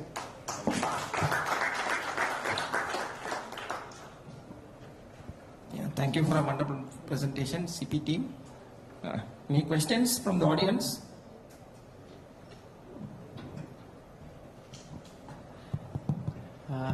Nice presentation, Kulshekar and Srinivaslu. I have a question regarding that AC interference mitigation. You have followed different approaches at both locations. The data that you collected for the copper strip method, I mean, you had the current measurement as well. So, can you think of doing something similar for the other one as well, so that we understand what is actually happening? We have more visibility on what is whether we are getting the desired results. That is one. And second, have we completed the post mitigation surveys as well at these locations? Yes, sir. At Chittoor and Manali, we completed the post survey. The data mentioned in the table is 72 hours data logging of AC voltage, PSP, and current density of coupon, sir. In case of Bangalore, now tender is under tendering, sir. The proposal is there. The live data we captured and we mentioned in the table. So voltage. What about current? Current also during the proposal is under tendering, sir. So there we included for 72 hours logging of AC voltage. Varghese, I think you are suggesting for Bangalore also to implement this copper strip. No, I am not. Then I didn't get your question. No, I said that he had shown that current data as well in his table for copper strip. However, in Rajesh, when he was showing his slide, there was only voltage data, current data wasn't there. So I was asking if you could measure that as well, and to ensure that data logging, basically data logging exactly. you are suggesting. Okay. So, it's generally a practice to do post mitigation as well. Tender is in. And I think I missed the first slide, first initial 1 or 2 slides I may have missed, but I saw the current density data. EMPL, you were showing that you have reduced from 50 to 25. So do you think that that is what is achievable, or do you think there is further scope for improvement? There is a further scope in improvement in EMPL, sir, because even recently survey also, because of connection of torrent line, again the PSP is going down. And both IJ, both side of IJ, PSPs we are getting. So particularly Vallur station, there is so many earthing connections, and it is not 100% isolated from CP point of view, sir. So there is a further improvement in the current density data, not only in Vallur, and even Ennur also there is 2 cables, reference cell cables, core and armor is connected, grounded, and from the field JB to TR unit, CP cathode cable also core and armor connected. Temporarily we isolated with additional insulation, but the permanent action there during ETMPL station PSP commissioning, they will take care of these 2 cable problems also. After that we can reduce further current density. No, because I actually happened to visit both these locations as part of the audit, so I saw a different approach from both stations actually. RTPL, they were actively looking for finding all these, wherever the drain points were. Okay, they were disconnecting all the connections and the armors of at the glands and whatever. So they were actively searching for these. However, in the case of EMPL, I was because it's been a long time since it's commissioned, and still, if we have not been able to achieve it, I mean, we need to put some concerted effort there. So that is something that needs to be looked into, because you can achieve technically much lower than 10 microampere per square meter, and that should be the target. We should not accept 25. When armor is shorted at the RCP locations, definitely we can find out from that CP current, whatever the current is drawing from that unit. So we can like focus on that point. Yes, that's something needs to be done there. I don't know whether any CP is taking more current in EM. The grounding is not 100% isolated at Vallur also, sir. Because some of the groundings. And maybe you should also have a look at the surge diverters as well. They appear to be shorted.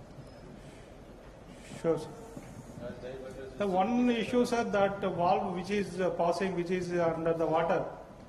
So we ground everything also, even that. I'm talking about Vallur only. I've seen it at multiple RPs. Okay, sir. Okay.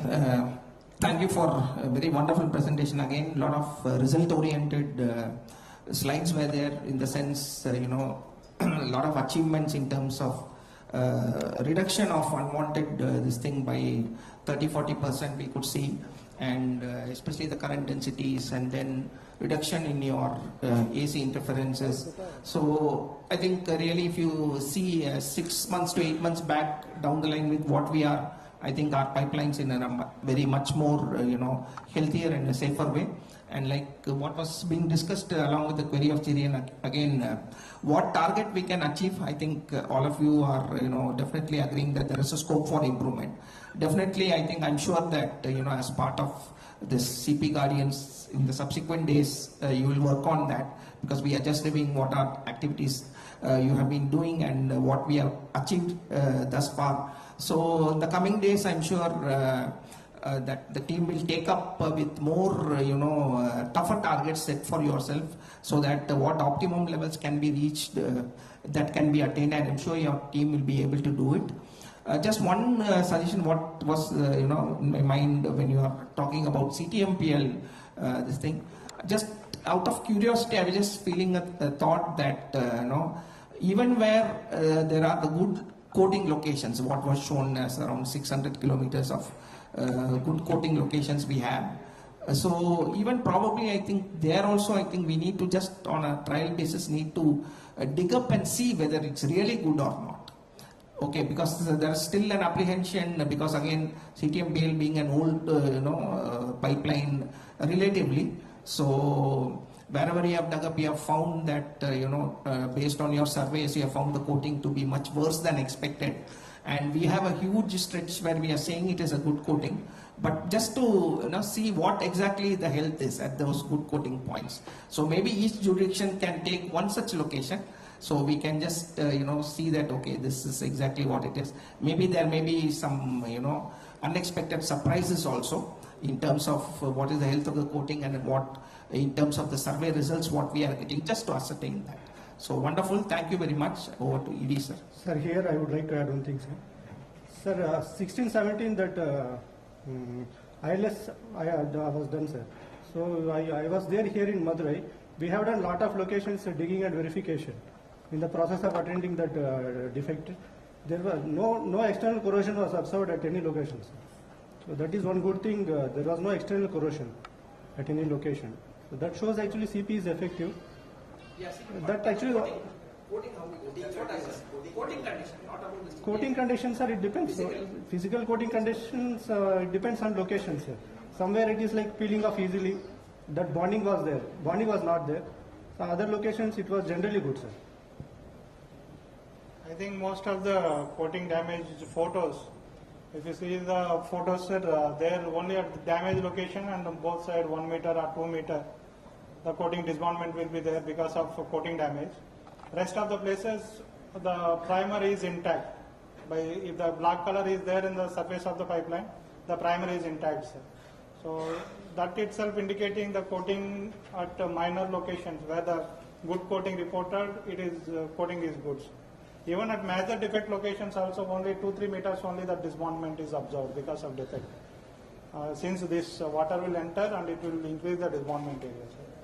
After 2 meters or 3 meters the coating is good, but at some locations because of surrounding soils the coating is like semi-solid tarah ka hai, sir.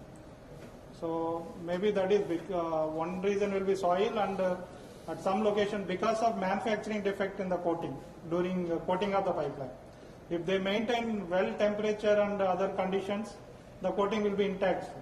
If they don't maintain, then on some coating defects, there is a zigzag dimension of coating, if you can see. That is because of non-maintaining the ambient STP parameters. Thank you.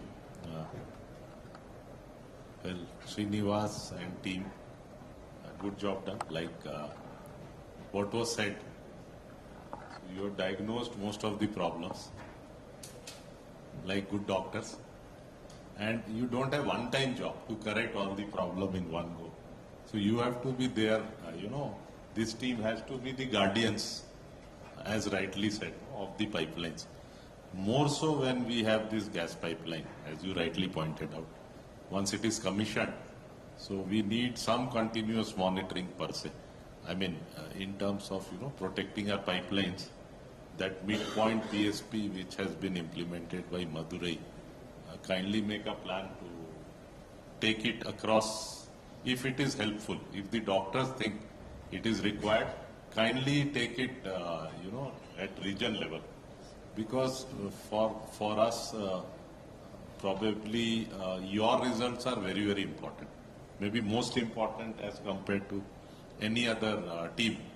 So keep monitoring this at continuous interval.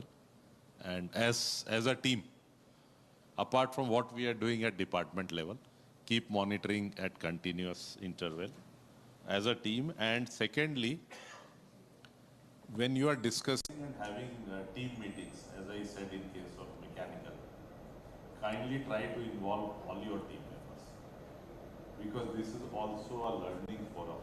TOX. We are not only looking at you to solve problems, but also to develop the team within.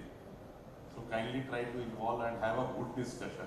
When all the team members, they learn about this CP and how it is affecting our different pipelines. So kindly make it a point. But overall, you have brought out very good data, the entire spectrum of pipelines. So well done, keep it up. Thank you.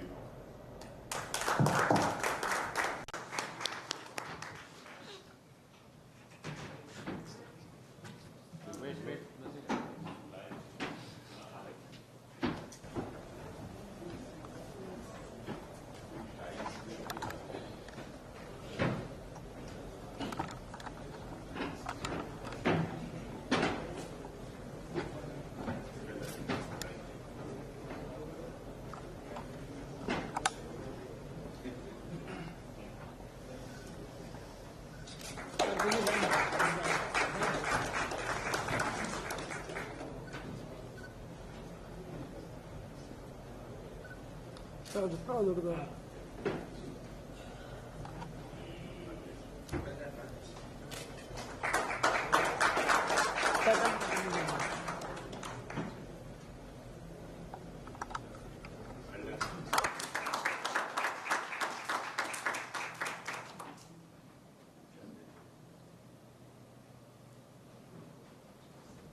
So after having a wonderful presentation by the team of doctors, the CP team, now we are having the next, the electrifying team of SRPL. That it's a team will be some at the hall only. We have shortage of time, so we will continue the presentation with team. So now next presentation is from Electrical Emirates, the electrifying team of team SRPL, having a motto, a word of electrifying solution. I welcome A. Hariharan, the team of coach of the team, along with the team to having the presentation of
नहीं रात को 10:30 बजे गए थे तो मैं सतीश के साथ निकल रहा था सतीश और मैं भी खड़ा हो गया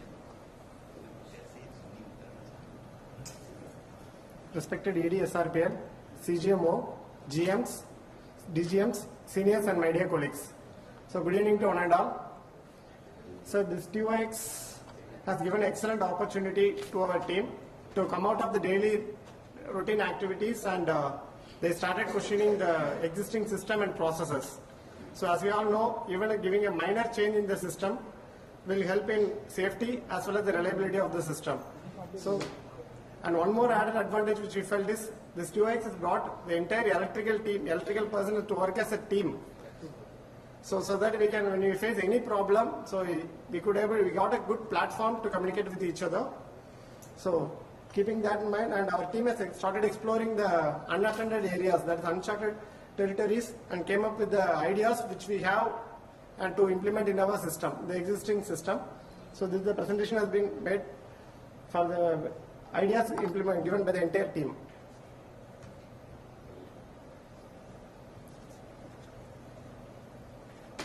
So this is the motto of electrical.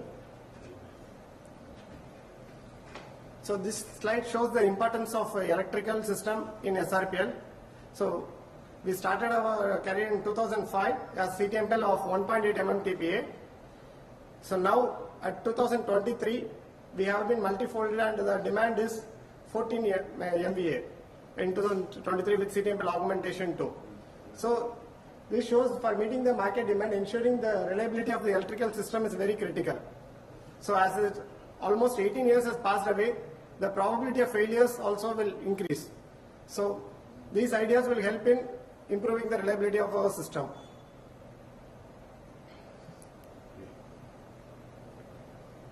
Coming to the TOX meetings, so far we had some 5 Zoom meetings. In addition to the Zoom meetings which we are discussing, so we have our regular WhatsApp group which our people are regularly sharing. When any problem, anything is there or any improvements which they are doing, they are sharing the WhatsApp group. In addition to that, since we have a good platform right now, our people have started communicating in phone also. So recently we had a problem in Shankari for a Biffy actuator problem. So that problem has already been faced by Madurai as well as Tirchi. So they could able to interact with each other, the problem could able to be solved easily. So proceeding further to having enhanced business excellence. So these three things we have concentrated in our presentation. So system improvements, the process improvements, and the work improvements. So these are some of the ideas which we have implemented in some stations, which we are planning to implement in further stations also. This we have proposed in TOX first meeting. So this is the implementation status. Thank you, sir. Actually, during high mast maintenance, we have to lower the high mast down, which is a safety hazard. So we have to go to the field near the high mast and we have to lower it down. So it is considered as a safety hazard. So we have implemented this remote operation of high mast using RF-based remote control module. This has been implemented in Chittoor and Bangalore, and remaining stations the target date is the 30 June.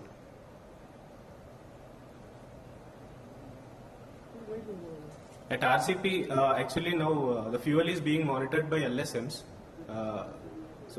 We are proposing the installation of level transmitter and integrating it with SCADA. And this has already been implemented in Madurai, and remaining RCPs also we are trying to implement.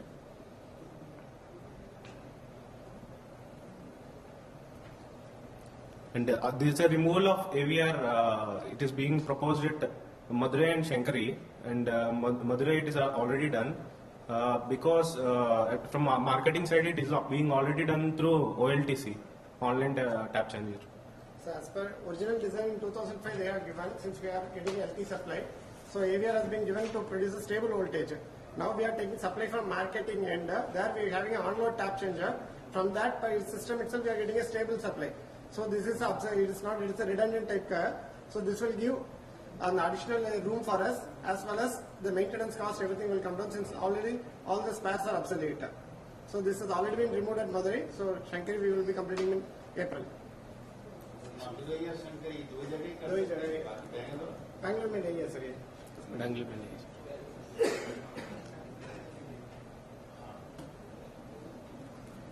है. The DRA steering is being automated at all stations, mainly Manali, Asanur and Chittoor. It has already been done at Manali, Chittoor and Asanur. Yes. So these are some of the improvements which we have proposed at last meeting, so which has already been implemented. So these are some of the improvements in the system part as well as in process to reduce our work.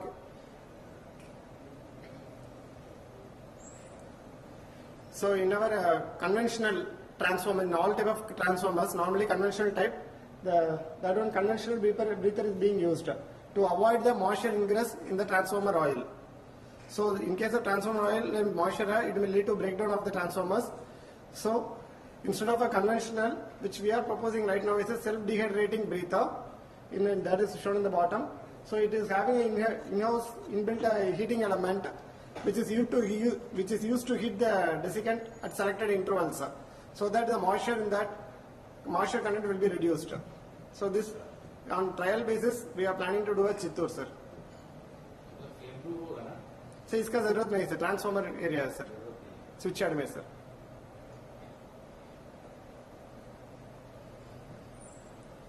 So another system improvement, sir. Normally oil filtration as per standard we are doing regularly on a yearly basis. One challenge which we are facing is the on-load tap changer. So whenever there is a change in the EV supply, the on-load tap changer will adjust itself so that we will get a stable 6.6 kV voltage. Due to the change in the contacts, carbon particles will deposit. This shows the OLTC, sir. So we will get deposit in the OLTC. This is the oil which are drained during the oil filtration. It got totally black. What is the consequence of this is, if the contacts with black particles if it is getting deposited, over a period of time, it will lead to electrical tracking, and there may be a possibility of face-to-face short. So there is a breakdown of transformer. This has happened in Indian Oil also in some locations, breakdown of transformer. So which presently as per maintenance format also this is not there. OLTC maintenance is there, but opening and cleaning the OLTC chamber is not available.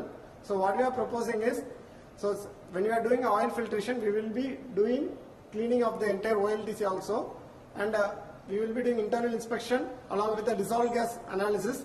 This has already been mentioned in OSD 137 and RP 148, and the trend analysis of DG also will be carried out.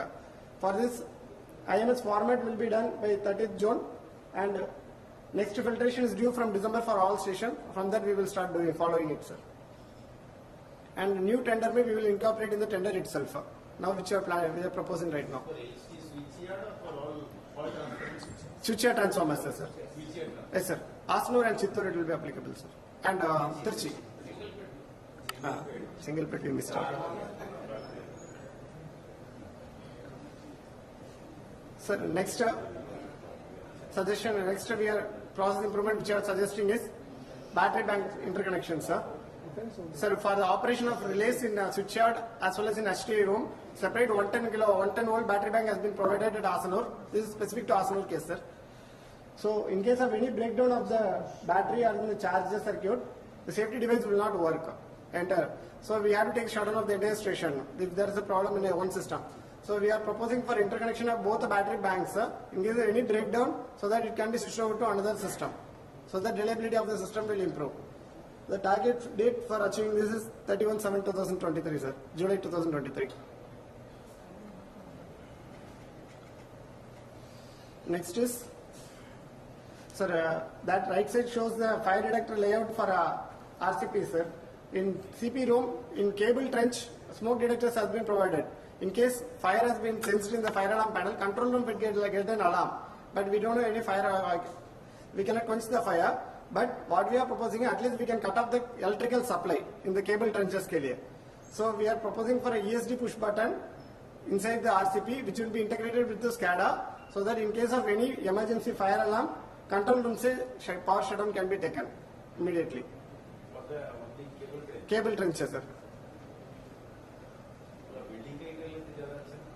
Yes, sir. Can be, but particularly since cable में fire हुआ था, immediately we can sense it. This is, we are proposing to do a trial basis at RCP 13 and under Shankari and RCP 10 at Madurai, sir, within this June. Next, coming to solar panel. So now we are entirely moving towards the net zero target.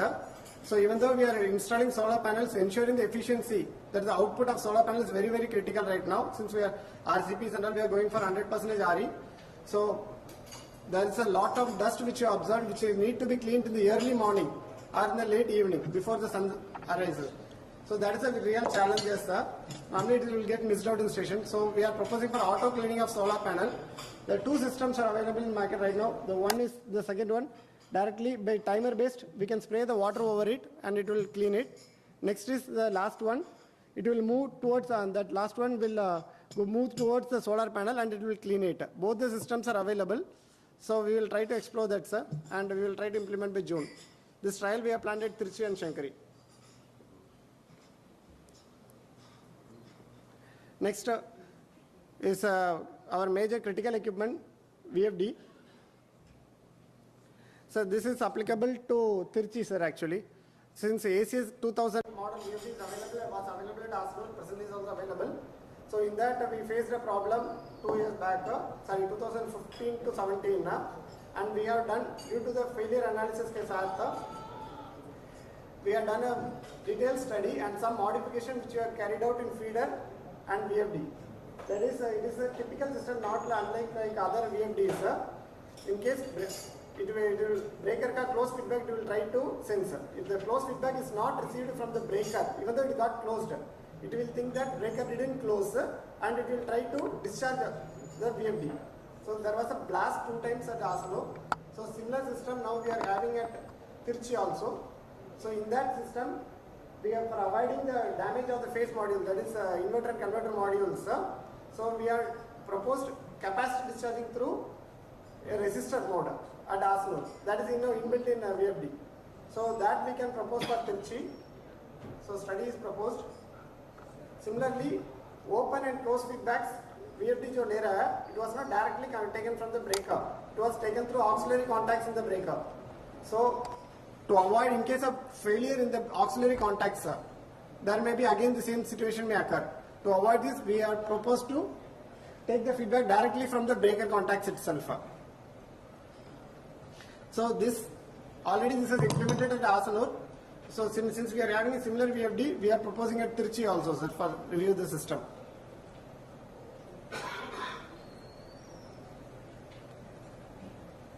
Another initiative, since the criticality of isolators, this is provided at Asanur as well as at Chittoor, sir. And as of now, isolators, before the closure of the breaker at outdoor end, we have to manually close the isolators or open the isolators. How we are closing is, this shows this picture, the top one, the handle is there. Handle has to be closed by hand with a force. So it depends from person to person by applying the force. I may be applying lesser force and he may be applying a more force. So when the force is less, it will not close properly and arcing will occur. Again they will close and open it, open and close. This will lead to problem in the isolators. So what we are proposing is the motorized operation for isolator to ensure that right time में exact force के साथ वो apply हो जाएगा, एक ही बार में हो जाएगा. Because of this, we have faced a problem at Asanur and there was a blast one time was there. Improper contact की वजह से. This we are planning to take a trial at Chittoor. So coming to repetitive audit points, sir, during the TOX meeting, we have discussed the repetitive audit points of electrical department. So these are some of the points which we have discussed. So one of the major points which every time we used to get it, flame-proof junction box mein Allen screw was missing, one or two screw was missing. So we have made a format for monthly checking of flame-proof equipments in line with the OSD, and already a WRA has been raised and approved, sir. And remaining thing, we are sensitizing the people. Many things are already available in the system, like traceability of master test instruments has to be made available. Double earthing not available to the electrical equipment. But with respect to double earthing, even for lighting, people used to say double earthing has to be there. So as per OSD, for more than 250 volt, two separate and distinct connection to the earth grid has to be provided. Below that it is not required. That also we are sensitized to people. And one more point we used to get regularly, electrical hand gloves. The electrical hand gloves as per IS, half yearly we have to do testing. So as of now we are proposed to for instead of testing, we are planning to procure a new one since the cost is lesser. And insulating mat, yearly as per it is a visual inspection as per IS 15652. That also we are sensitized to the entire team so that we will avoid the repetitive audit points. Coming to process improvements, already we have a well-established IMS system. So we have reviewed in line with the OSD 137 as well as the PLHO manual. So these are the formats which are found missing in our system. So for which WRA has already been raised and approved by management.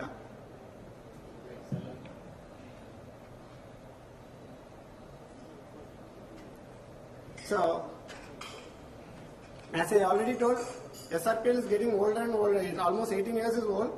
And SRPL electrical system, if you subdivide, is the major components. If you see in the substations, isolators and transformers are there. And next, HT motors. And next is HT breaker and VFD isolators and safety devices. So since in day by day it is getting older, the probability of failures is more. To avoid that, our team should be capable of handling any kind of probable failures before it occurs. To ensure the team building for our engineers, what we are proposing is a training database type which we are planning to develop. So to start with, we will have an electrical portal in our SRPL intranet. This we have discussed with our IS department. They agreed that we will do that. So this portal will have the entire electrical system in place. As if anyone is taking over electrical department, in our stations, entire pura data it will be available. Starting with one, I have listed out the major equipments. So basics of the equipments, since we have only 5 to 6 major equipments which we have, and how the design is being done at PLHO end. And if you take a component wise, it will explain. Like VFD means we will take a photograph and we will make a presentation for a VFD, and it will mention component kya hai and purpose, everything we will clearly demarcate it. And next coming to, this is as per design part, coming to maintenance part. So day by day we are having some problem. So every station is doing some troubleshooting. So based on our experience, we will make what are the probable causes for the failures. So we will document it for every failure causes, for HT motors as well as switchyard, transformers and HT breakers, everything we will document it. Similarly, also we will have a case study for that. It's a failure case studies. We have already failure case studies, so many case studies in Indian Oil as well as outside. Like HMRB transformer failure has happened in 2018 and ASNO 2016 case study. Everything we will document it, since based on the people will learn from that failure case studies. Similarly, one major challenge which we are having is condition monitoring. As of now, we are doing condition monitoring once in 3 years. So how to interpret the condition monitoring data? So based on our own experience as well as our time, we will use to talk to party and we are analyzing the data. So what is the guideline and how to go about with that, everything we will clearly document it and we will have in the portal. So this is what I was mentioning. So every equipment wise, station wise, we are planning to make a presentation, and like a VFD, if you take what is this, every part, what is it and what is the purpose of it, and if there is any alarm in the VFD, what may be the probable causes. This we will clearly demarcate in the presentation. Similarly, failure root cause. If there is a failure in a pump bearing, what are the probable root causes? So similarly, what and all which we could able to make it, it cannot be done in a single day. So it is a continuous process. So this is one part. Next, similarly, what are the case study I told? ASNO VFD failure case studies, HMRPPL, OLTC में their contacts due to the arcing service contact break हुआ था. They have done an exhaustive case study and they have given the suggestions. So this also we will try to include in that. So this is one thing which we are planning to implement in this one. So every station, if you see the actuators, we can have only 4 actuators: rotor, Diffie, Emerson, as well as AUMA. So we are doing actuator maintenance in-house. So when there is a problem in a station, it is taking almost 4 to 5 days for rectification of a problem, for identifying the root cause. Kahan se aa raha hai. So this is one thing. There is a problem in the torque transducer. The actuator was tripping in a rotor actuator. High torque mein trip ho raha tha. But there is no problem with the actuator. The problem is only with the card. Even for replacing the card, if you are going to remove a part, it is so sensitive part. If you are going to put extra pressure or something, that's going to damage the other equipments, nearby wires, everything. So we will take every actuator wise or equipment wise, whenever they are doing a maintenance, we will take all the photos and capture videos, so that this is a step by step already how the maintenance has been done. This is clearly demarcated, and finally how the torque transducer has been removed. This is what we have planned, sir. This is a continuous process. This is one thing which we have. Similarly, all other stations are doing. So day by day we will improve on this, sir.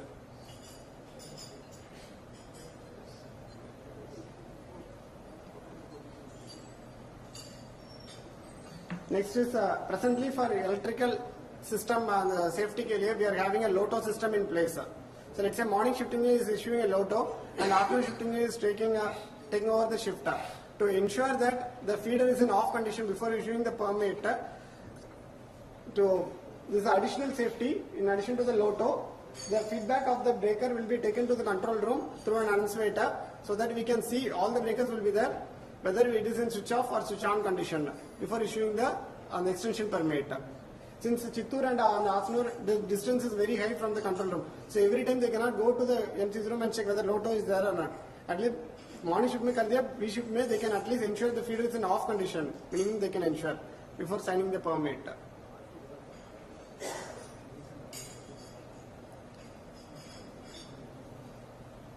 So these are the existing system with some minor changes, and so that we can have a reliability of the system. So coming to the new initiatives for the electrical system, which is not already in place for us. Abhi HIMAS tower ka, we have 12 fittings in all the stations. So in view of net zero targets also, so out of 6 is almost, in every station 12 is not mostly mandatory, only 6 lights is also mostly sufficient. So what we are proposing is, Instead of replacing the entire 12, we are proposing for 6 lights with a DC. That is why we will separately provide solar panels as well as batteries in the MC0. From there, only 6 lights will be operated. In case of battery ka kuch bhi issue hua, AC supply will be there, so that illumination ka problem will not be there. One high mast roughly will have almost 1.8 kilowatt per savings will be there. And sir, most of the station it is sufficient, sir. Based on the requirement, we can change that, sir. Will change station to station specific. Rough ideas. Let's say Sankari Jaisa location ke liye high mast if you are reading 12 is not required. We are getting more illumination only. So at least by this, normally we will operate through this. In case of supply is breakdown hua, then AC image automatically it will get changed over. So for Asno Jaisa location ke liye we have almost some 8 to 10 high mast. So we will have a good quantum of, we can save a good quantum of energy in the night time. Since particularly in Tamil Nadu, hybrid system is not allowed. Only on the, we can have, if you have batteries we cannot provide if you are having AC supply. In this is a separate system, just it will be act, so that there is no issue with the EB. One another thing which we are proposing as a new system, actually in transformer neutral earthing is very critical in substations. So if we should maintain the ground voltage, ground resistance below 1 ohm, so that fault current if any will be flowing through the ground resistance. So if the resistance is high, fault current will not flow through that, and there may fault, it will not trip, equipment will not get tripped. So to avoid that, on real-time monitoring of earthing system, which is already available in the market, so it will be directly connected to the earthing system, so that the grid resistance less than 1 ohm can be ensured always. In case grid resistance is increasing beyond a limit, so it will give an alarm. So that the safety of the electrical system, transformer, everything can be ensured in this. This is another new thing which we are proposing, sir. This trial we are planning at Tirchi at one of the transformer, so that transformer neutral earthing will be less than 1 ohm. That we are ensuring. Since our earthquake measurement frequency is once in 6 months only. So during the time of 6 months, anything may happen.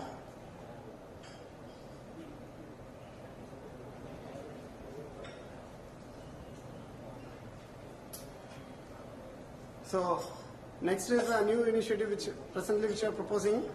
As of now, we are doing our maintenance based on time-based or usage-based. So now we are proposing condition-based and predictive-based maintenance for HT breakers. So the condition monitoring of HT breakers, normally if you say once in 3 years through external party we are doing it. So during the 3 years period, anything may happen. So if you have seen some of the failures in electrical tracking and electrical tracking has been observed in this on the HT breaker panels due to partial discharge effect. So to avoid this, so we are proposing for a condition or predictive maintenance. Real time it will be monitoring. It will be monitoring the partial discharge if anything is happening, and if there is a change in temperature inside the breaker, and if there is a change in temperature, abnormal change, it will be connected with the real-time system. So the operator will come to know, so that we can take corrective action. One another challenge which we are facing right now, to how to measure the condition, the temperature inside the HT breaker. Since the panel has been closed, for checking that we have to open it. So by using the system, we can avoid that. So this is another system which we are proposing at Tirchi, sir, on trial basis, sir. Since it is a totally new, that grid electrical system, and this is a new, we are proposing, sir, on time basis के लिए. Yes, sir. लगाना है, sir. So इसलिए एक panel में लगा के, we have to HT panel में लगा के check करना है, sir. It's a totally new system. And the last one, Asnur mein we are having a harmonic filter, sir, actually. So we have provided in 2015 to avoid a penalty from EB due to. अभी आसनूर का mainly pumps has been shifted to Asanur, and Asanur pump में दोनों pump साथ चल रहा है. So now we have to study the harmonic distortion right now. As per EB standard, it is 8% के नीचे होना है. In 2015 when it was checked, it is 8.76%. So now since the Manali pump is having a 36 pulse converters, so pakka already Manali में study किया, the harmonics was less. Now we have to study that, and whether the harmonic filter is required or not, we have to go ahead with that. Since AMC ke liye we are paying almost 4 lakhs per annum to the party, since being a comprehensive AMC. And after So once we study, we can eliminate that, sir, actually. Third party के through we have to study harmonic study condition में study करना है बस वो value कैसे आ रहा है for various load conditions के लिए EB 90% of the load demand में they will come and check the harmonic value. Or demand में we have to operate the pipeline and then we have to check the value. If it is stable, then we can stop the harmonics, sir. Actually, this one. Thank you, sir.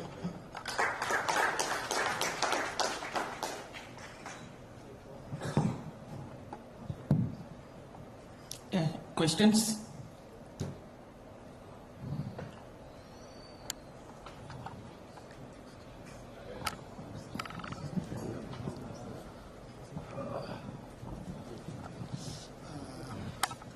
No, I think this harmonic survey has to be carried out in Trichy as well as Asanur because of additional VFD has been installed. So that we have to focus. Yes. Yes, sir. Tamil Nadu ka guideline है 8% we have to maintain, sir. Actually, Asanur में every quarter they are doing it right now. So Trichy में party का बुला के we have to check the values, sir. Actually, so what we are proposing is. Asanur में existing system may not be required right now since we are using along with the Manali pumps. Manali pumps is having 36 pulse converter, so harmonics will be automatically less in the during the pumps. Already study has been done at Manali. It was less, so that's why we are not implemented in Manali. So that if we are confident with that, then we can go ahead with the harmonic filter, sir.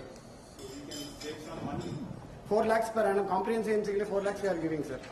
That may not be required. Trichy can be planned. No?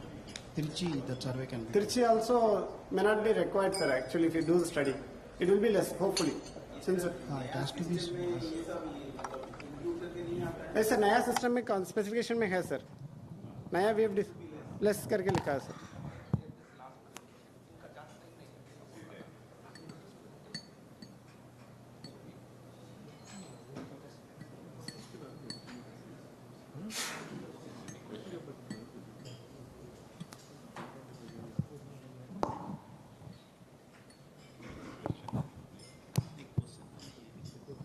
Beyond question.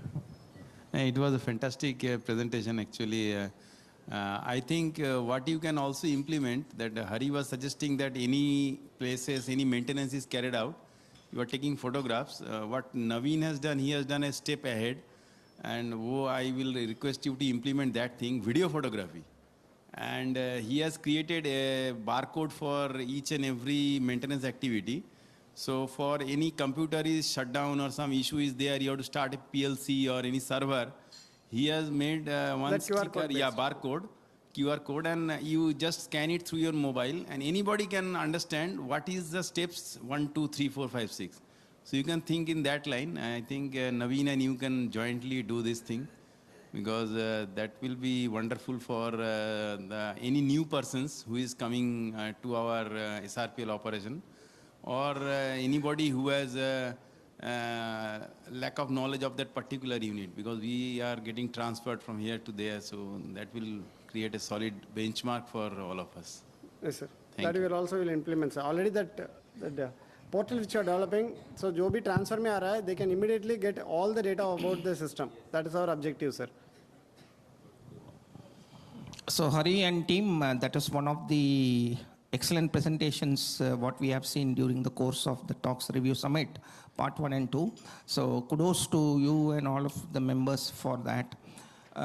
One more thing what actually, struck a chord with me was like why we had created this TOX and with involving all the members from different stations as a cross-station functional team, and to have one, group of specialist engineers of specific disciplines working together, although they are physically separated by their posting. So that was one of the core things, of course, doing suggestion, so many things, those are all part of the activities, but there are some really core things which, what we thought should happen as a change of practice, as a creation of new culture in SRPL, creation of a new working system, which by itself, once it's created, will trigger many things for achievement. So that was this, that creation of one cross-station teams. So in your early part of your presentation, that actually that has come out really well, what I could really realize, like the involvement of everyone, and you have now become a single electrical team. So for me, in spite of so many slides, that one fact was for me one of the real highlights and achievements of your team. That is something which really we want that to happen for most of the teams. Of course, we have seen this in many of the teams, but this one in particular, the way you have said, and the utility, and subsequent to that, how your team members have interacted with each other to solve their specific problems. So that, I think, really, gives a great satisfaction that yes, the system has been created and it is functional. Of course, the many things you have already done, what you are planning to do, those things, once this fundamental foundation is in place, then all those things are really going to, go on and will get achieved. So compliments to this, and I really look forward that, the same sort of a spirit, whatever is there, many of the teams, as I say, do have it, but to bring it to this ultimate level of one, team of electrical or of that particular discipline across SRPL, we need to reach up to this level. So wonderful thing. A lot of wonderful technical points, many of the achievements, and the future vision, a lot of problems which have been identified. So really, those are really wonderful, and also repetitive audit points. For the first time, whatever points you showed, I could identify them. Yes, these are indeed repetitive, which has come over again and again. So I'm glad that these have been identified in the right way, and also action has been taken to, see that such points never occur again. And as a part of review of your own system, where the shortfalls are there, where something which are, now not required, I could find both that, the things which have now been updated, those things have been removed, and a list of formats which you guys have identified as are missing in our system, and then have already started working on it to include in our system. So that is also really commendable. So these all areas, each and every format what you have identified for inclusion is one potential area for future audit points. Not just minor audit point, but major audit points, because the whole system for doing such maintenance was not there. So that is again a real creditable achievement to your team, and really appreciation to all of you. One thing what I want to add, it was a very interesting thing to hear regarding real-time monitoring of earthing value, what you identified for your transformer neutral, which is of very critical importance. I think similar way, of course, you have one common electrical grid at all the stations, right? Your grids are interconnected to have one common grid, right? Yes, so you can have one such this thing even for monitoring your total station electrical grid also. So you can say that once that is there, then all the stations, your earthing systems are being monitored real time, because that is the major earthing grid of all the stations. So real compliments, best wishes for all future endeavors. Thank you. Yeah. Thank you, Hari and team. I think whatever was could be said has been said. Three things stand out in your presentation. Firstly, you have set target dates, which I am always looking for in any presentation. You know that very well. So some of the initiatives come with a target date, because without target, this has no meaning. बोलो हम ताजमहल बनाएंगे, but will take 20 years. We do not want that. We want something which can be done within 1 year.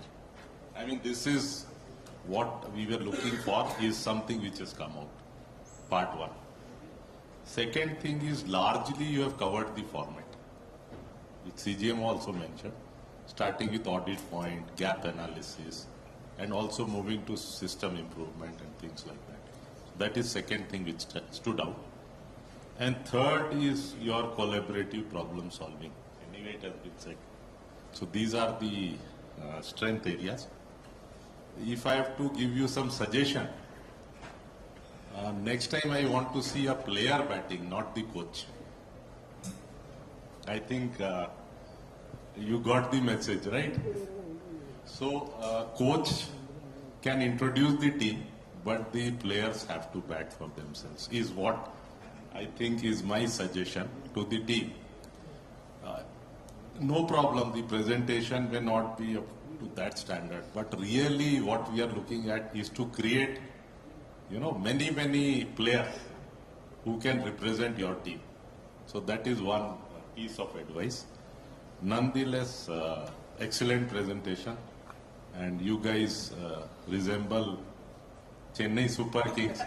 So you are making. Thank you. All the best. Thank you, sir.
Thank you, Electrical Emirate, for this electrifying presentation.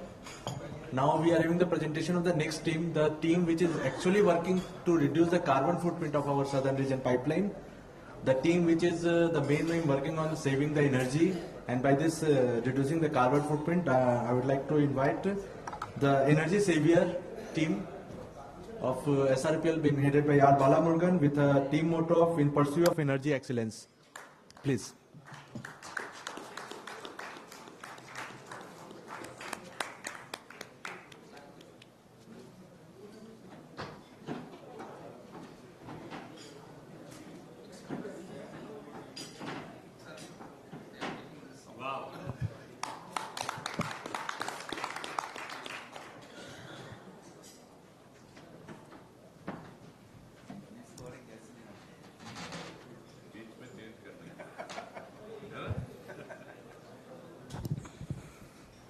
Respected ED SRPL, CGM Operations, CGM HR, GM Datta sir and Anil sir, all HODs, SICs and Tox team members who are all present here. A very good evening from on behalf of Energy Saviors team. So our team motto we had shared during our earlier review meeting also. The Energy Saviors in pursuit of energy excellence. This is our motto, and we are striving for achieving energy excellence of SRPL. So this is the team members of Energy Savior. Today we have Sundar sir from Madurai, Ganesh from Bangalore, and Shan from Ramanathapuram. And remaining is Revan from Chennai Pump Station, Santosh from Asanur, Vijay from Trichy, Dheeraj from Chittur, and Ramavat Gopal from Ennur, and myself as the coach of this team, sir. So for the functioning of the Energy Saviors team, it is essential that we do meet and we share the informations. So during the last quarter, that is January to March, we have conducted around 6 meetings. So we have improved our team member presence. So earlier it was 5. Now we have slowly moved on to 8, sir. Sir, our broad agenda covers like team strength, team weaknesses, best practices implemented, status of objectives and targets, works which are presently in our hands, and new ideas which we are going to implement, sir. During the last review meeting, we had shared the team strength, sir. Now, actually, we have to strengthen further, and also we have to overcome our weaknesses. So, one of the strengths we discussed during the last review meeting was we have energy data of all locations, but there is no common platform for monitoring the data, sir. So, this year, as a part of MOV target also, we have planned for implementing this online energy management system, sir. So next is already we have a ANMS in place, and to further strengthen it, we are going to extend it for gas stations, Ramanathapuram and Ennur. Presently, IMS they are preparing, sir, and after that we will be implementing ANMS for gas stations also. And almost all locations of SRPL were having renewables, either wind or solar. So Ramanathapuram and Trichy we are not having. So presently works are in progress with installation of solar panel at Ramanathapuram and Trichy. SRPL solar and wind combined, it will reach around 367. Solar will reach around 367 and wind is 48.3, sir. And Ennur we are checking the feasibility for implementing solar plants, sir. And another was energy saving is a common goal for all departments, sir. Now with addition of net zero target, and we also will assist net zero in energy conservation, thereby achieving net zero.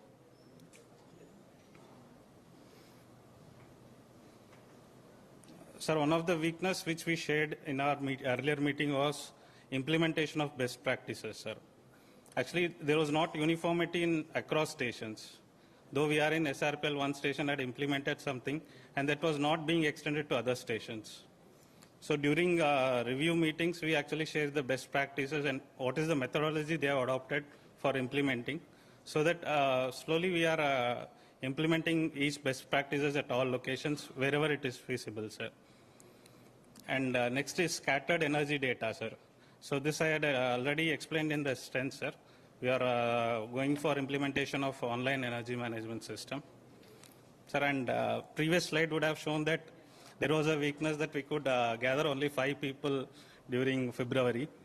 So, and recently during the last meeting, actually Vijay from Trichy, he had shared a polling system in WhatsApp, sir. And that's why the reason was we could gather 7-8 people during the next meetings.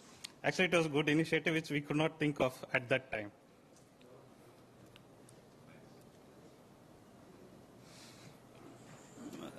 Sir, next is enhancement of generation of WTGs. So this value-added package we had installed, sir. This works got completed in 28th February. So now it is actually 18 days. Actually, we could not get a longer sampling period. We just tried to plot the data of previous years, 1st March to 18th March with current year 1st March to 18th March. So the x-axis shows the wind speed, sir. We have taken data of 5 to 11.2 meters per second. So with this, whatever the achievement is, approximately 4.87% increase is there, sir. Actually, before installation, Suzlon had claimed a 5% increase, sir. Maybe the more the duration, further results can be analyzed, sir.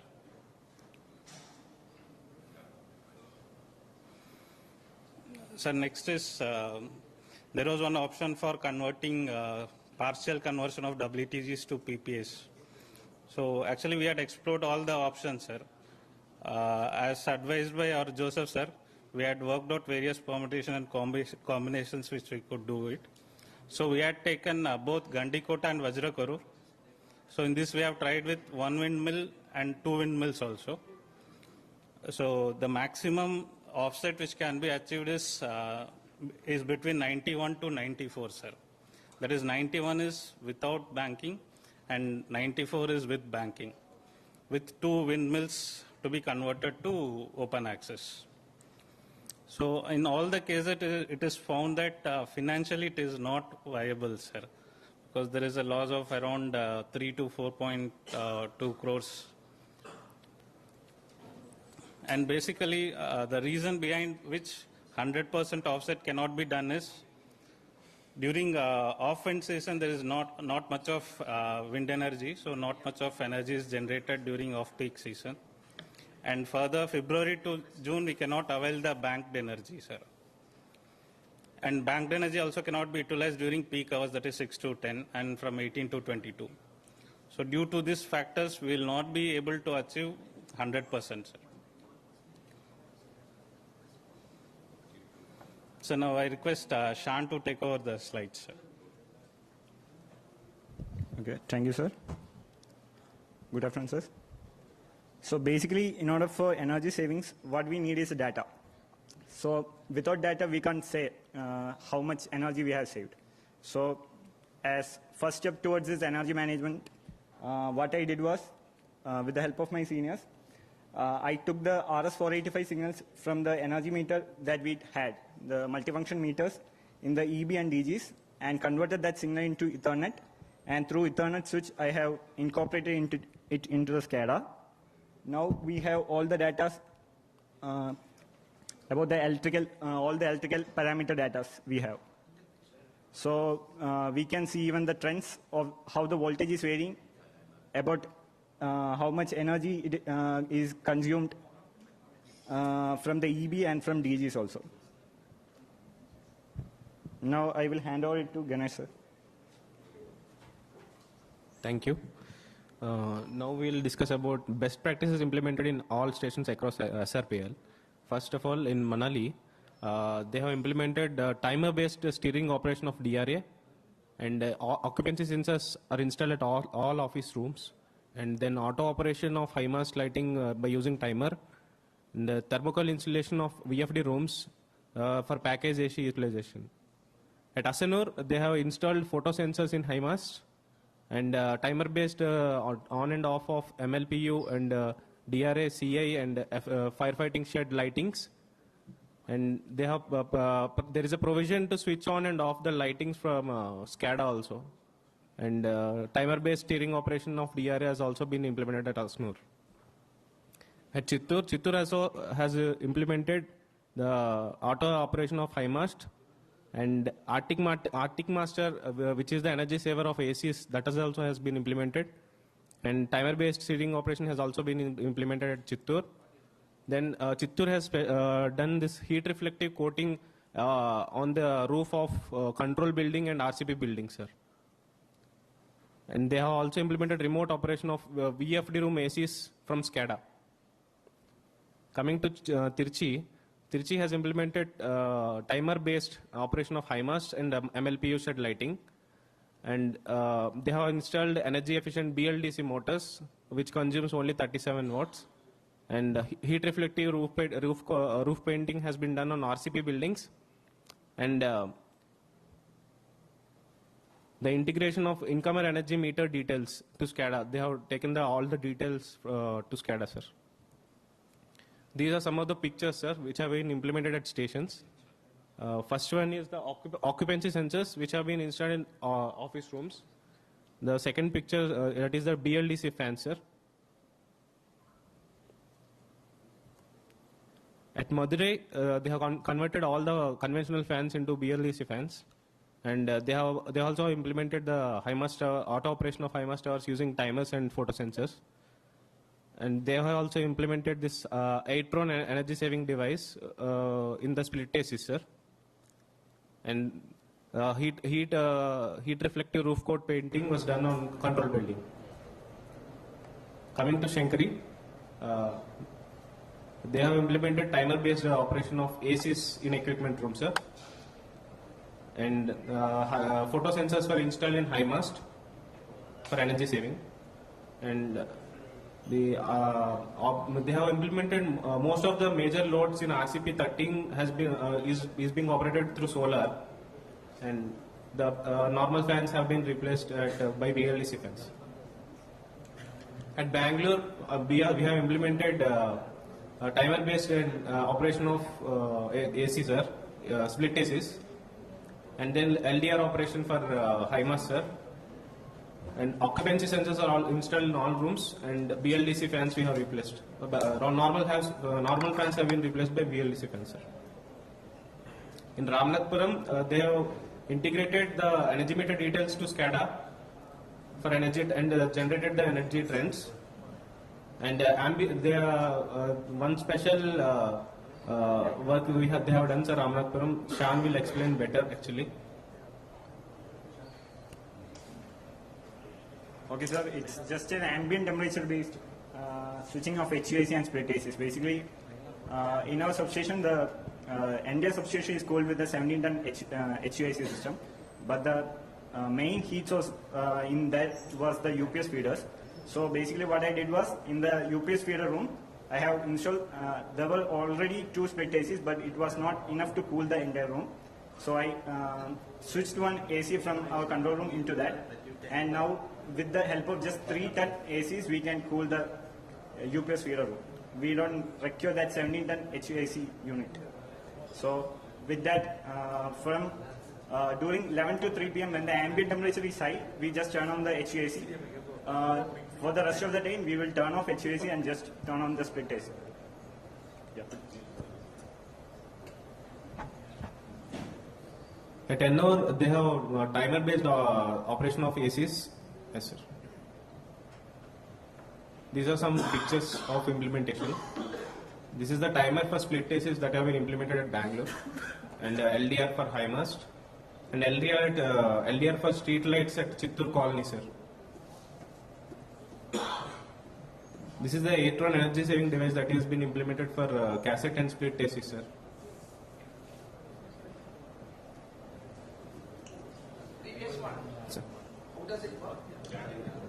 So this is a closed loop device, sir. It takes two temperatures. One is the ambient temperature, and one is the temperature that is being generated by the AC.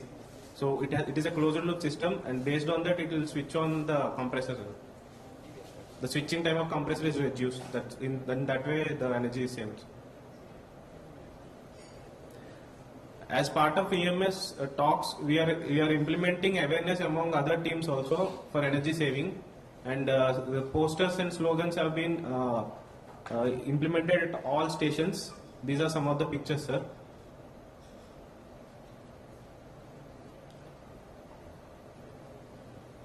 Now Sundar sir will take over, sir. Zero audit point department, sir. Few common audit points observed during this last audit, sir. It's a common point for WRA to be raised for changes done in stations, and objectives and targets to be updated monthly. Reasons for reduction in SEC to be recorded. Energy consumption for MLPUs considered cumulatively instead of separately. Energy sources to be updated. All these points are complied, sir. Now, action plan zero audit. Regular reviews of ENMS implementation during talks review meetings. Customized report generation as per ENMS in real-time energy monitoring system. Periodical awareness program to energy managers. Now, recently, February-March, one ENMS audit was conducted. We have to receive the points, sir. Now,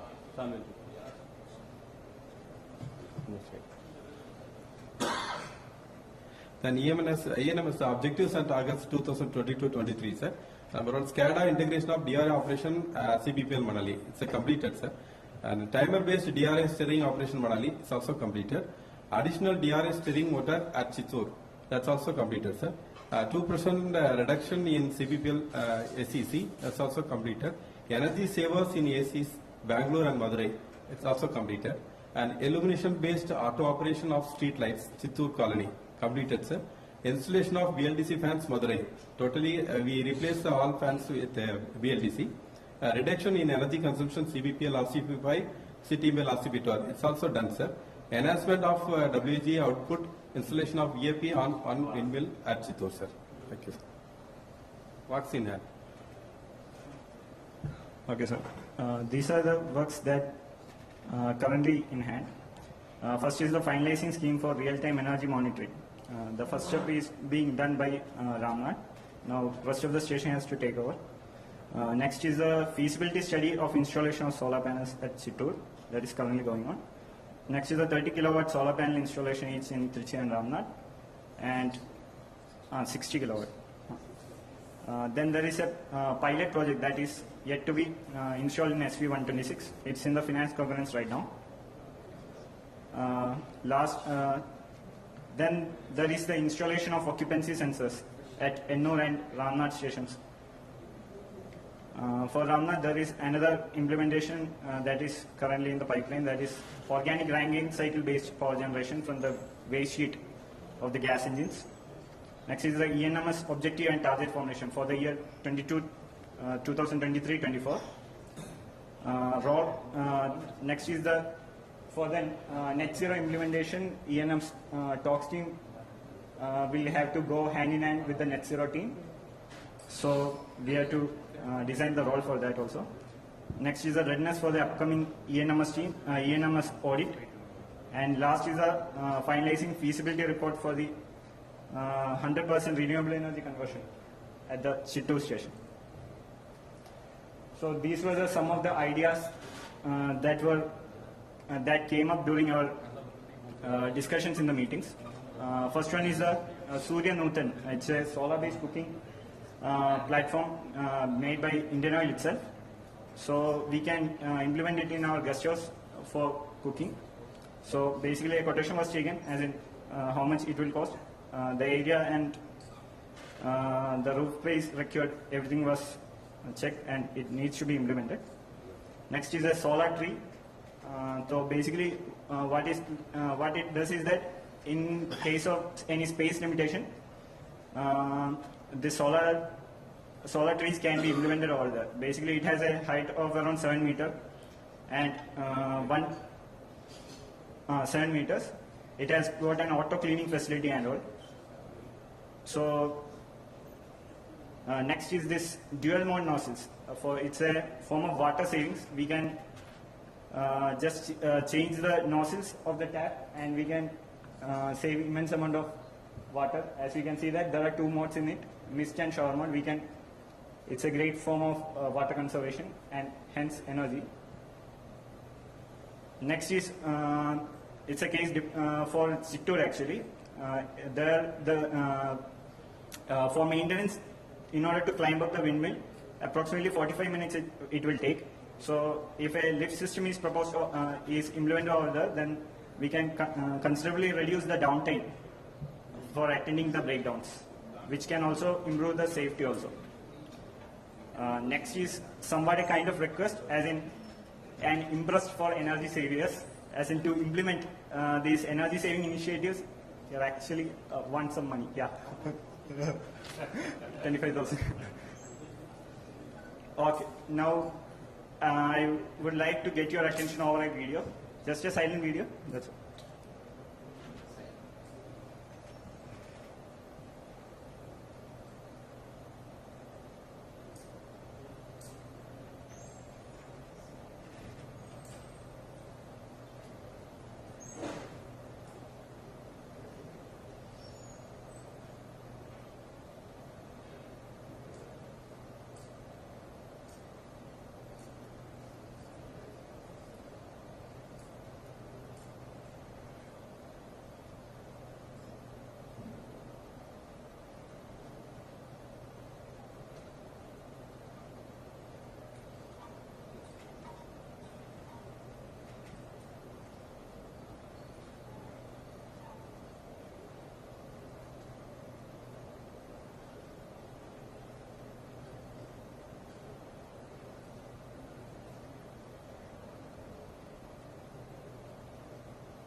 And just another reminder.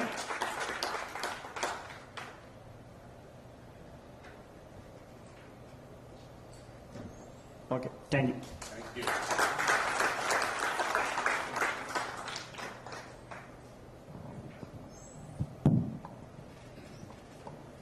Yeah, any questions, or probably you can, anything, they are now our energy consultants also, so any tips from them, probably that's what I think we can ask them in the Q&A. Anyone?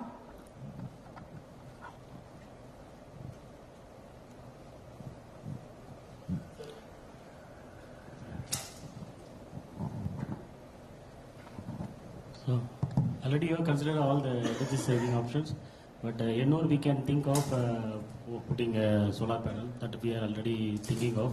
So only how much quantity we can put, so that we are paying monthly to ILPL also. So now we can reduce that amount to ILPL, so that we can try. And similarly, we are having a lot of area in RTPL, SVs and IPs. There also we can consider solar panels. So that also you can work out on that. So, thank you. Okay, sir, sure.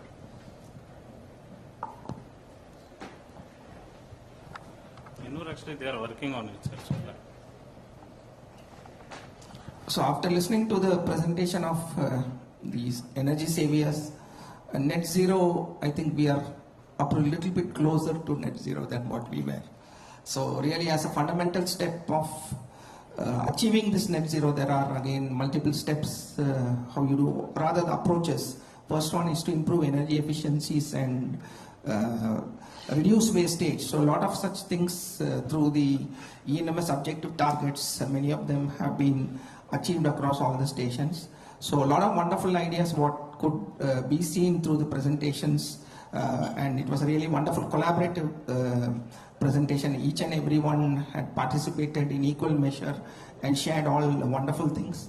And very interesting, one specific observation which I need to mention is the thought about innovation.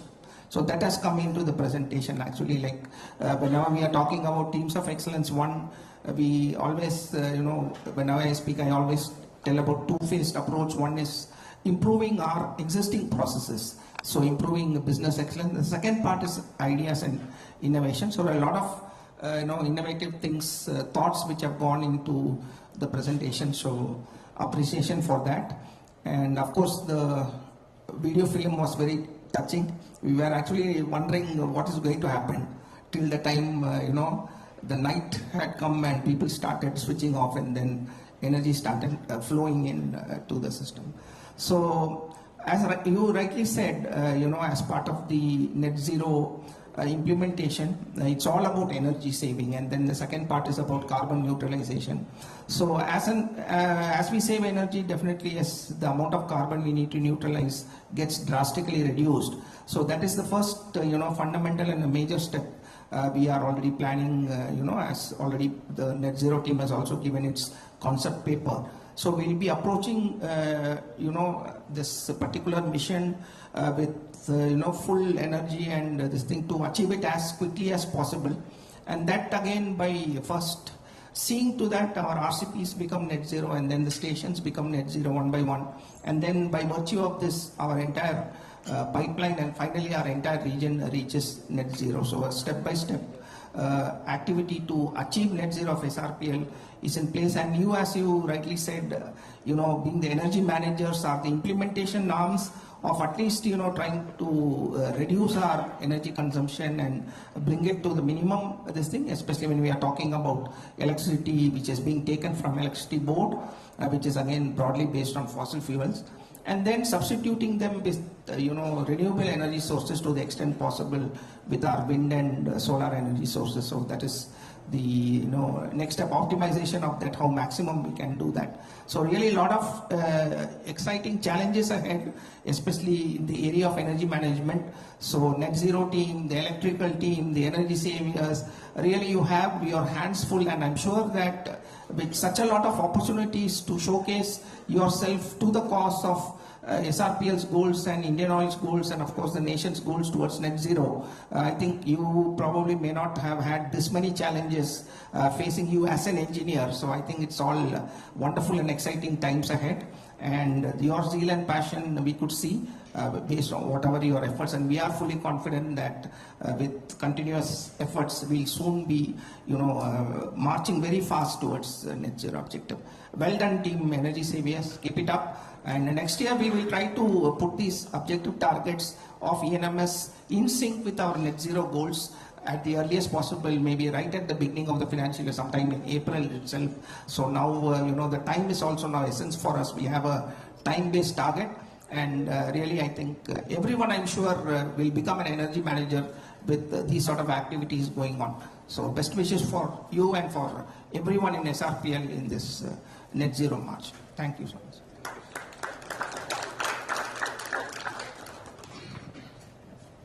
Thank you. I think everybody looks tired.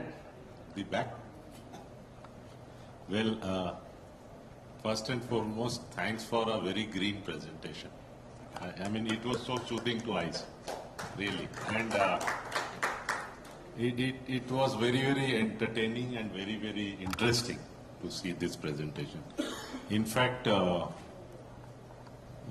three things, like this group has the mandate of not only implementation, but also to create awareness about energy management and its implication. So certainly that you have done.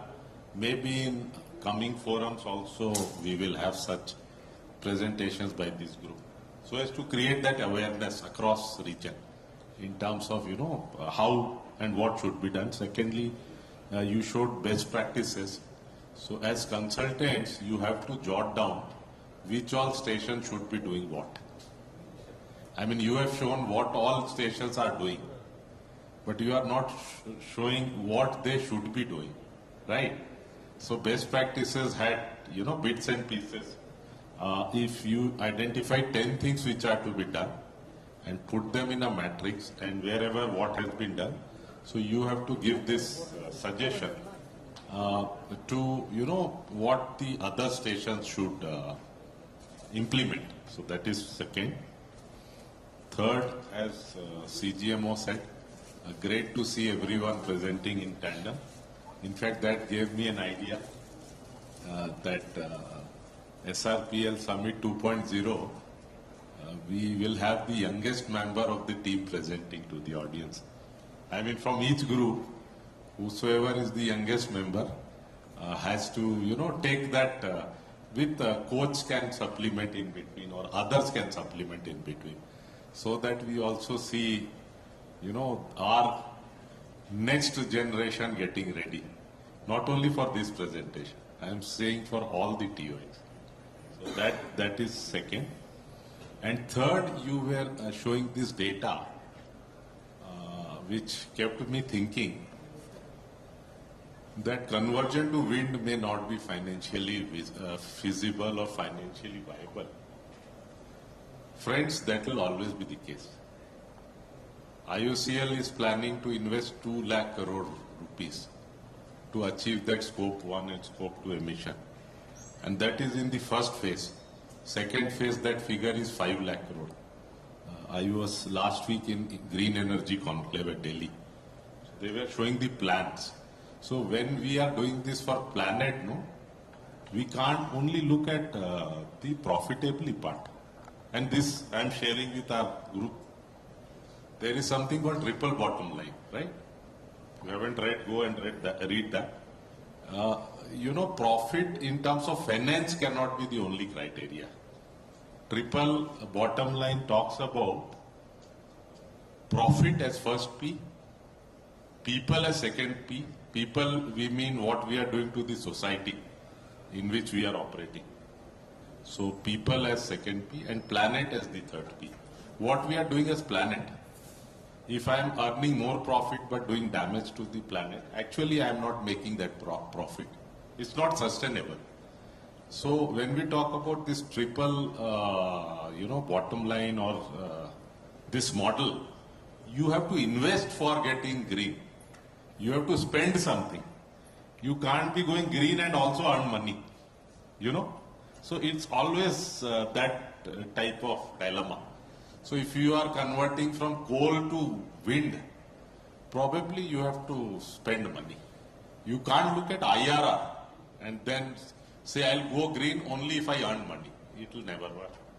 So this is a strategic decision which we have to look at in terms of, when the company is spending 2 lakh crore, can I spend that 85 lakh and make my station 100% green? I mean, indirectly I'm spending. Anyway, you are using one windmill, right? If you sell that also, you will earn more. But why we are using that one windmill for Chittoor? Because it was decided that let us have our own captive power. So it's a decision. Why I'm saying this, your group can deliberate on that also. How to move beyond only financial liability, while I am proposing to put this case in our PMC meeting, Pipelines Management Committee, that we can do 100% RE at this cost. So why I am saying so much is to, to give you this input, maybe start thinking beyond cost also. Your net zero by 2027, would it come free? I don't think so. So, if you start calculating that if I put a windmill here and solar there, I would be losing this much money. Then we are back by 20, 30 years. We have to see what is to be done so as to have, lesser carbon being emitted. So, for you, though yours is not a net zero team, but absolutely energy is the backbone of energy efficiency is the backbone, I think, for achieving that net zero. So wonderful, thought-provoking presentation, I'd say. Thank you, all the best. Thank you. Thank you all.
Thank you, sir.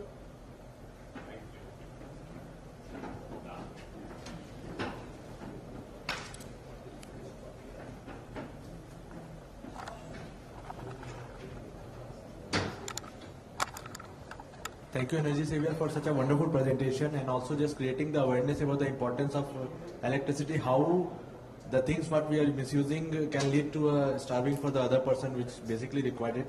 So before going to the next presentation, we are having the birthday boy with us. So now we are going for a cake cutting for our birthday boy, B. Prakash. I just require him to arrange the birthday cake for him.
சேராது எல்லாத்தையும் சேராது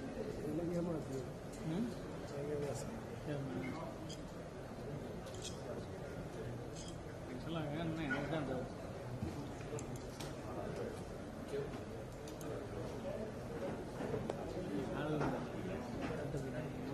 ನಮ್ಮ camera ಇದೆ stand ಅದೇ ಕೊಟ್ಟ problem ನೈ bro ಕೂಪಾಗ centre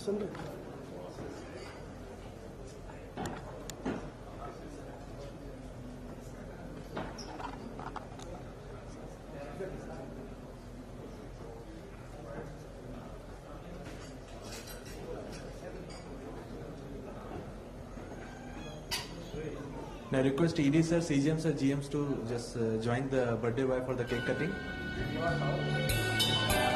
Srinivas sir.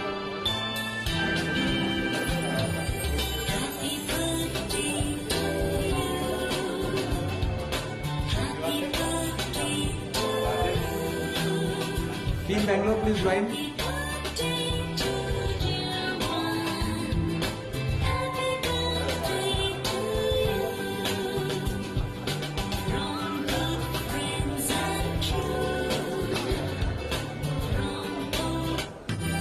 கொஞ்சம் கூட அந்த அடுப்பாங்க ஃப்ரீ வச்சுட்டு தாத்தா மொத்த வாழ்க்கை தெரியாது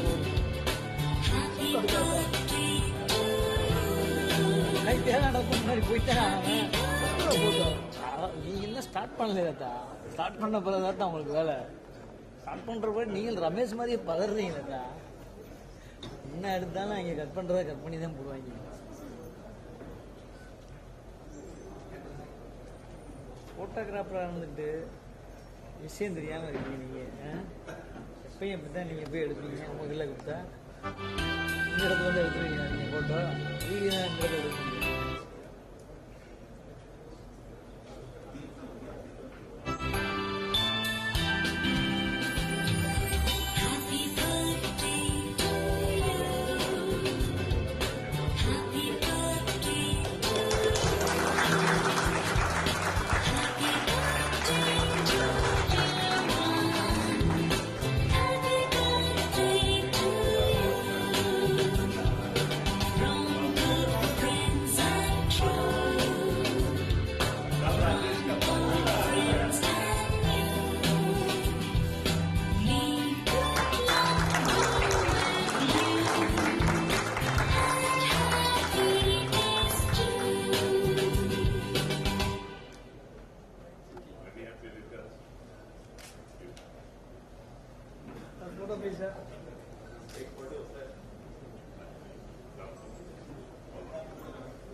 வீடியோ ஓகே சார் ஓகேவா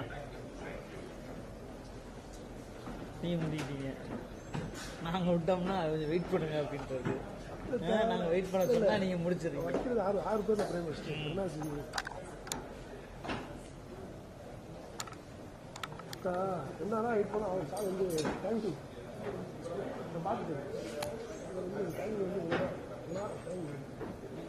இது வந்து பார்க்க மாட்டாங்க அவ்வளோதான் டக்கு டக்கு முடிச்சு விட்டு வேண்டியது So now we are having the last presentation of today's first event. This presentation is by the team which is basically maintaining the we can say unattended territory of our pipelines, that is the RCP. So now I'm just requesting Majestic RCP, the team being led by N. Sivagurunathan sir, COM Madurai, to come forward the presentation. The motto of the Majestic RCP is aiming toward a safer, sustainable and a net zero RCP and SB. Please come. I request everyone to just clap them.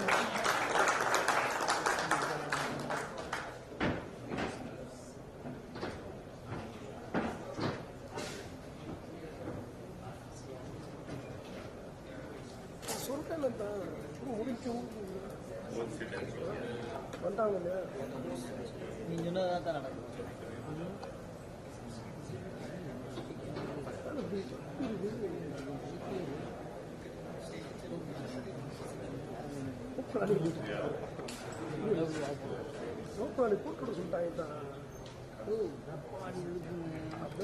Respected AD sir,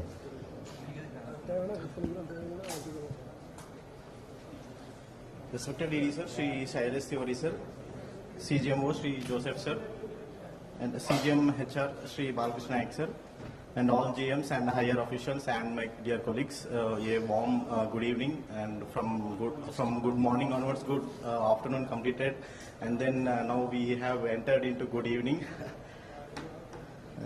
So now our presentation is Majestic RCP, and we are going to, as a team, we are going to explain how we are implemented this. So our team members, team coach Sri Shivagurnathan sir, and from Srpl Manali, Damini, Tamil Selvi and Krishna Samiji. From Srpl Asanur, Sri Kishore, and from Srpl Trichy, Sneha Madam, and myself from Srpl Madurai, and from Srpl Sankari, T. Suresh Babuji, and from Srpl Chittur, Lakshman Sagar, and from Srpl Bangalore, Shahid Ahmad, and from Srpl Ennur, Sri Bora Venkat Krishna, and from Srpl Ramnath, Vemu Pranit. So any team will need to have a mission and a vision. Mission is a short-term goal which is also mandatory, and vision is also a long-term goal which is requisite for a team to have long-term requirements. So our team mission is extending 24/7 reliable operation of underground silent energy highways with relentless efforts in decreasing conventional energy usage. And our team vision is aiming towards a safer, sustainable and net zero RCP and SV. With continuous efforts in the mission, we believe that the vision can be achieved through this. So, introduction of RCPs. Our pipelines in the pipeline industry are actually the transporting petroleum hydrocarbons in an economical, eco-friendly, safely and reliable manner. And for having these features for any pipeline, we require RCPs or SVs, and the main purpose of the RCPs or SVs is sectionalizing of the pipeline in exigencies and for providing better cathodic protection facilities, and a repeater or enhancer for telecoupling. We have done a SWOT analysis for RCPs and SVs, and it is resulted into this. The strengths of RCPs are LSMs and their continuous coordination with the control rooms, SCADA data, intercom, mainline, pesticide agencies, fire extinguishers, visit by maintenance personnel, and etc. And weakness is actually minimum for any RCP or SV, it will take minimum 1 hour or 1.5 hour time for quick, even if you want to quickly do anything, minimum it takes 1 hour or 1.5 hour time for that. And it is normally LSM will be visiting the RCPs or SVs, but since it is maximum time, it is unmanned location. For any exigencies, it will be somewhat weaker situation for us to situation that. And EB and solar power availability issues during monsoon conditions. During monsoon conditions, EB power supply may fluctuate, and solar power due to cloudy conditions, it we may not get the requisite power from the solar power also. And DG fuel, since RCPs or SVs will be in a remote locations, and the petrol bunks in the remote locations will be scarcely available, and in order to top up the fuel tanks of our DGs, the LSMs or our officials need to go to particular petrol bunks, and then only we need to top up this. Normally nowadays water is not scarcity for major of the RCPs or SVs, but even then some of our pipeline RCPs or SVs location is facing minor water scarcity, and it may also be one of the weaknesses.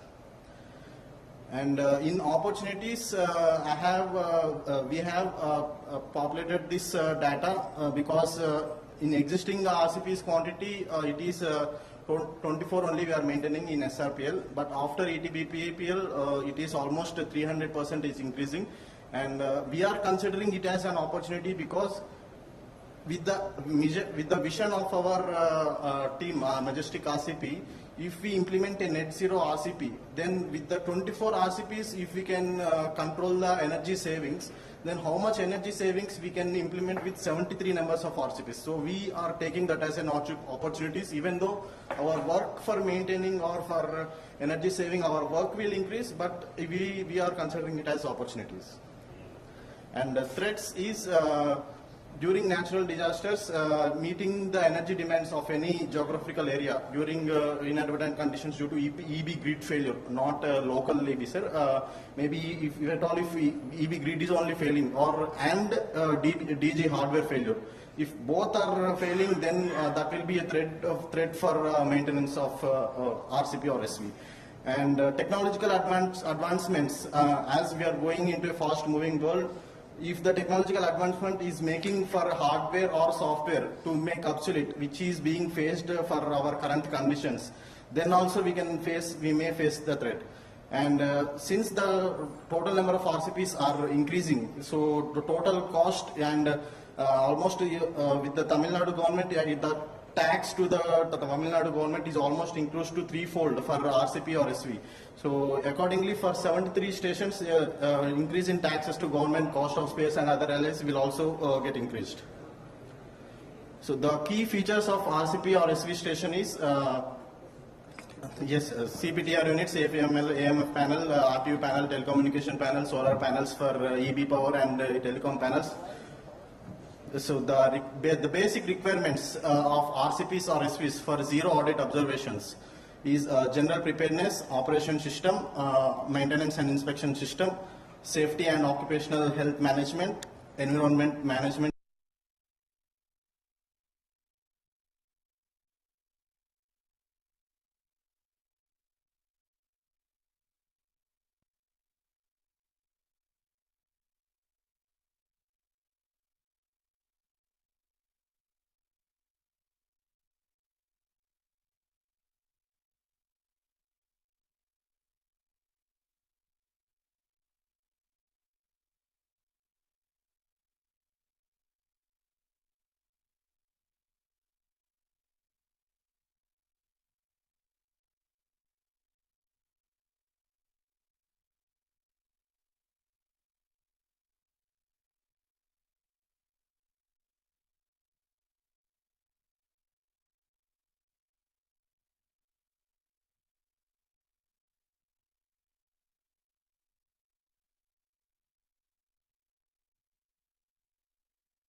The safety and occupational health management, it is regarding to basically HSE of all related items of our RCPs and SVs.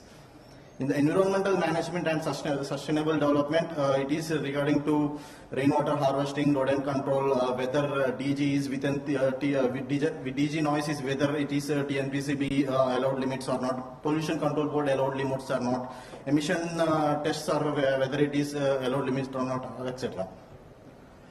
So security aspects, whether LSM visits on daily basis, LSM visit records, these are all just like we are just checking the boxes again and again, just to ensure whether how much we are having the RCP or SV ready with the 100%, not 97, not 98, because in order to achieve a zero audit observations, we need to be 100% ready in every topic, every system.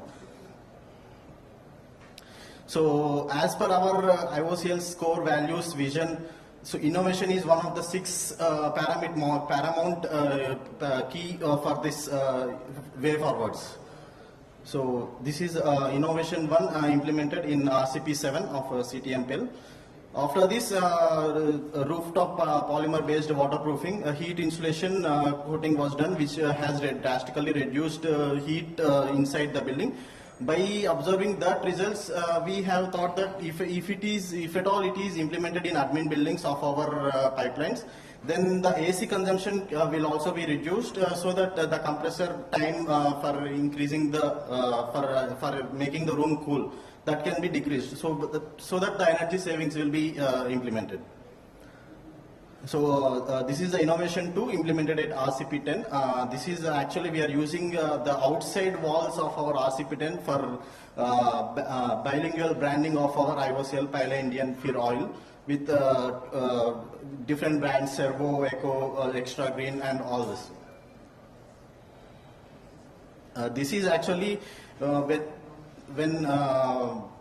when our already existing battery bank, telecom acid battery bank, is having very less backup time, we have procured a lithium iron phosphate battery bank, which is of 100 Ah and 20 hours backup time, available readily in the market, and we have by that we have implemented the backup time of the RCP1, so that the communication was reliable even when the EB power is getting on or off. And this is, I think so, covered in all the different talks. So this is actually a flame-proof level sensor. So I think so you SARS already knows. And this is actually alternative remote control to stop the RCP9 DG when if you want to turn on the DG when OFC is off and GSM link is also off, then how to start? Then we have implemented a SIM-based system, which will, if we make the input to the DG, then DG will indicate that DG will respond to our message key, what is the fuel level, and we, after switching on, after the command from our authorized mobile number, the DG will turn on, and after turning on the DG, we will also get the feedback key the DG has turned on or not. And this is the best practices for a net zero RCP. So we have completed innovation as one of our core values. Now, in order to have a net zero power savings of an RCP, we need to support the environment, and we need to have ethics to support that ideas. So these are the best RCP practices. One for net zero RCP, it is implemented at RCP10 with plantation, housekeeping, and upkeep of RCPs for reducing carbon emissions. So this is just a sample video, sir. And this is under for maintaining solar modules. We can increase the efficiency, and by increasing the reliability of water, we can maintain the plants, and the plants will further reduce our carbon emissions. And this is connecting of on-site mock drill at RCP10. Normally, in stations, we will have already equipped manpower readily available at our sites. But in RCPs, which is an unmanned station, what will be our ready reckoner if any if any fire hazard has happened? So how we will react to the condition? So with that idea, we have implemented on-site mock drill at RCP10 on 10th March. And this is emergency toolbox, sir. Normally it is maintained at stations, but at Chittoor in RCP4, we have maintained emergency toolbox in RCP4 also for easily having all the minimum tools required. And this is the bilingual do's and do nots in RCP4, sir. And this is a demonstration of eye washer, sir, and a safety shower. Normally, these are available in stations, manned stations only. But the acid maintenance and the product handling is being carried out at RCPs also. So, what will be the emergency situation if a person has unknowingly touched acid or get into touch with the acid? Then we have implemented this eye washer at RCP10, sir, and this safety shower, sir. This is just a sample video, sir. This is a portable safety shower, sir. Second video. This is just by filling the water and switching on it, we can have the safety shower, sir. And this is what is the plan for road ahead, because we are having the vision as a net zero RCP. So we need to throw one arrow towards our target in order to reach our vision. So how many arrows we need to throw in order to reach our vision at a time? So these are all requirements for having with the one bow as a person from our official requirements. We need to aim all these arrows for having the net zero RCP minimum needs.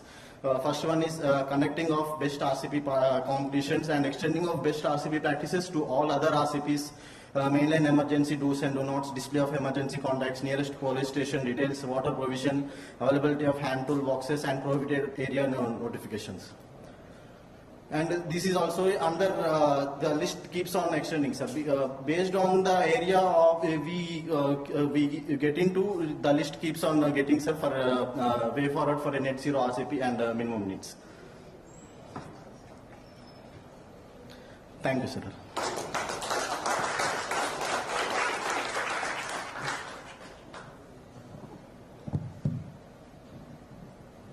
Yeah, any raised hands for interacting with the RCP team?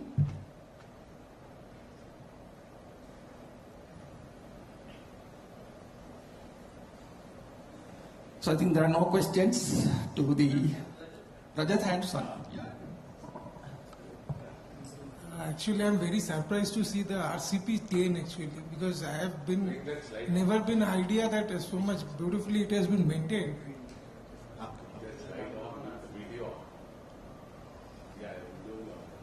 So it can be a model RCP for all.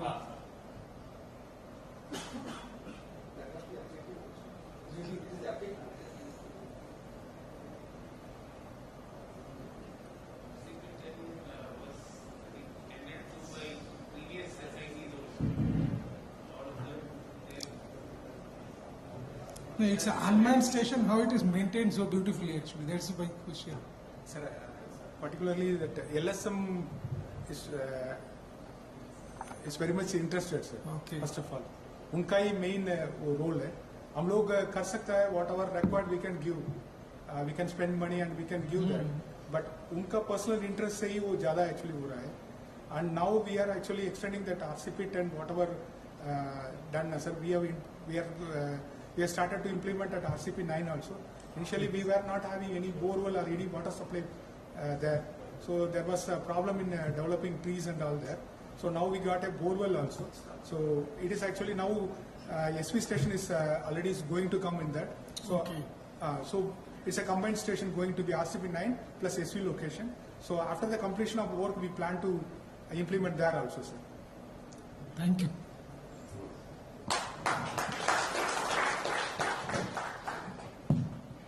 So friends, that was team RCP who have really the marvelous RCP they have made, one as a wonderful sample.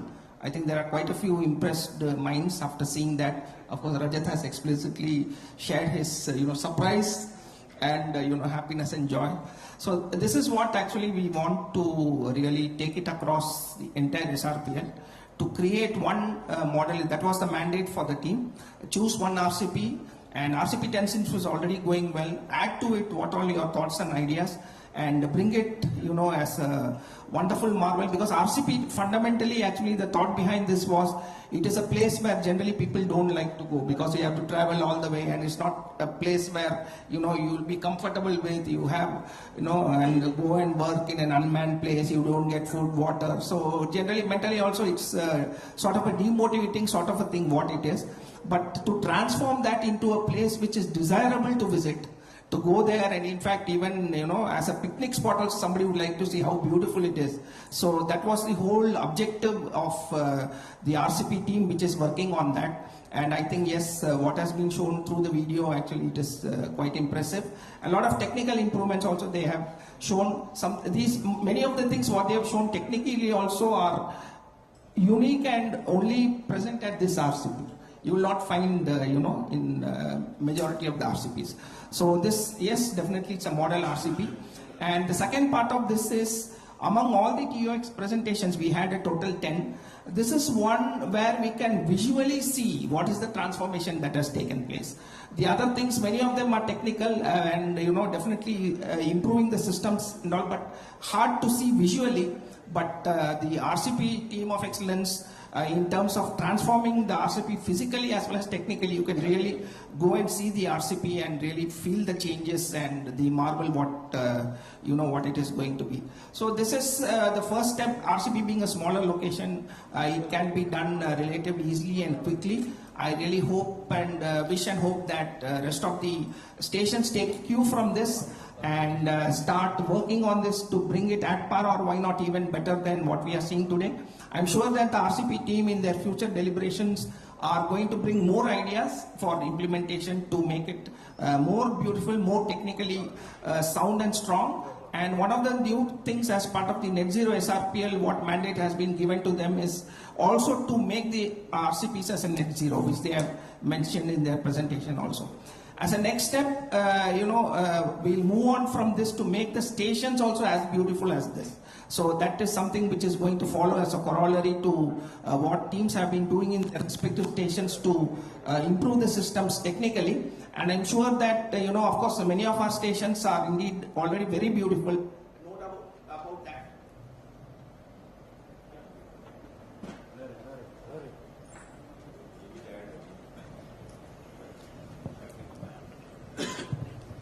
And very soon, I believe, with the part 2, what ED sir has been telling, that 2.0 of TOX, what is going to start is going to see, the visual transformation of all our stations across SRPL2.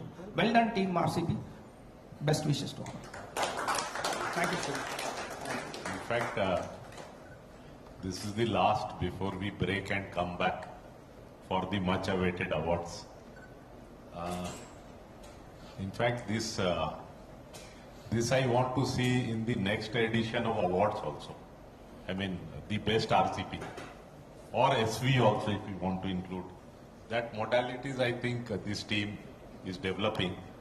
So in the coming year, let us have, not only to see and appreciate, but also to award the best RCP. And it was there, I was told, but good things should never stop. In fact, new good things should be added.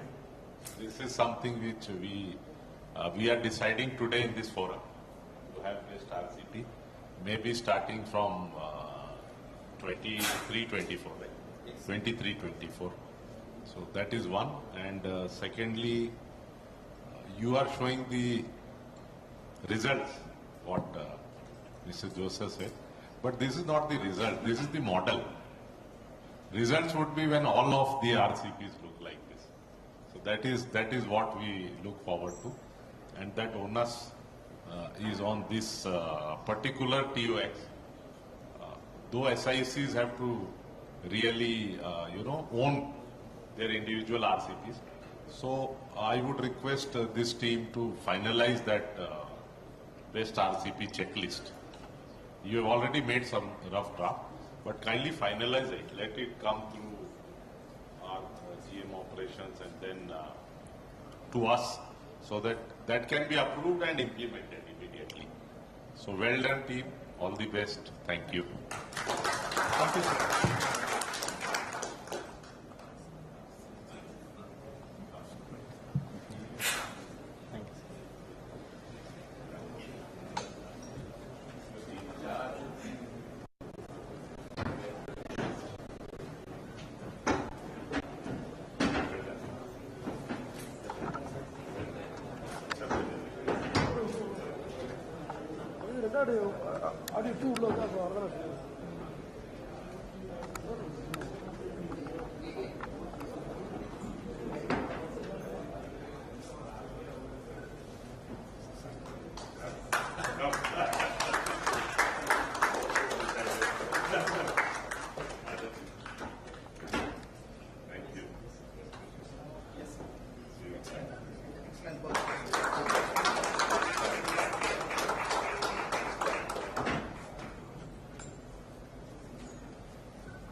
Okay, just one small announcement before we conclude. The primary idea of hosting this second part of the TOX meet at Madurai was, to give an opportunity for all the stations to come physically to Madurai and see this RCP, because this is something where things have been practically implemented. So that was the reason why we had chosen Madurai. But the unfortunate part of it is, as you saw, that the RCP team was represented only by 3 members because the team members from the other stations could not make it to this event for one reason or the other. So the idea was, as I said, every RCP TOX team member from all the stations, as a second part of this extension of this particular summit, was to visit the RCP 12 to see it physically the next day, which is again tomorrow, and then take back all these ideas, take notes and whatever, to go back, and then it would have been easier for them to implement in their respective stations. But since only there are now 3 people, out of which one of them is the host Madurai itself, so we do not have adequate members from the stations to visit there, for which originally, as I said, the summit was organized at Madurai. So I'll request the SICs of all the stations whose RCP TOX representatives are not here to kindly depute one of your members present here to make visit to RCP 12 tomorrow, because that arrangement has already been made. Only thing now, since there's the absence of RCP TOX members, we don't know who is going to go. So depending on the plans which have been already made, I'll request to kindly share your names with Mr. Shivagurunathan by tonight, so that tomorrow they can organize the visit to the RCP 12 and have a first-hand view of what has been done there for implementation. Thank you.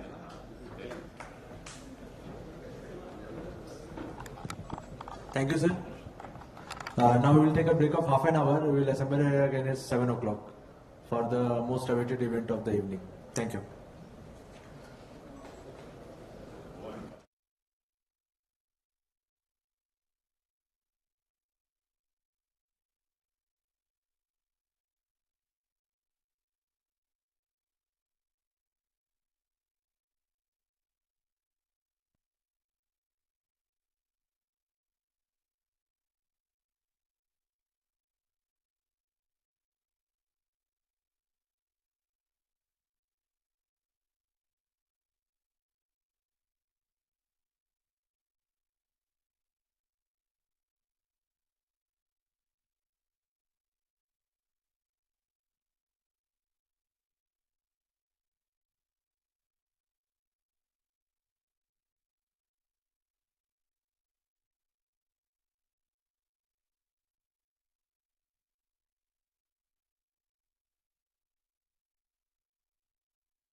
ஒரு வழியில் அடிமடலில் வருவனிடா விடுதலை புகிலெடுத்து புகுந்துடைத்து பிடியும் வரை நடக்கும் வரவழியில் அடிமடலில் வருவனிடா விடுதலை புகிலெடுத்து புகுந்துடைத்து பிடியும் வரை நடக்கும் பாடல் வீதியில் மேகபூமடம்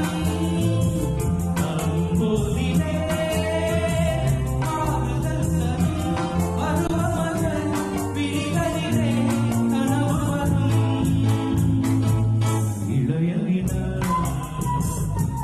ஒளிர்கிறதே உலாத்தூரும் மேகம் கனா காணுமே இடா காணுமே வானமே இளைய நிலா ஒளிர்கிறதே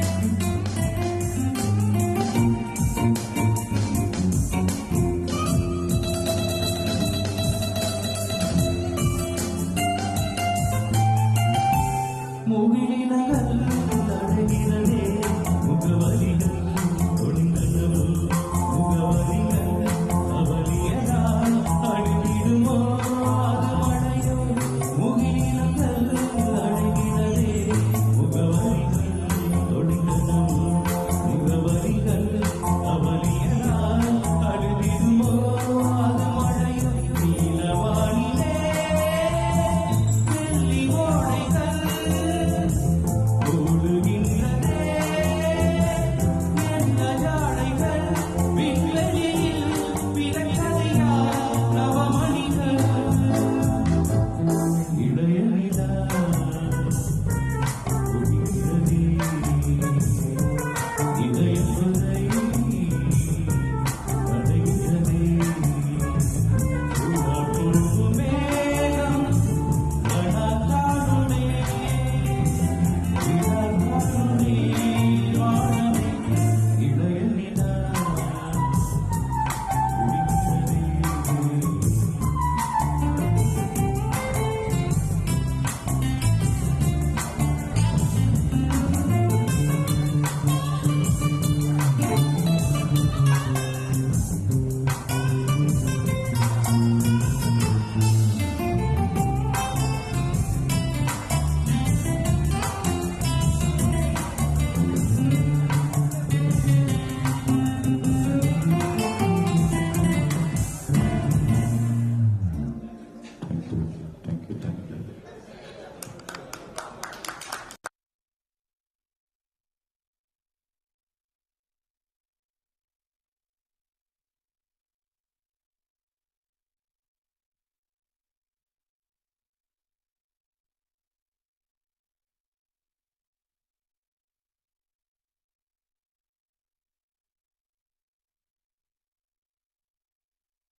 இளைய நிலா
சைடில் வந்துங்கண்ணே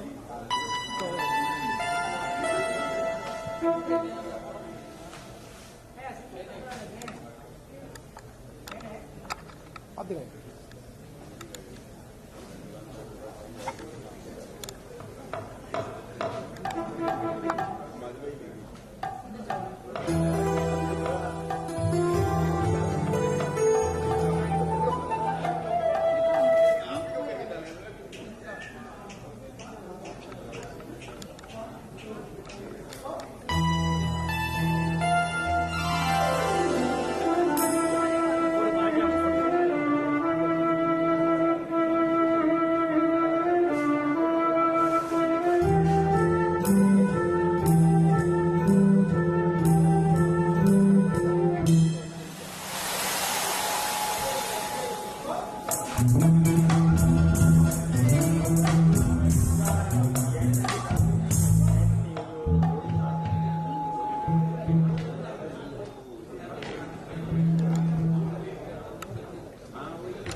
தம்பி தம்பி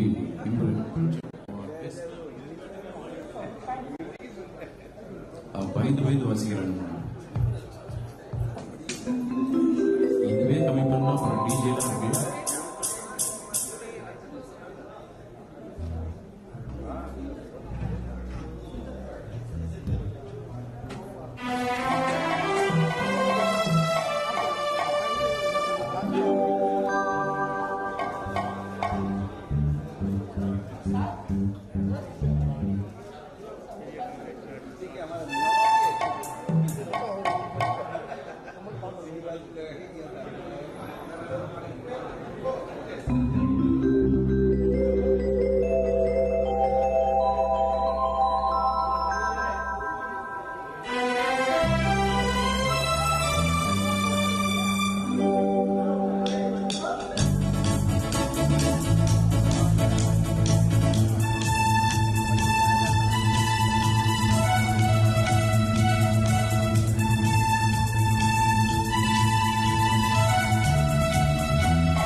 check, check, testing, check, check, testing, check.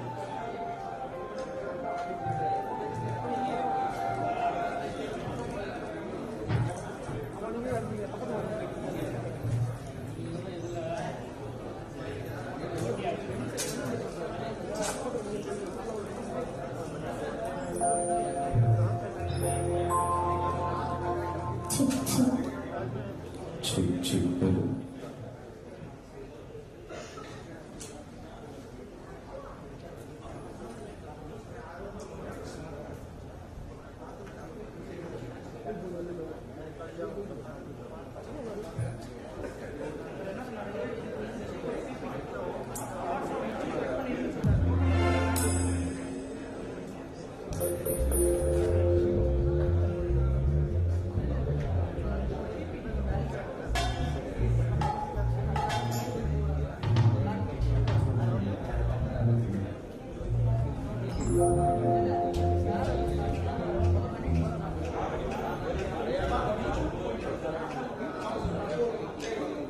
பூங்காற்று உன் பேர் சொல்ல கேட்டேனே இன்று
Thank you, thank you, thank you.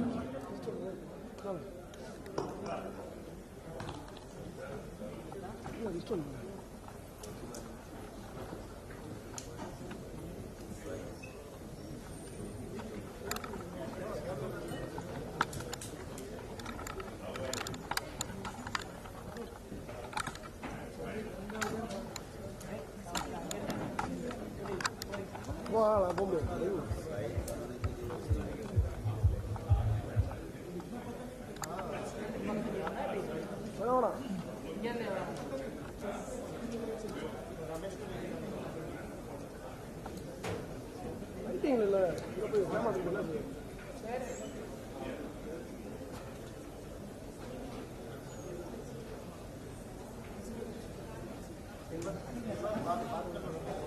Balance எவ்வளோ இருக்கா பேலன்ஸ் கரெக்டாக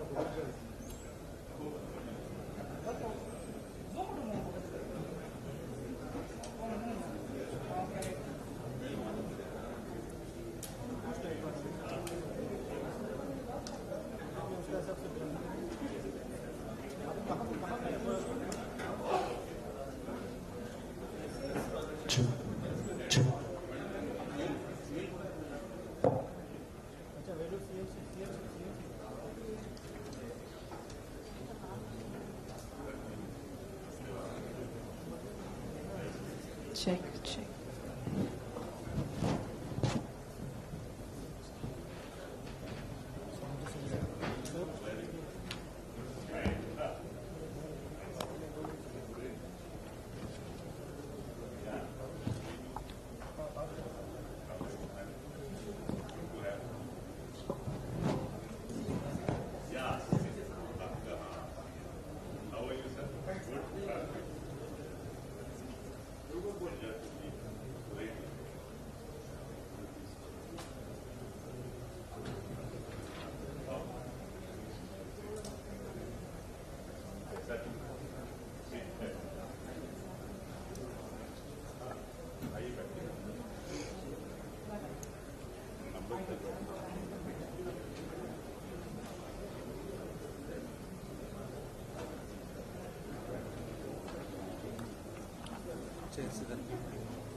சச்சின் சார் என்ன சொல்கிறாருன்னா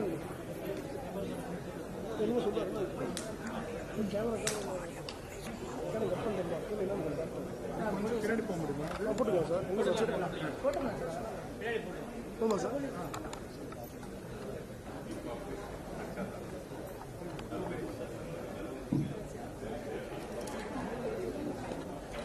உங்கள் சேவை எங்கள் தேவை சார் யார் கூட போகிறோம்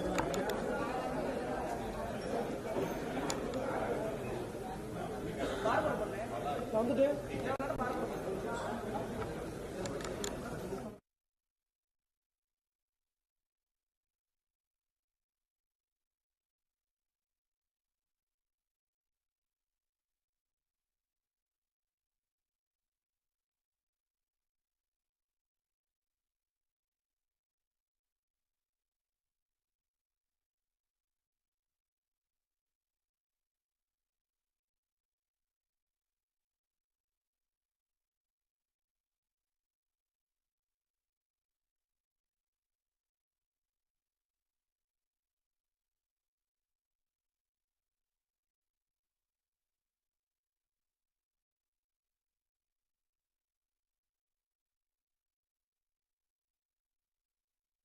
yourself comfortable wherever you are.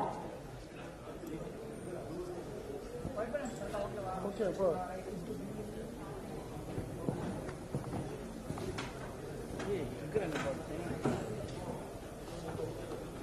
So our guest has come. So in another 5 minutes we'll be starting the event. Before that, tell me how are you all doing? Ellarum eppadi irkinga? Orthada only one person is answering. How are you all doing? Great, super. Climate செம்மையா இருக்கு. So first time நான் வந்து மதுரைக்கு வந்திருக்கேன். I'm here for the first time in Madurai. நம்ம Indian ஆயிலுக்காக இன்னைக்கு host பண்ண வந்திருக்கேன். So tell me something about Madurai. What is so special about this city? Sir, anything you know about Madurai, sir? Is it first time you are coming here? Not first time, but it's basically a temple city. Yeah. What do you like most about the city? இந்த மதுரை என்ன உங்களுக்கு ரொம்ப பிடிச்சிருக்கு? Jigarthanda. Foodie, always foodie. Jigarthanda. Ma'am நீங்க சொல்லுங்க மதுரையிலே கறிதோசை.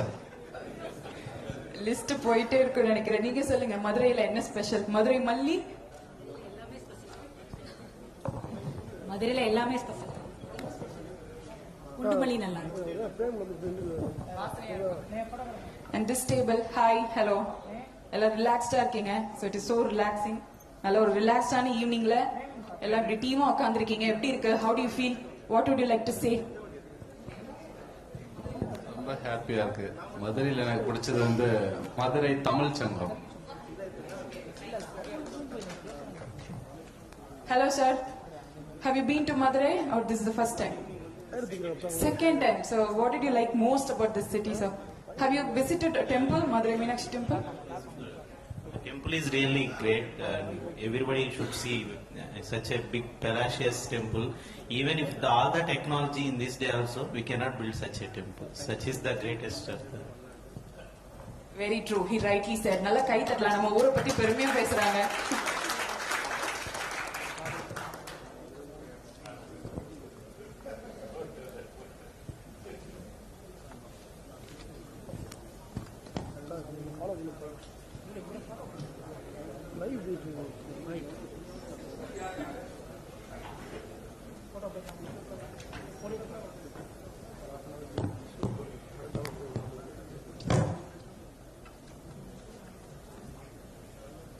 So first of all, thank you for all your time. So once again, a very good evening, ladies and gentlemen. Vanakkam and welcome to Indian Oil Southern Region Pipeline Division Program. So myself, Janani Aishwarya, I'll be a host for this wonderful evening. And I'm really glad to be here tonight, and I'm sure you all can look forward for having a great night ahead. Well, before we begin, first and foremost, I would like to welcome our special guest for this lovely evening. So we are extremely honored and privileged to welcome our special guest, Mr. Shri Shailesh Tiwari and Mrs. Sweta Tiwari. Can we hear a big round of applause? And I would request our CGM Finance, Mr. Shri Vijay Kumar, to kindly honor our special guest with a bouquet and shawl.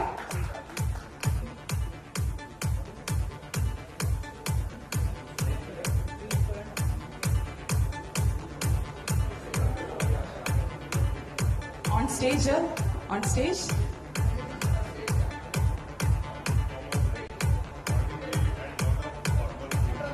So our CGM Finance, Mr. Shri Vijay Kumar.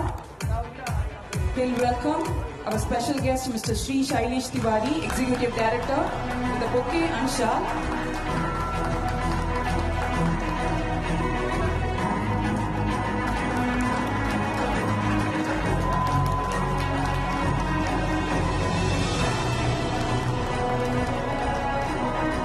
Once again, a very warm welcome to you, sir. Thank you so much for joining. And I would request wife of GM Operations, Mr. Rita Joseph, to honor our special guest, Mrs. Sweta Tiwari.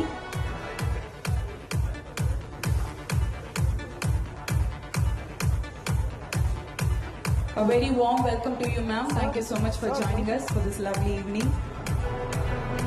Can we hear it a bit louder? Can you all please give a big round of applause? Thank you.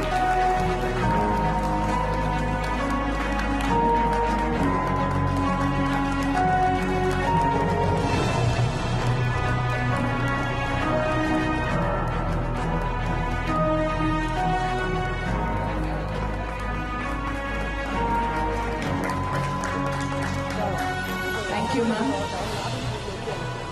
Also, I would like to extend a very warm welcome to each and every one of you, especially CGMs, GMs, DGMs, and SICS, and other participants, employees, and their lovely families. A very warm welcome to all of you. As you all very well know, Indian Oil, the energy of India, and one of the biggest oil marketing company in India, and it is one of the biggest brand that doesn't need any introduction. So it has become a household brand. And Indian Oil is ranked 142nd on the Fortune Global 500 list of the world's biggest corporations of 2022. And we are giving world-class business, and we are globally admired company. So last 5 decades, our growth is immense. So you all have been part of this wonderful journey. So please give yourself a big round of applause and pat yourself for being a part of this lovely journey. Thank you. Well, we are here in Madurai. Let's not forget about the beautiful city. Madurai is famous for so many beautiful places. So Madurai is an energetic and ancient city on the Vaigar River in the southern India of Tamil Nadu, and it is famous for jasmine flowers. Sir rightly said Jigadanda, and delicious food. So Jallikattu, and Madurai is also known as Tunga Nagaram. Can anyone say what is Tunga Nagaram? Sleepless? The city that never sleeps. So we should not sleep today. Let us enjoy this event. So Madurai city has a number of historical monuments, Meenakshi Temple, Tirumalai Nayakar Mahal being the most prominent places. Madurai is always considered to be a good pilgrim center. So tourists from various parts of the country and world are coming to Madurai and enjoying the historical excellence. And we are glad, I'm so glad that we are gathered here in Madurai, that too in the Taj Gateway Hotel, one of the best 5-star hotel in Madurai. And some of you here from Chennai, but Chennai may be the capital of Tamil Nadu, but Madurai claims its soul and heart. So the Gateway Hotel sits at the top of the Pasumalai Hill, surrounded by the 62 acres of landscaped gardens. So such a beautiful amenities and warm hospitality. I'm sure you're all having a great time, relaxed evening. Yes, is it? Are you all having a good time here in Taj Gateway Hotel? I can't hear you. Yes. Thank you. So well, this event, the conference, it is happening from morning and it's a full day event. I'm sure all of you must be tired, but not to worry. This evening, we all gathered here to celebrate, to witness, cherish the awardees. Yes, as you all know, we are here for the award ceremony, best station for the year 2022-2023. So what we're going to do today, how we're going to celebrate this spectacular evening. The Best Station Award presentation ceremony is hosted every year for the rewarding the best pipeline stations for their outstanding accomplishments by the stations at regional level safety cum technical audit. So we have 4 groups, 4 category: highest near-miss reporting station, natural gas station category, terminal station category, and pump station category. So we are going to select one winner and they're going to move on to the next level of with overall performance, national level competition, central safety technical audit to compete with the other 4 regions. One is South-Eastern region pipelines, Western region pipelines, Northern region pipelines, Eastern region pipelines. So my advance wishes who are moving on to the next level with all India basis with overall performance. My best wishes to all the participants. So before we begin officially, let us play Anthem of Indian Oil song. So I request all the ladies and gentlemen to kindly stand up for a minute.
The Indian Oil Energy of India. Thank you. So now I would request HSE Department SRPL to share the brief of SDA audit. Can we welcome them on stage with a round of applause?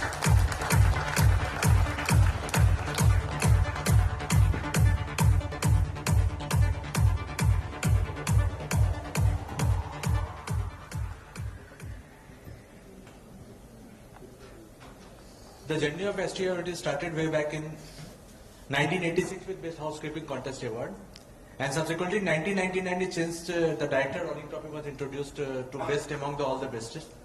In 2008, the name of this Good Housekeeping Contest was changed to Safety cum Technical Audit, and 3 teams had been introduced. That is tank farm station, pump station, and delivery station. Subsequently, with the growing of this our natural gas pipelines, the last year one more category was introduced, that is natural gas stations. In the 22-23, 2 further groups have been introduced in this field.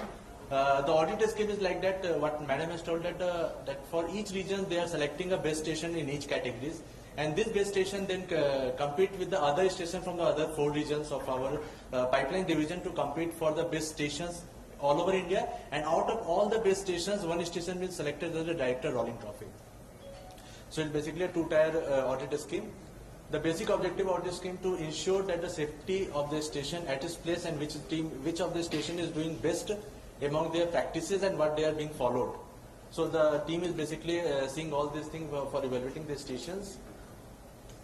The basically 6 groups which are there in this year scheme was basically group 1 is related to the offshore facility, that is SBM. Group 2 is the large tank farm location. Group 3 is the large pump station having LBT facility, that is the tank farms. Basically we are falling under group 4, 5 and 6, that is pump station, delivery station and compressor station.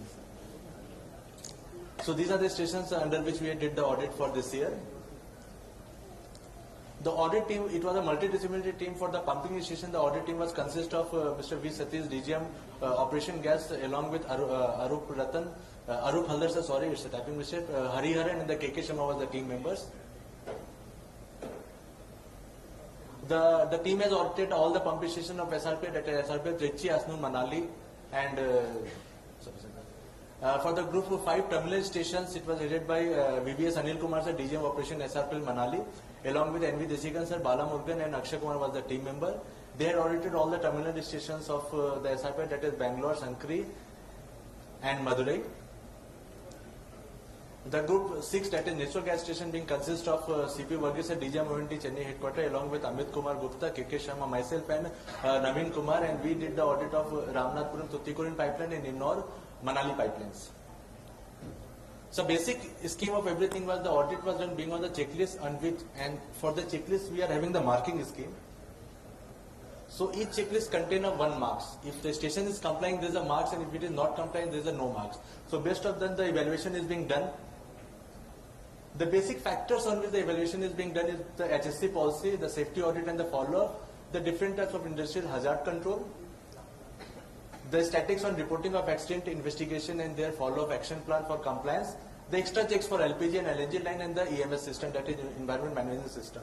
So these are the all factors on which we are basically evaluating the station, and we are selecting the best station. We are just have a look of the past winners of our this contest at regional level. In 2011-12, the Chittoor and Madurai was the winners for the respective category. In 13-14, Asnur Bangalore, 14-15 Asnur Madurai, 15-16 Chittoor Sankri, 16-17 Manali Madurai, 17-18 was Chittoor and Sankri, 18-19 was Chittoor again Chittoor and Sankri, 19-20 was Chittoor and Madurai, 20-21 had Asnur and Madurai, and 21-22 we had the natural gas station, so we are having the Chittoor, Sankri and Innor. So with this we can see that the Chittoor is the station which has grabbed maximum time the best station award in the pump station category. And after this, when we are competing with the other regions in the central audit, there also SRPL has done the marvelous job in the past. We are just at a glance in 2012-13, SRPL Madurai won the best terminal station and also won the director rolling trophy in that year. And again, he cracked in 14-15, won as the best terminal station and the director rolling trophy in 14-15 also. In 15-16, SRPL Chittoor won the best station category. 16-17, SRPL Madurai won as best terminal station. 17-18, again SRPL Chittoor won as the best station in pump station category and won the director rolling trophy. So total we got 3 director rolling trophy in our SRPL, 2 by Madurai and 1 by Chittoor. Also in 2018-19, the Chittoor won as the runner-up of the best pump station category. 2021, Asnur won as the best pump station category, and Madurai was the runner-up in the best terminal station category. And 21-22, Innor won as the best natural gas station, and Sankri was the runner-up in that particular event. So these were just there's a few pics of the event what was being celebrated as the central scheme. Thank you.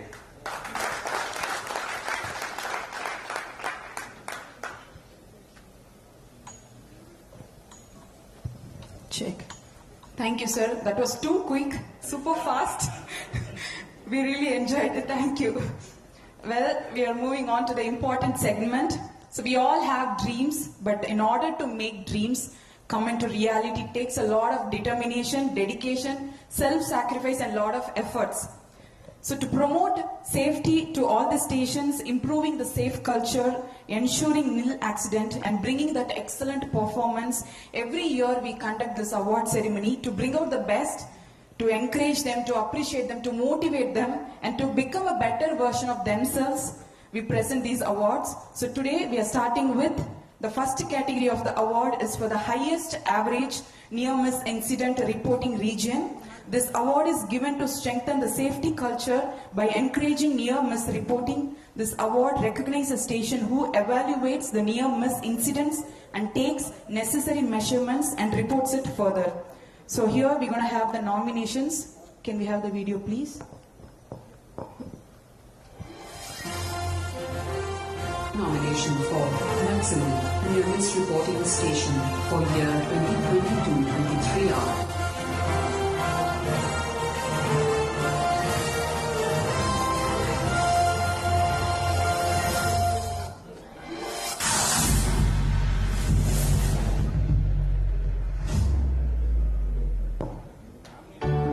Southern Region Pipelines, Chennai Pump Station. Southern Region Pipelines, Asnur.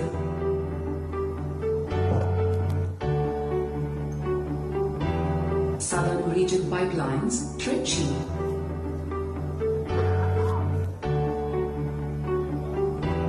Southern Region Pipelines, Mithrai.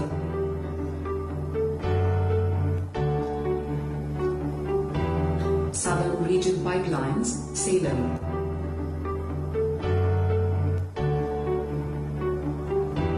Southern Region Pipelines, Chittoor.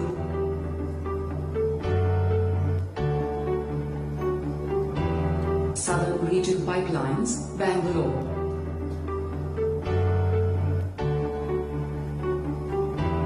Southern Region Pipelines, Ennore.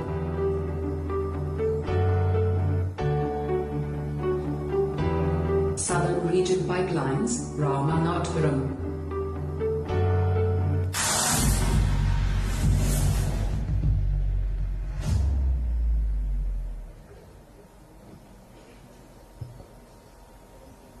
Any guesses?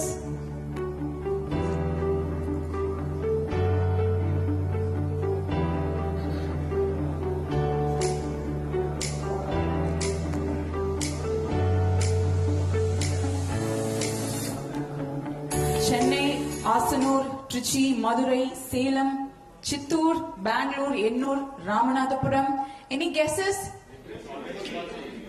Was so confident. எப்படி சொல்றீங்க ட்ரிச்சின்னு இவ்வளவு கான்ஃபிடென்ட்டா? But I like that confidence. So Trichy, confirm? Yes? Okay, let's see.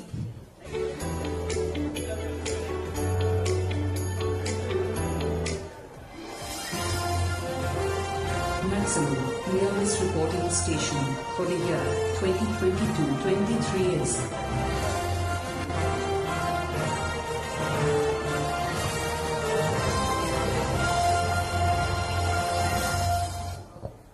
The award goes to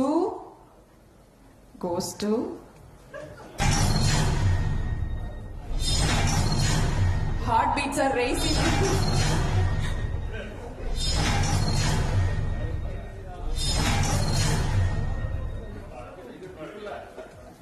The award goes to Southern Region Pipelines, Trichy. Southern Region Pipelines to Trichy. Congratulations. So you all were so confident. So congratulations once again to Southern Region Pipelines Trichy. So உங்களுக்கு award கொடுக்கிறதுக்காக I would request our Executive Director Mr. Srpl Tox sir, please join us on stage to present the trophies.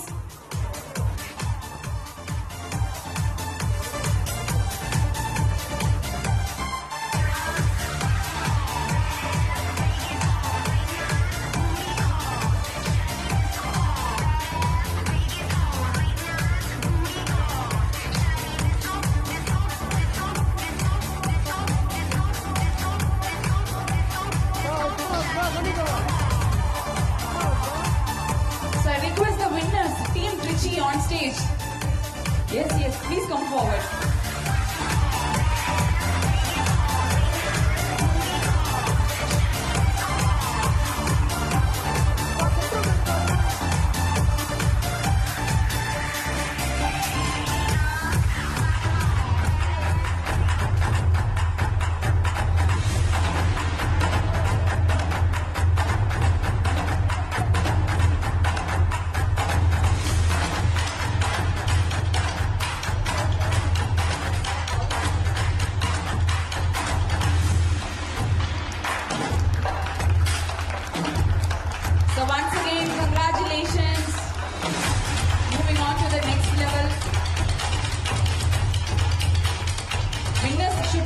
நல்ல smile பண்ணோம்.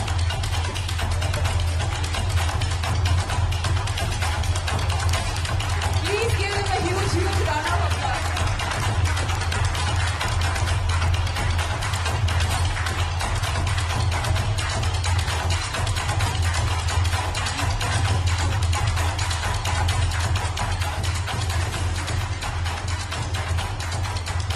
I request the winners to stay back. Trichy team கொஞ்சம் அப்படியே இங்கே இருங்க.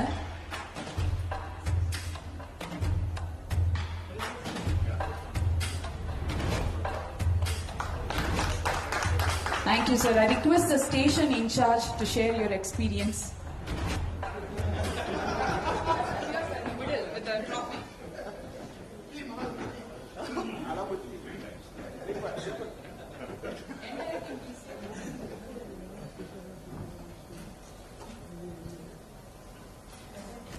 Good evening, everyone. Respected ED sir, CGMs, GMs and DGMs and all my friends. It's a great pleasure to hold this trophy for the third year actually. So, thanks to my team. Earlier, Naveen was there as a HSC coordinator.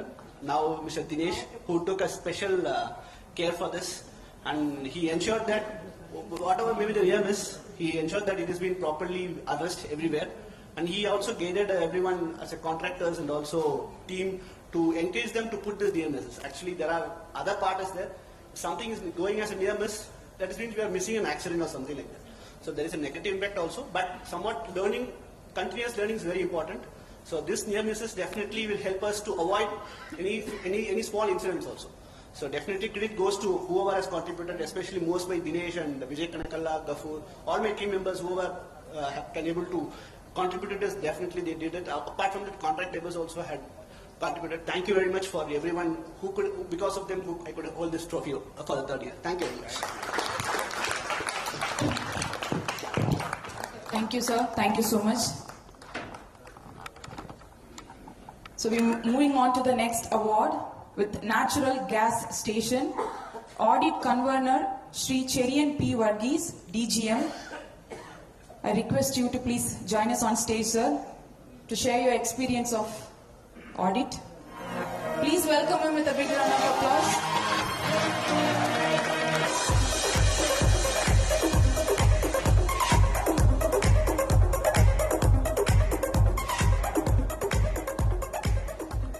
Good evening, everyone. I was not prepared for being the first on stage. But anyways, we got an opportunity to audit the natural gas stations, which is the new and emerging business of our pipelines division. And it was a very enriching experience for the 4-member audit team, comprising myself, Amit Gupta, KK Sharma, and Mr. Naveen from Manali, who unfortunately is not there with us today. So we completed our audit a bit delayed. I mean, we just recently completed the audit. So we were able to cover around 13 installations in 5 days. And we actually went very deep into most of the installations and most of the facilities that were installed. And we came out very, we were very happy to see the way the things were being maintained by the concerned stations. Some of the notable things that we noted for, which I think should be emulated by all the other stations are, one is like a public address general alarm system, which we saw at Ramanathapuram. This is something, it is like mind-blowing. It's something we should have at all our stations. It is a real force multiplier, and I think we should try and see if we can implement it at other locations. In fact, Ramanathapuram, which was an eye-opener, because in many ways, many new things which we we don't usually see in our normal pipeline installations. We were able to see a new thought. So this is good. And I think every one of us should visit Ramanathapuram to see the new thought that has been applied and how we can try and propagate and take it further. Another good thing that we saw at Ramanathapuram was the underbody scanning of the vehicles. And they have even integrated the boom barrier with the RFID, your fast tag signal. So that's all very innovative stuff that they've implemented in such a short time. Then coming to Ennore, we saw a lot of very improved systems because they've been in operation since 2019. So there are improved systems there, improved record keeping, and we also saw exceptional emergency response when a call for a fire was given. The turnout and the response was just like immediate. So those are very good points. So the committee was finding it difficult to come to a conclusion. So ultimately we had to go down to the objective criteria. So let's see what comes out. So thank you everyone. So ma'am. Thank you, sir. Thank you, sir. Best natural gas station. Before we announce the winner, let's have the nominees. Nomination for Best Station in Natural Gas Station category for year 2022-23 are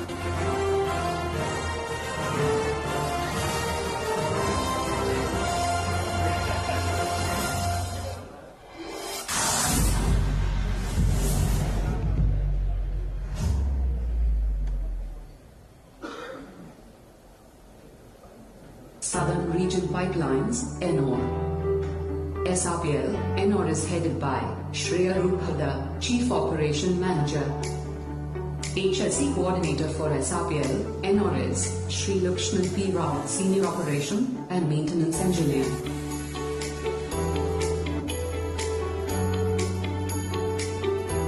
Best practices follows at SRPL, Ennore Station are.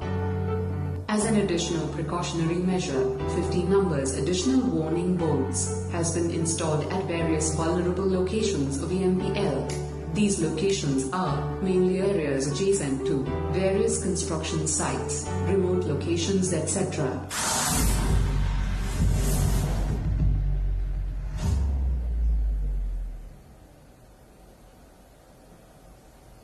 Southern Region Pipelines, Ramanathapuram. SRPL, Ramanathapuram is headed by Mithun Kumar Seelam, Chief Operation Manager. HSE Coordinator for SRPL Ramanathapuram is Shri Bharat Mangapuri, Assistant Manager, Operation and Maintenance. Best practices follows at SRPL Ramanathapuram are centralized public address and general alarm system has been installed. The primary objective is to provide clear announcements during public addressing and one-way voice communication during an emergency. The system is divided into zones based on areas and it is designed to make zone-wise announcements under vehicle surveillance and automatic barrier system is installed. This system is able to capture and produce high-quality image in real time of underside of the vehicle, vehicle's frontal and driver image and number plate of the vehicle. Automatic boom barrier system allows individual passage of vehicles registered with RFID reader tag at the entry and exit of vehicles.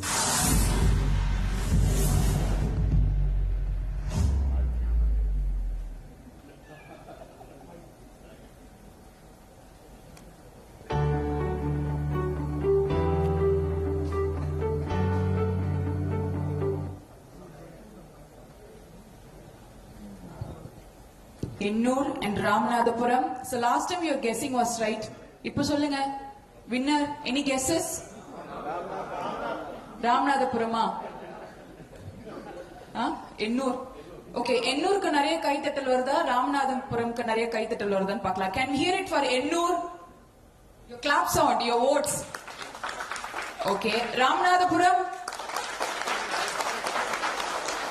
How come they know the results, sir? Now only we are revealing, right? Anyway, so let us have the winner without any delay.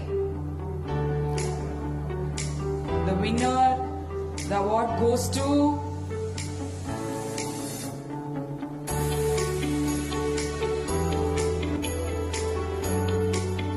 Can we have the countdown?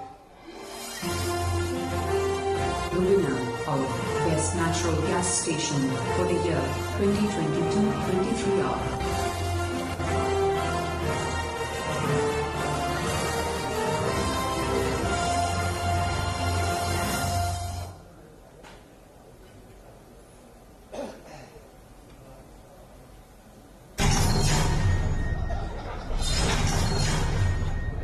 Heartbeats are racing, sir.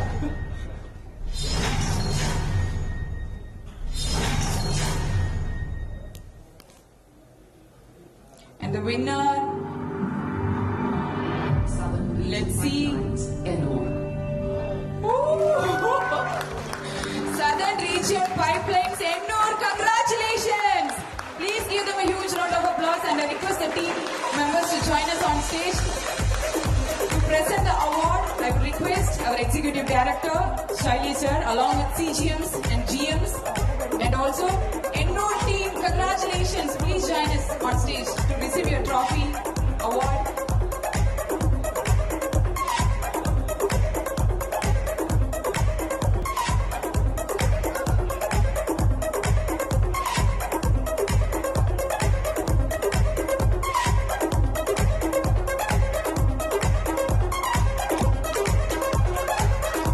Congratulations. Let's give them a huge, huge round of applause.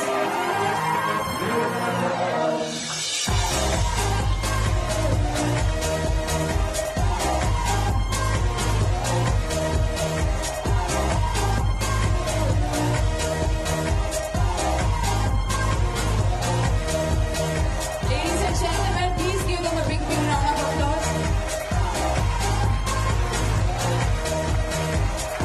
Congratulations.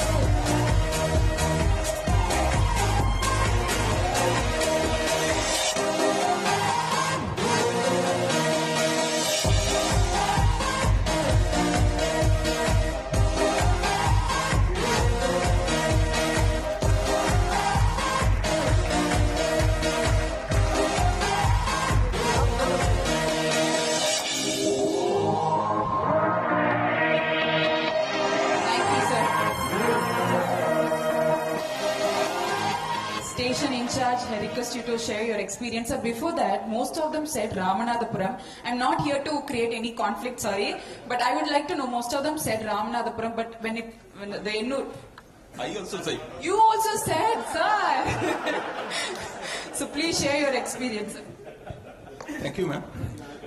Respected ED SRPL, CGM HR, CGM Construction, CGM Finance, GM Sirs, Datta Sir and Anil Sir, all my seniors, my dear friends and colleagues, ladies and gentlemen. It is a wonderful moment for the team Ennur. Lakshman is here, and I must say, this laurel is the outcome of the hard effort put by the team Ennur. My team really did well, and they worked very hard under the guidance of our DGMO guest Satish Venkatesan sir, the entire SRPL management, and I must thank you all for all the guidance, all the support we received throughout the year, and I hope it will be continued. Thank you very much. Hard work never fails and you really deserve it, sir. Please give him a round of applause. Thank you, sir. So now moving on to our next award, that is Terminal Station category. Audit Governor Sri VVS Anil Kumar, GM. I request him to join us on stage to share the experience of audit.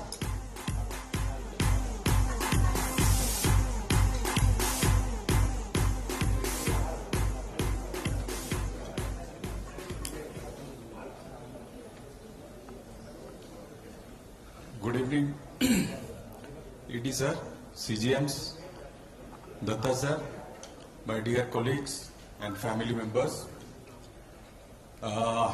We had the opportunity to go for a regional safety audit of terminal stations, that is Bangalore, Madurai and Shankari, Salem.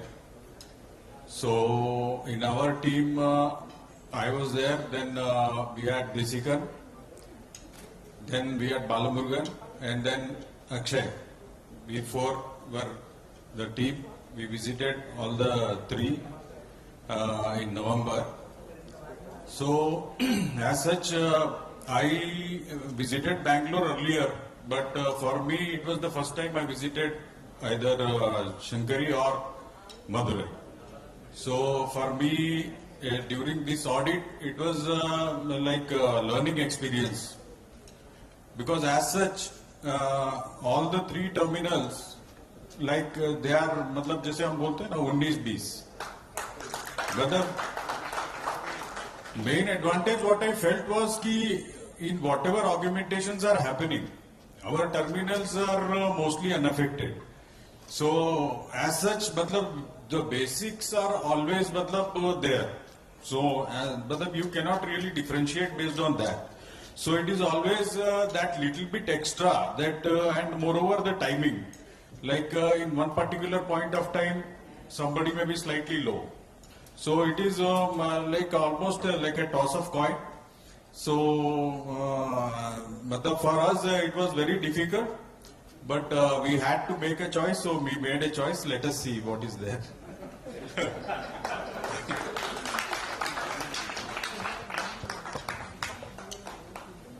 Thank you, sir. Terminal station category. Let's have the nominations. The nominees are Nomination for Best Station in Terminal Station category for year 2022-23 are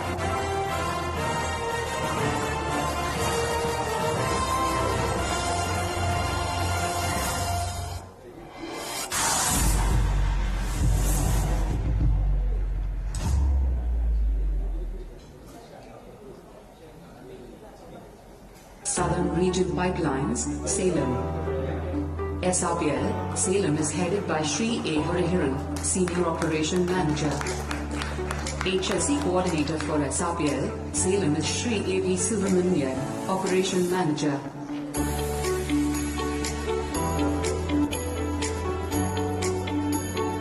You can cheer for the nominees also. There are the future At winners. SRPL Salem Station are additional pressure switch has installed with lowered pressure setting, which overrides the earlier higher pressure setting switch.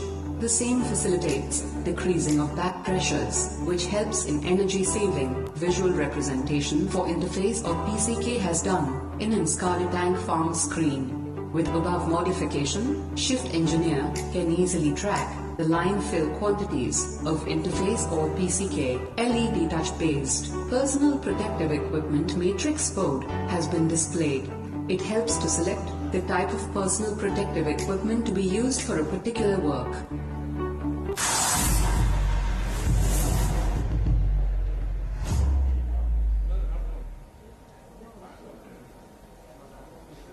Southern Region Pipelines, Madurai. SRPL Madurai is headed by Shri N.C. Vagunathan, Chief Operation Manager. HSE Coordinator for SRPL, Madurai is Shri Kartikeya Srivastav, Assistant Manager, Operation and Maintenance.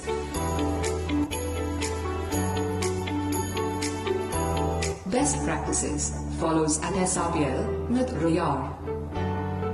An illuminated LED fitting on manual call point stand posts has been installed for enhancing visibility.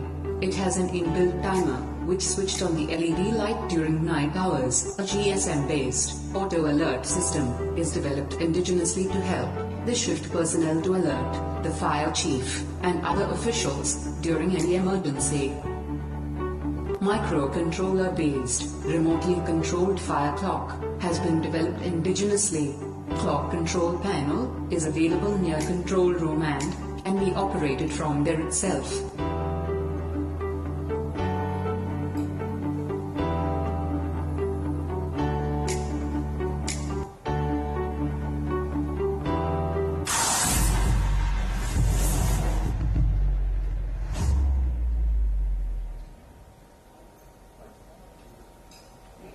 Southern Region Pipelines, Bangalore. SRPL, Bangalore is headed by Shri K. Srinivaslu, Deputy General Manager, Operation. HSE Coordinator for SRPL, Bangalore is Shri B. Prakash, Maintenance Manager.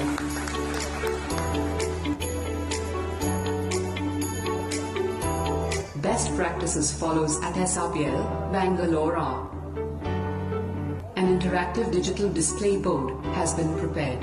The same will enable the user's access about the station highlights, important happenings, statutory related details, licenses, mock drill, safety meetings, various acts or rules etc. Integration of fire and gas detection system has been done in SCADA. This enables operator in quick identification of emergency. The same has been extended to marketing control room also.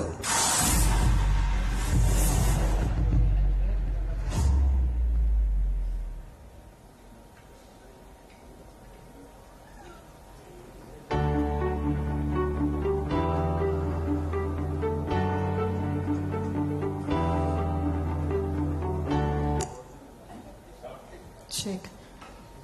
Salem, Bangalore, Madurai. Your guess? Your guesses?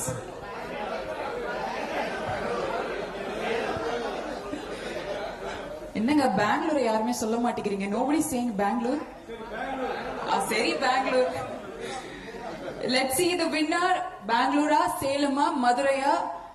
Let us have the screen. Winner யாருன்னு அறிவிச்சலாம். And the winner, award winner, award goes to Salem, Madurai, Bangalore.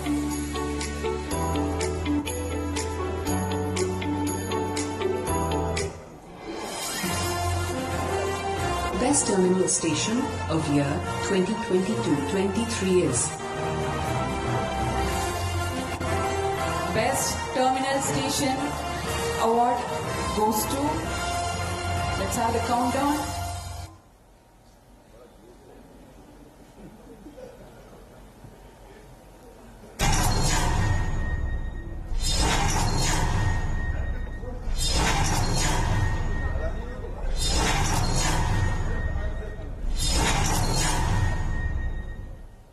And the winner is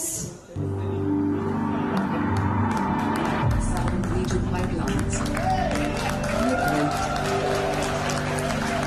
Southern Region Pipelines, Madurai. Congratulations, a big congratulations to Madurai team. To present the award, I request our Executive Director, Shailesh sir, and our CGMs and GMs. Madurai team, meeting vaanga. Article, congratulations. Please come forward.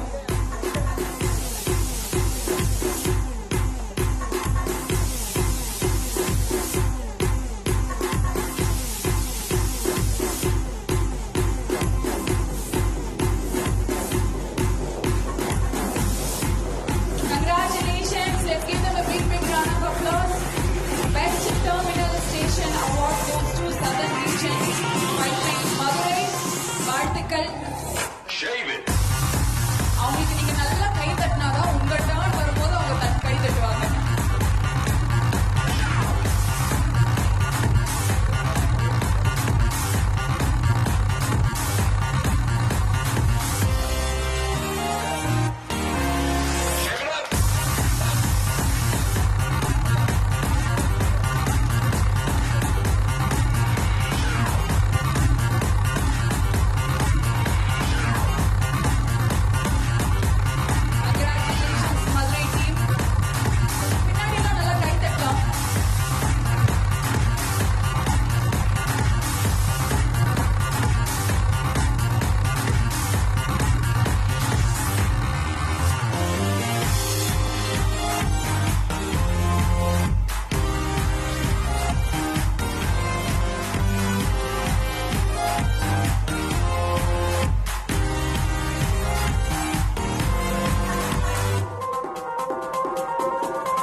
stay back.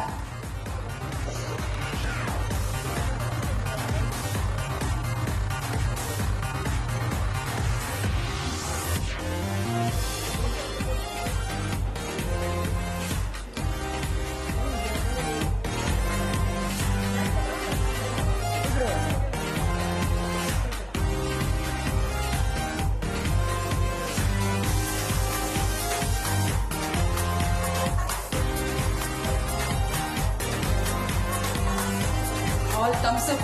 Sir, thumbs up.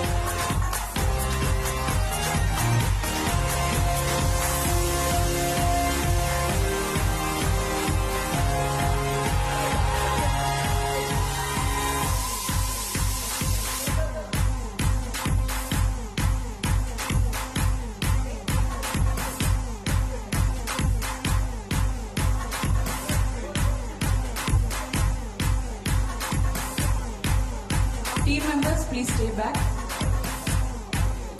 Winners எல்லாம் மேடையில இருக்கணும், போகக்கூடாது. So before I ask the station in charge to share his experience, I have a special bond with this team because they were helping me with so many things. இந்த event வந்ததுல இருந்து sir எல்லாம் கொஞ்சம் எனர்ஜெட்டிக்கா எந்துவா they were helping me with so many things. So share your experience. And ஒரு கேள்வி, உங்க டீம்ல நிறைய மெம்பர்ஸ் இருக்கிறதுனால இதுல யார் ரொம்ப ஆக்டிவ் ஒர்க்ல? It's a teamwork, madam. Good evening, sir. Respected EDSRBL, Silent sir, respected CGMs, respected GMs, respected DGMs, my seniors, colleagues, ladies and gentlemen, good evening to all. Such a great honor and pleasure for in winning this trophy once again by Madurai team. And I extend my sincere thanks and gratitude to management for selecting us this year for this regional level technical category award. And I thank all the audit members also, starting from Anil sir, Desigan sir, then Bala and Akshay. They cooperate, that means they have conducted rigorously the audit, and they finalized Madurai as the best station. Thank you, sir.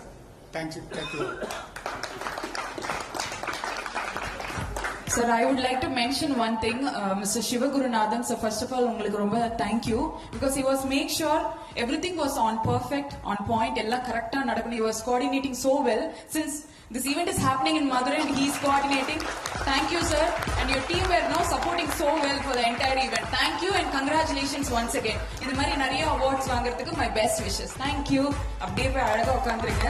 And we are moving on to the next award.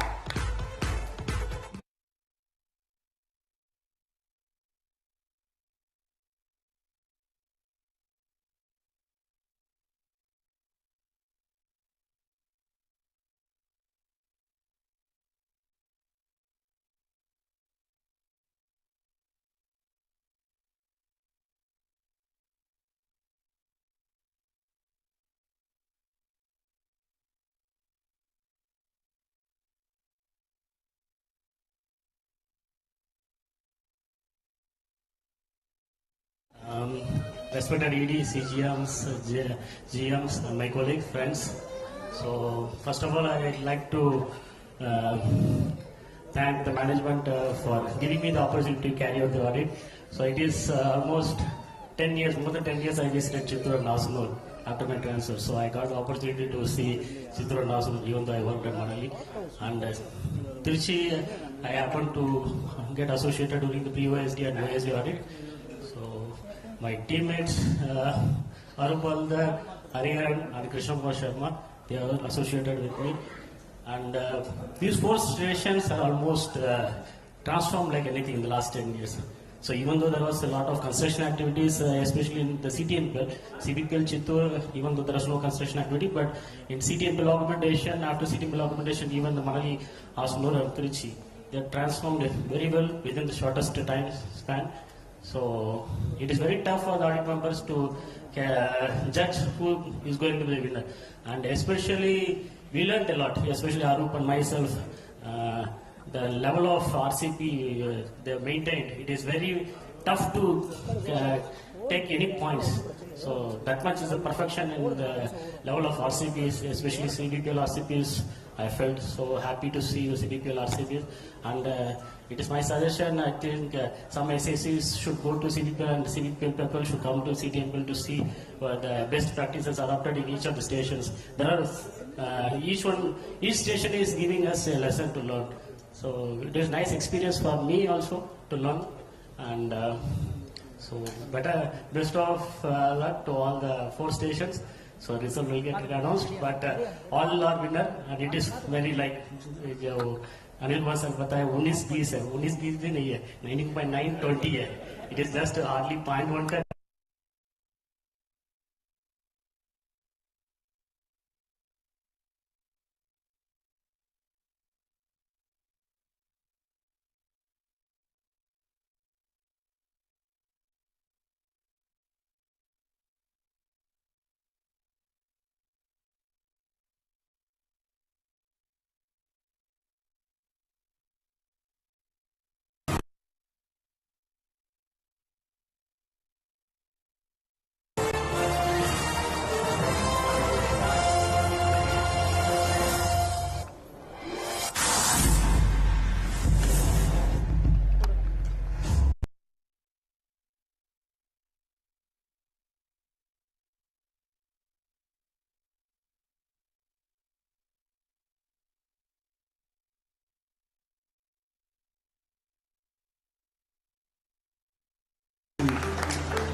HSE Coordinator for SRPL Chennai Pump Station is Shri Akshay Kumar MS, Assistant Manager, HSE. Best practices follows at SRPL Chennai Pump Station are: EST matrix has been displayed in a graphical manner in HMI. This helps in assessing reason for EST immediately by operator instead of scrolling through events and alarms. Fire Annunciator Panel. It helps to reduce the response time of team in case of any emergency.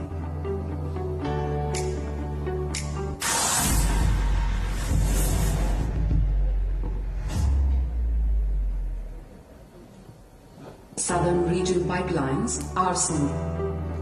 SRPL, ARSN is headed by Shri Ashriram, Chief Operation Manager. HSE Coordinator for SRPL, ARSN is Shri Dirawat Sai Naik, Senior Operation and Maintenance Engineer.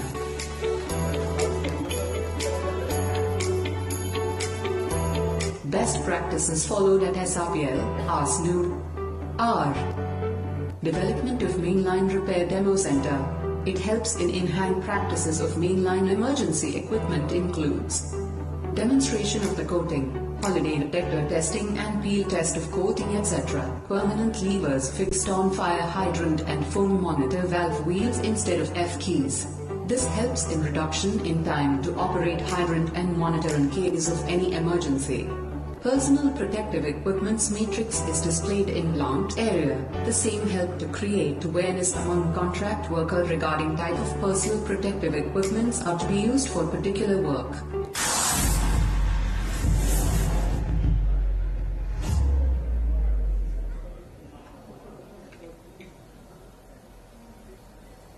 Southern Region Pipelines, Trichy. SRPL, Trichy is headed by Shri N.V. Desikan, Chief Operation Manager.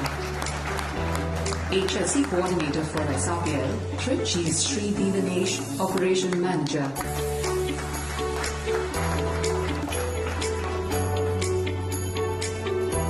Best practices follows at SRPL, Trichy are: Safety video wall has been displayed in plant area.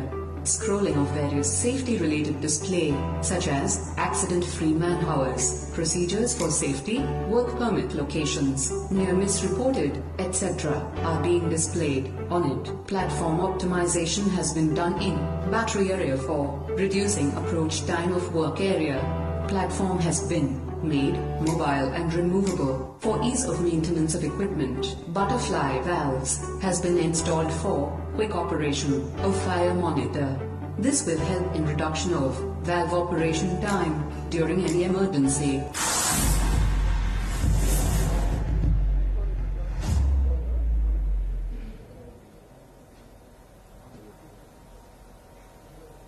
Southern Region Pipelines, Chittoor. SRPL, Chittoor is headed by Sri Murugan, Senior Operation Manager.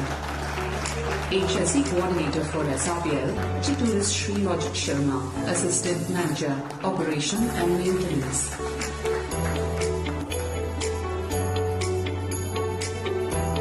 Best practices follows at SRPL, Chittoor are: Emergency trolley has been maintained as per OIST 117.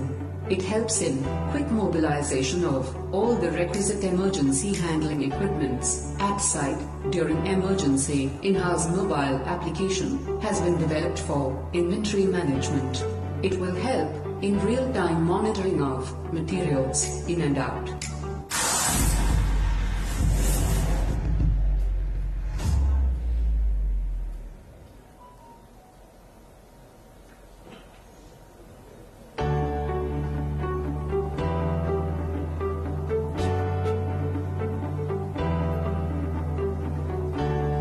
Chennai, Asanur, Trichy, Chittoor.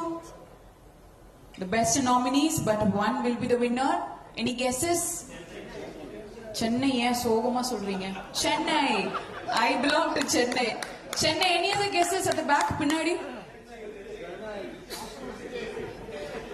என்னங்க மத்தவங்கள சொல்லுங்க. ஆசனூர், சித்தூர், திருச்சி போன போட்டுன்னு சொல்லக்கூடாது. Asanur and Chennai. So let's see. இவங்க ரெண்டு பேர்ல யார் வின்னர்னு பார்க்கலாம். Chittoor. Okay. Among three, one will be the winner. Let's have the winner. Asanur and Trichy. Chennai சொன்னீங்க? என்னங்க அதுக்குள்ளே மாத்திட்டீங்க? How many of you are supporting for Chennai? Your guess for Chennai? Very few. Okay, Chittoor. Okay, not bad. Asanur. Sir, Trichy on the list illa pola. Trichy. So many of them raising hands for Trichy. Ennenge kachi maritinga. Okay, let's have the winner list. Let's see if their guesses are right or not. So most of them are supporting for Chennai and Trichy. My wish, my guess for Chennai. Let's see.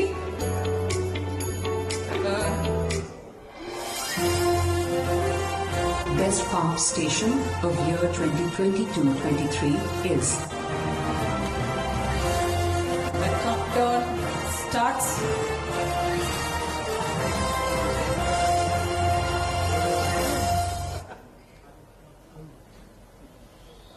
Five.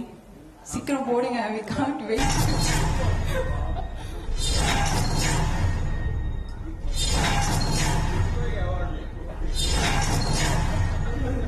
I'm praying for Chennai. Trichy, Chennai. Best pump station award goes to Trichy. Southern Region Pipelines, Trichy. Congratulations. May the best one wins. Congratulations. So to present the award, I request our Executive Director, Shaili sir, and our GMs also please join us. Trichy team, join us on stage. Come forward.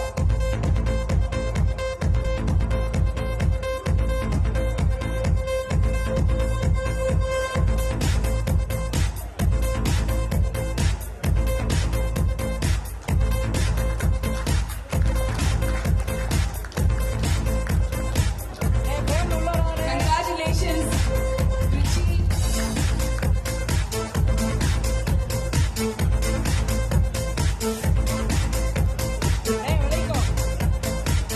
Best pump station award goes to the best team, Trichy Vartikal. Big congratulations to all of you.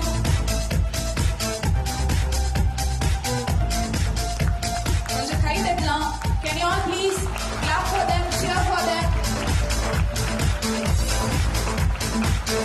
It's a team of hard work, their dedication, their efforts today. They won the best pump station award. Congratulations.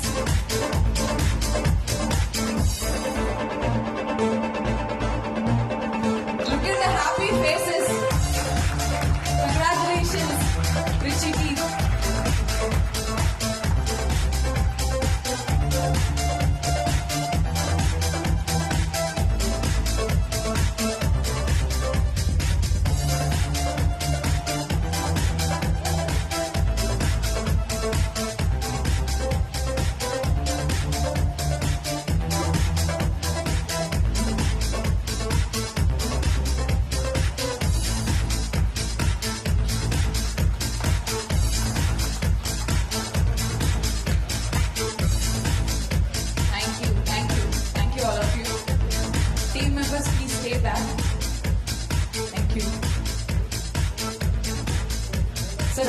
in the front. நீங்கெல்லாம் முன்னாடி வரணும்.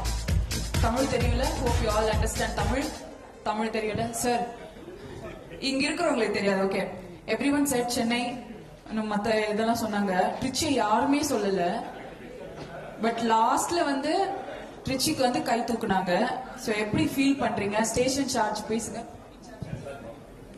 Yes, respected ED sir, CGMs, GMs and DGMs, all my friends, ladies and gentlemen, good evening to all.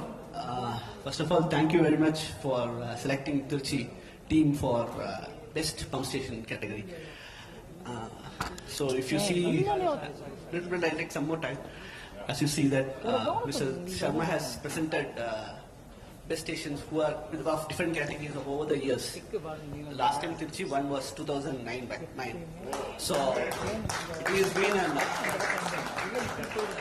so it's nearly around some 10 years back we could able to back it, and now once again management could able to give a confidence by giving this award that you can also do it.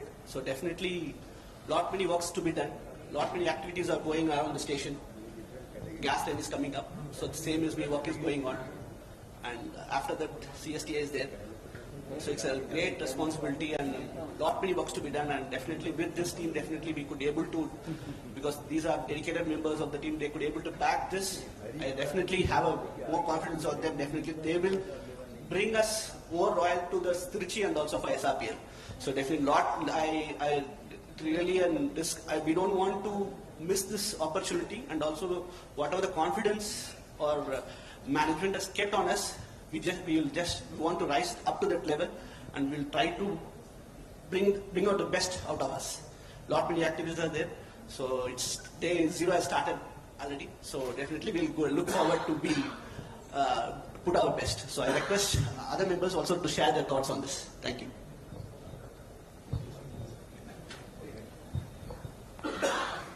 This is a proud moment for Tirchi, especially as Sat said, after 10 years we are bagging this award. So I thank the entire audit team and our management for giving this award. So I thank especially our ED sir giving us this extra push for all the activities. So this motivated us in doing the additional and innovative things beyond our call. So thank you sir, we will upkeep your belief and faith on us, and we will really work hard and push up to our limits and to make better results in CSTA. Thank you sir.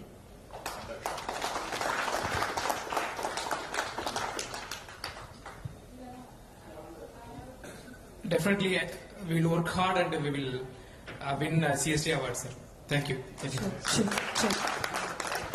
So what is the one mantra you followed, sir, to reach this place? ஒரு டவுனா இருக்கும்போது ஒன்னு நம்மள push பண்ணல. What is that Mantra? Sir ரொம்ப சிம்பிளா கேட்டேன் sir. Very simple question. என்ன ஒரு விஷயம் உங்களை ரொம்ப புஷ் பண்ணிச்சு? Actually, I was here at 2017, madam. 2017. I used to see the trophy of 2010 in boss's room. So for the past 5 years, along with the boss, we worked hard, and hard work only, madam. That is a mantra. We did our best, and ED Srpl has given us a chance, and we promise again, sir, we will do our best and work hard in central audit. So you aimed for the award, and today you're holding the trophy. Appo show it to everybody like this, sir, with your team. Let's have a photograph.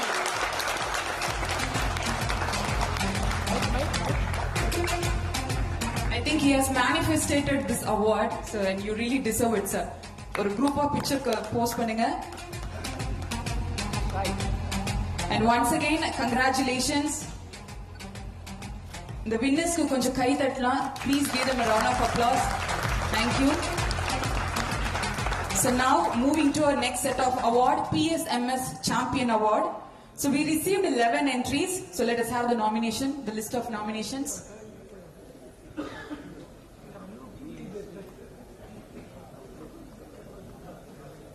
The 11 entries. The one team will be the winner. Tushar AM Bangalore, Koduru Ganesh Kumar AM Bangalore, M Preetham Bangalore, Sri Arul Kumar AFM Salem, Ramavath Gopal, Ennur, Mr. Satish Kumar Trichy, Chinnarasi Chinnari Raghu Vamsi Chittur, Shri R.L. Saga Chittur, Shri Nitish Kumar Chittur, Shri Narendra Singh Chittur, Shaktivel, Shri Shaktivel, Madurai.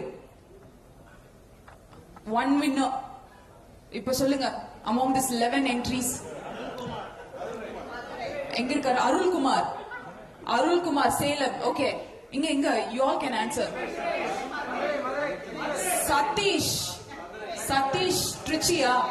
Satish Trichy okay Arulkumar Sathish leading Sakthivel Madurai okay இப்போ 3 பேர் சொல்லிருக்கீங்க we have 11 entries சொல்லலாம் 3 பேர் சொல்லிருக்கீங்க any other guesses Shaktivel Arulkumar Satish high hopes any other guesses பின்னாடி even the ladies can answer சொல்லலாம் போயிடலாமா winner announce பண்ணிடலாமா சார் அருள்குமார் சாருக்கு எத்தனை பேர் வின் பண்ணுவாங்கன்னு நினைக்கிறீங்க கை தட்டலாம் okay Sathish sir Trichy Sathish sir Sakthivel Madurai okay நிறைய votes for Sakthivel but winner வந்து நான் ரிவீல் பண்ண மாட்டேன் mister Joseph Benedicto sir he will announce the winner he will reveal the winners I request you to join us on stage sir PSMS champion award goes to the winner sir announce பண்ணுவாரு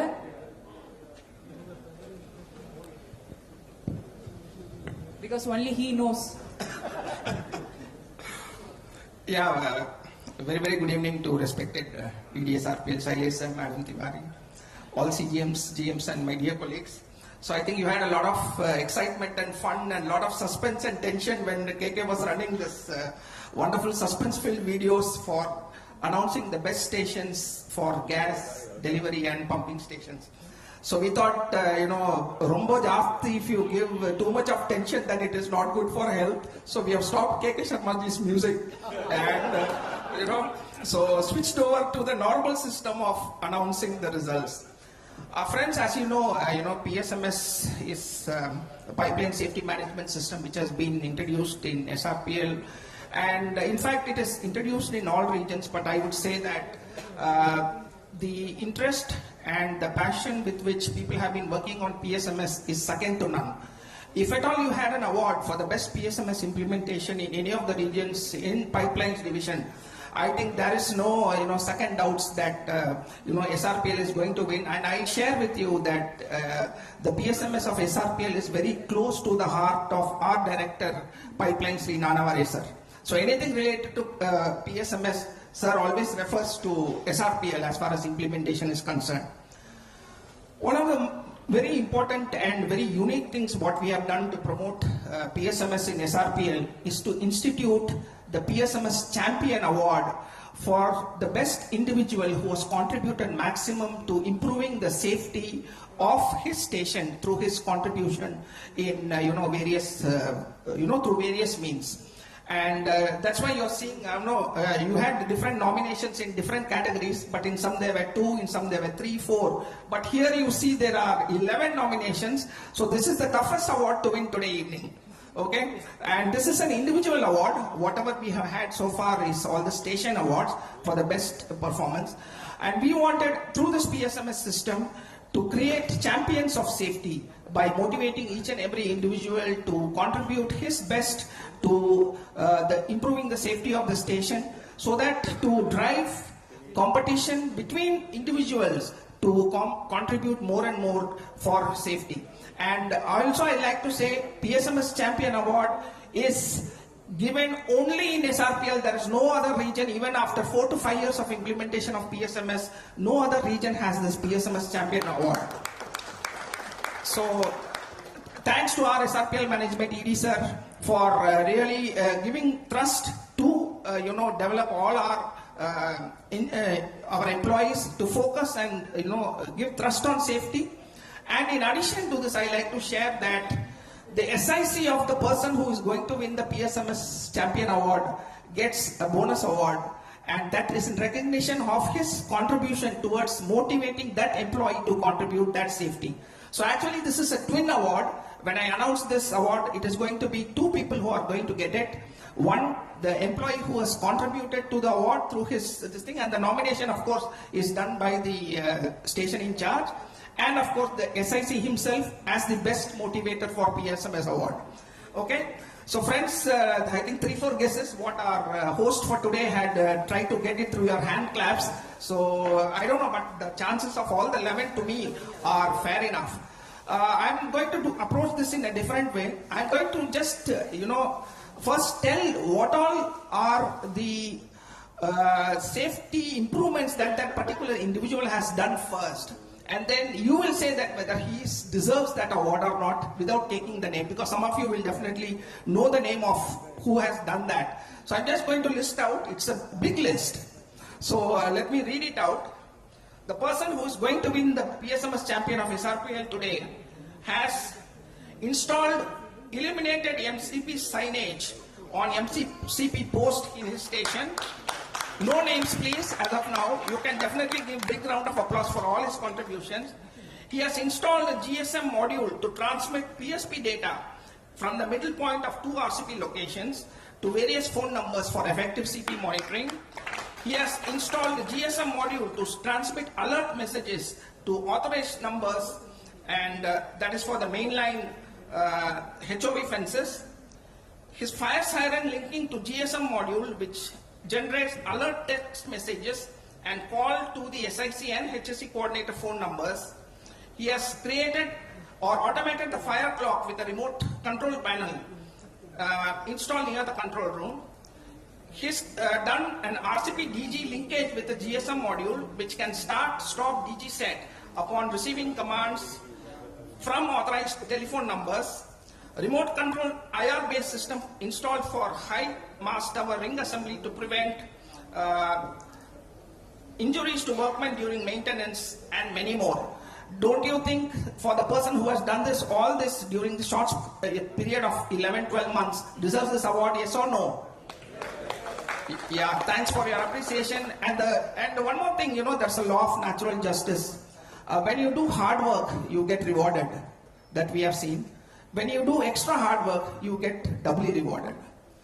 SRPL Madurai has taken the onerous responsibility of hosting the Srpl Tox Summit for the first time here, and also much more importantly, of organizing this SRPL HSC Best Safety Awards function for the first time outside Chennai, and it's just a small team of 14-15 people. So you can imagine the amount of efforts that you have put in. It has been already recognized by many of the speakers before. So for all the double extra efforts, the winner is from SRPL Madurai, and the winner, of course, here you have the name, Mr. A. Saktivel, is the PSMS champion of SRPL for the year 2022-23.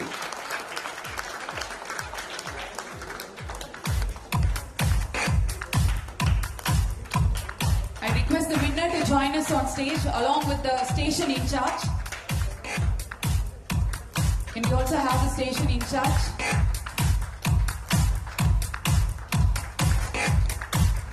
So to present the trophy, I request our Executive Director, Mr. Shailesh sir, on stage.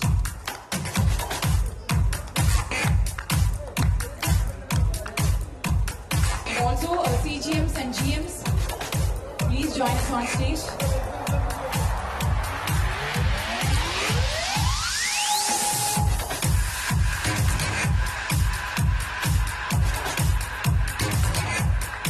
PSMS Champion Award. And also the Motivator Award goes to Station in Charge. Congratulations. PSMS Motivator Award goes to the station in charge. And we also have PSMS champion here. Let's give them a thunderous round of applause. Congratulations.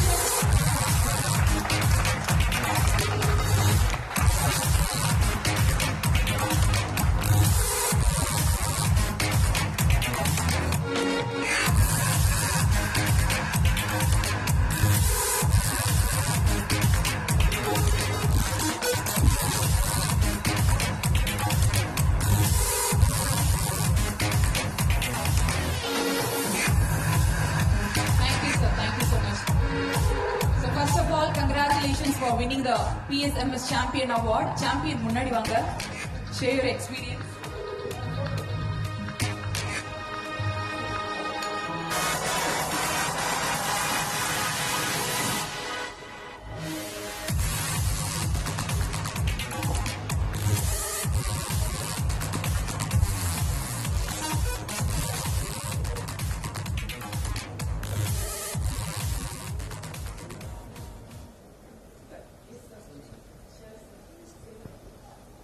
Respected ED sir, CGMs, GMs and DGMs and my dear colleagues and SACs, I really thank to management for selecting me for this award. I hope we will continually achieve more in CSTA. And in this moment, I want to thank my SAC. Whatever suggestion I am given, he is giving me permission to do. So I really thank to my entire team also. Thank you. Thanks. So நீங்க வந்து champion award win பண்ணிருக்கீங்க. So அடுத்த ஃபியூச்சர்ல இவங்க எல்லாம் champions ஆகணும் அப்படினா one tip for the future champions please. Hard of done think பண்ணுங்க. You whatever ideas you are thinking, you just inform to your SAC, you can achieve. I hope. Thank you.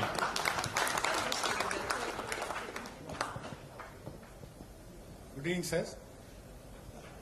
Actually, Saktivel is a deserved candidate for PSMS, and this is the second time we are getting at Madurai.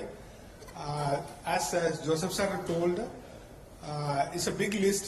Saktivel, whatever innovative ideas he has implemented at station, it's a big list. And starting from even Vincent Flag, sir has told many things he has implemented, which helped a lot in achieving our central audit last year, that is 2021, we got runner-up in that, and many more other awards also, like midpoint PSP monitoring and all, he has done that. So Saktivel is actually today ED sir has told during his addressing that we have to dream, and not only to dream and to implement that. Actually Saktivel is such a candidate. So he will not only dream, he will not only make the idea, but is enthu and positive mind. He will try to implement at the earliest at the station. So that is the main thing. And once I am telling, he is a very deserved candidate for that. Thank you. So when you have such a motivator right next to you, it is obviously possible to winning a champion award. Congratulations both of you. Thank you so much.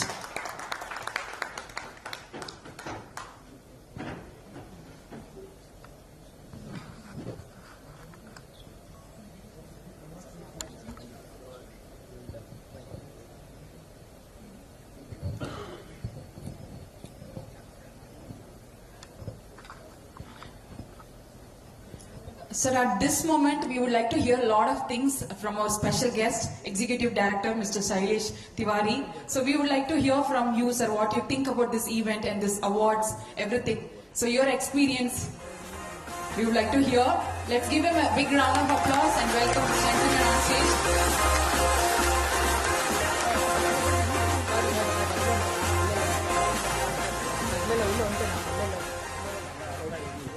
Friends, good evening. As I said in the morning, friends, good evening. Good evening. Yes.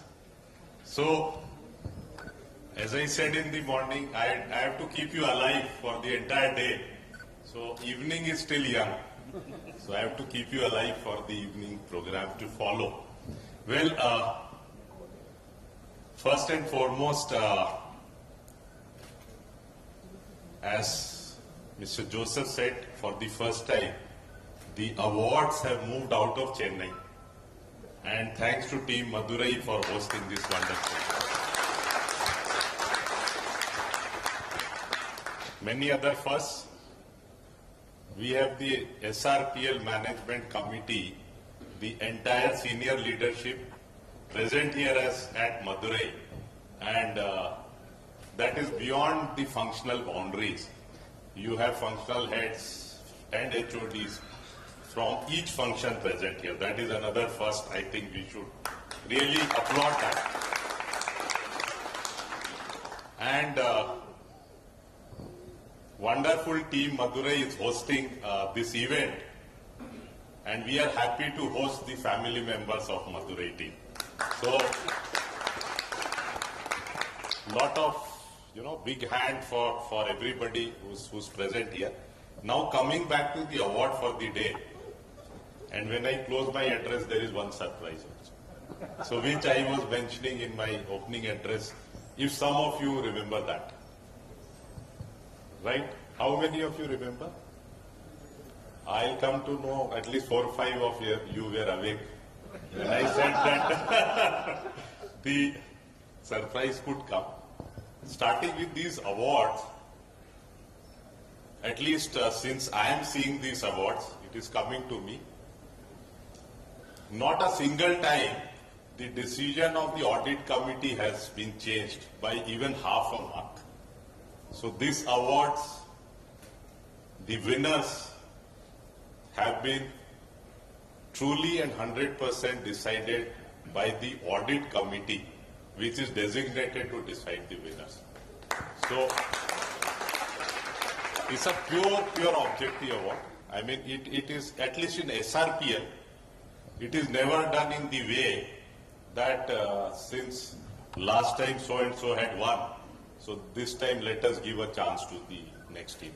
So believe me, if you really, showcase your station the way it is expected to be as per the checklist, and you also demonstrate that extra, you can even win 3 times in a row. And you see this time Trichy has emerged clear winner in spite of the construction activities going on inside the station. So this time you see Ennore has emerged winner. Despite the public opinion, there is one popular award, there is one, technical award. So Mithun, round of applause for Mithun and team for the popular award. Almost the entire house was there.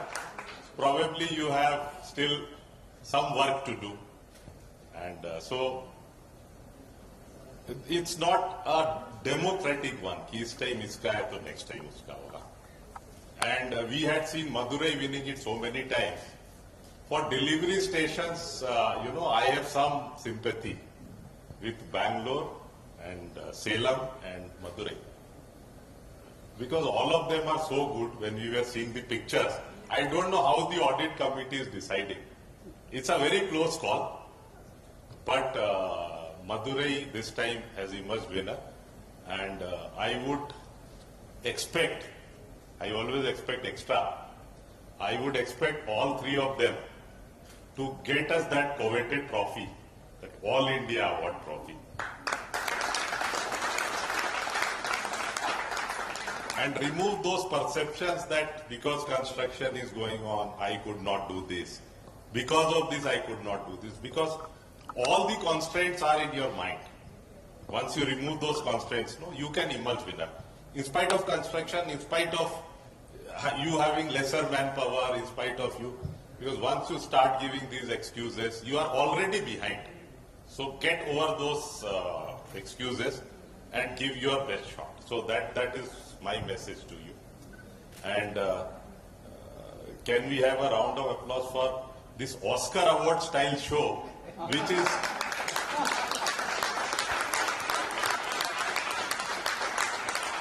I almost thought we are in Oscar, right? And that has been developed in-house. We have not paid for this by Krishna Kumar Sharma. So that is the talent. You can show the list. The way you present also is so important. So well done.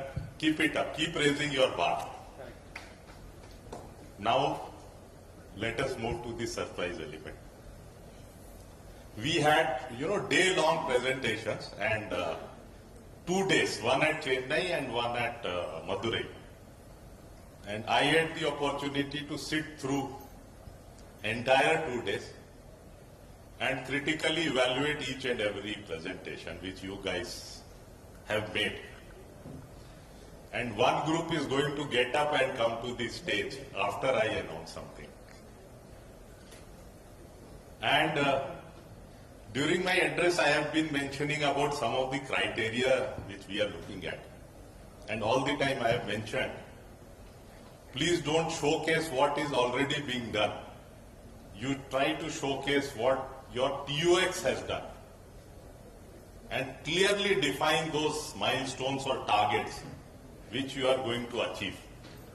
Instead of showing very, very generic things, like we can do 1, 2, 3, 4, 5, right?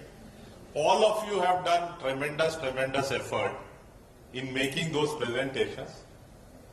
And these 5 criteria which I mentioned, some of you remember, is what has been seen for evaluating this. So it's a very tough fight, but we are going to announce, like Best Station, only one winner here. So it's a tough call. And the others can, curse me. I am the only one who's deciding this. There are a lot of very good ideas which were presented. In fact, if you remember the first set of presentations, we had the HSC team showing something, innovative. HSC, TOX, showing something very, very innovative and some great ideas. Today we had teams such as CP Guardians guarding our pipeline with very good, data and analysis. We had your mighty mechanicals. I'm just naming a few, which actually look like a team in action. They are raring to go. But keeping everything into account, like our host for the evening wonderfully was taking the poll, can we guess which can be that one team which will come to the stage now? Oh my God. I'll not wait for the electrical, please come forward. Right. I never had such, clear evaluation. Again, what Satish mentioned, Anilji mentioned, Cherian mentioned, 19, 20, 19, 20, 19, 20. The competition was really, really tight. But some of the things which clearly emerged was the ideas ready to be implemented. So vision without action is daydreaming. They presented something which is ready to be implemented, and for others, you have not, you are not behind, you are very close, but you can draw some inspiration and see where the TUX 2.0 should move. So all the best to all the teams, and round of applause for our electrical group. Before we announce that award, because I'm keeping the mic aside, we also announce a great celebration with family members to the stations which have won the trophies today. Please go back and celebrate with your team and the family members and send the bill to us. So that is the announcement we are making.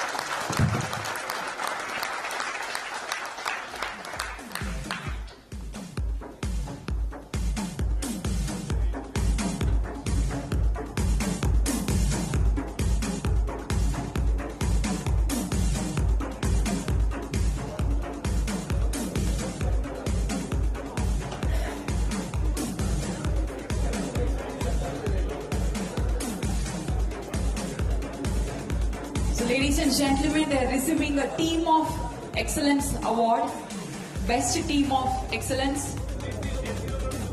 Congratulations. So as a team of hard work, a team of passionate, congratulations to all the winners. Let's give a huge round of applause For the team of excellence, the best team, they're winning an award. Congratulations. And I'm seeing him everywhere, sir, in all the awards. Congratulations. And this is the last award. You all can give them a round of applause. Kuch nalla kai tadla. Come on. This is the last award for this evening.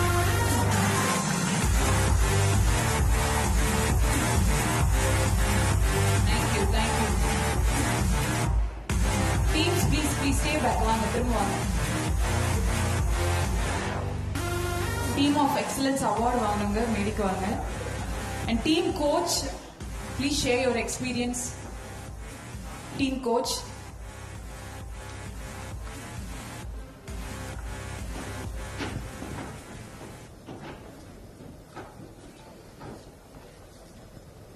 So before I start, let them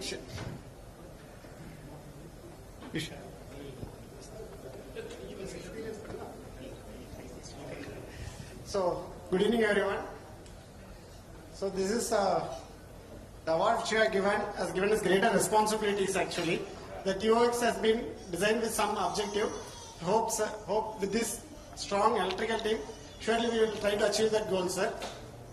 So mainly it is due to the team effort. So achieving a team effort in a single station is very easy actually. So combining all the stations, really it was made possible only due to the team. Entire team. The presentation which you have made, everything was the contribution by the each and every member of the team. So thank you very much, sir.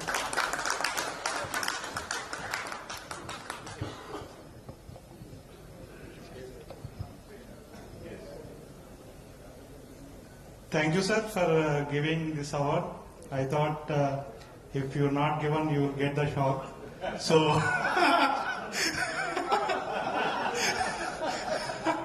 So, management decided without taking shock, we will give prize. Thank you so much. And as our team coach told, it is adding additional responsibility to us. And definitely we will make. We are the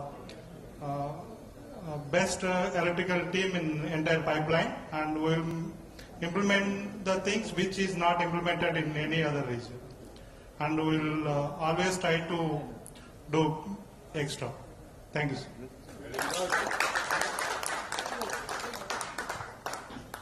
Thank you, sir. Once again, congratulations. Thank you. So finally, we have come to an end. To give a vote of thanks, I would request VVS Anil Kumar, our GM.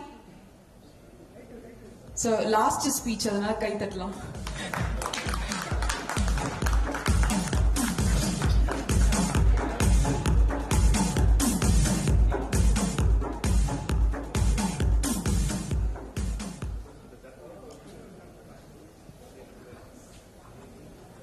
Good evening again.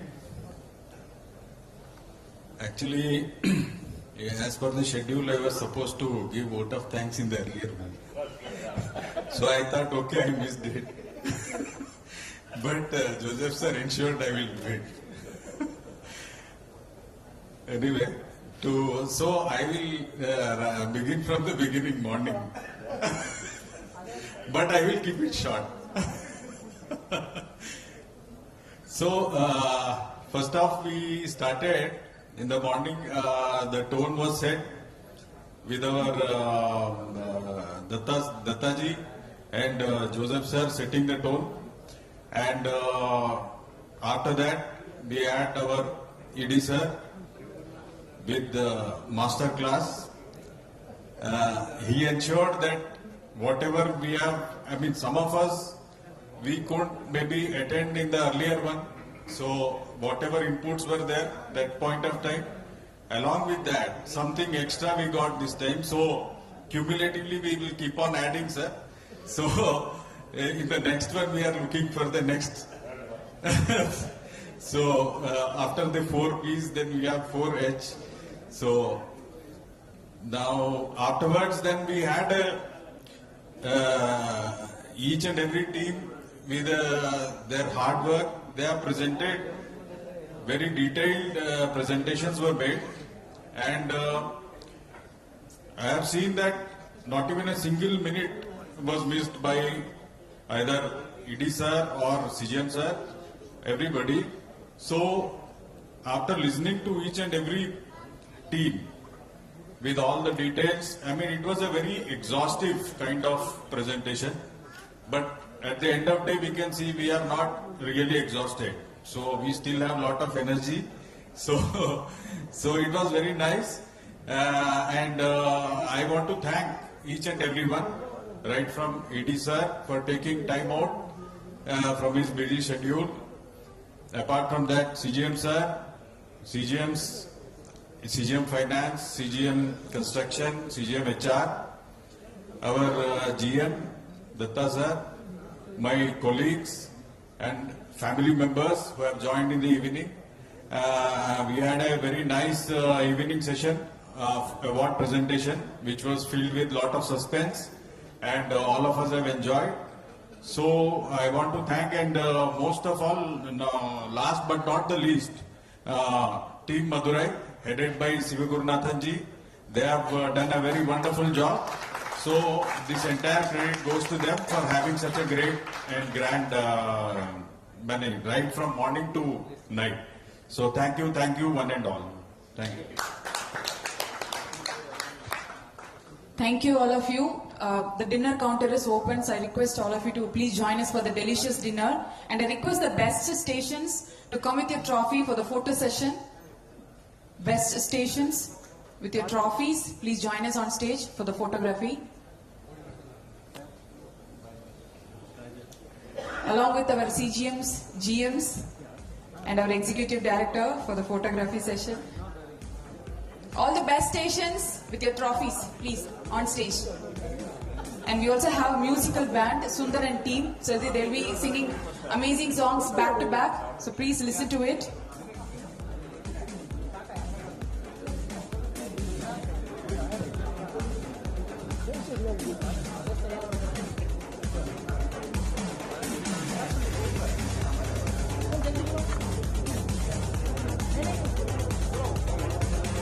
And the dinner counter is open. If anybody would like to join for the dinner, kids, you all can go for the dinner. Ladies la konjam dinner la join panikonga.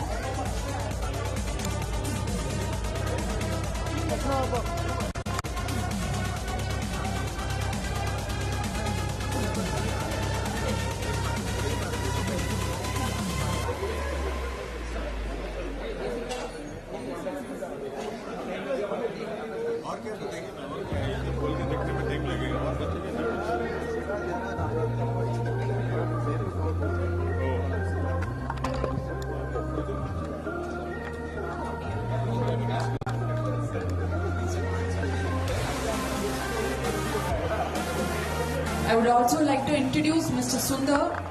He has a band, so he'll be singing some amazing old songs, Tamil songs, back to back, Hindi, Tamil, Padilala sir. So, over to you, sir. Thank you, thank you.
The SIC of Union Stations are requested to please come on the stage for group photo, along with HSC coordinators and team members.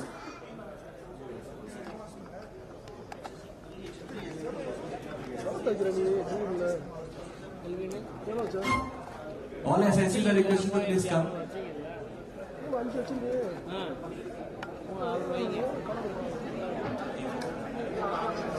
அடிச்ச balance சரியா இருக்கு balance அடிச்சுங்க மேலோட அடிக்கிறோம் டிவிலாம் set ஆகல balance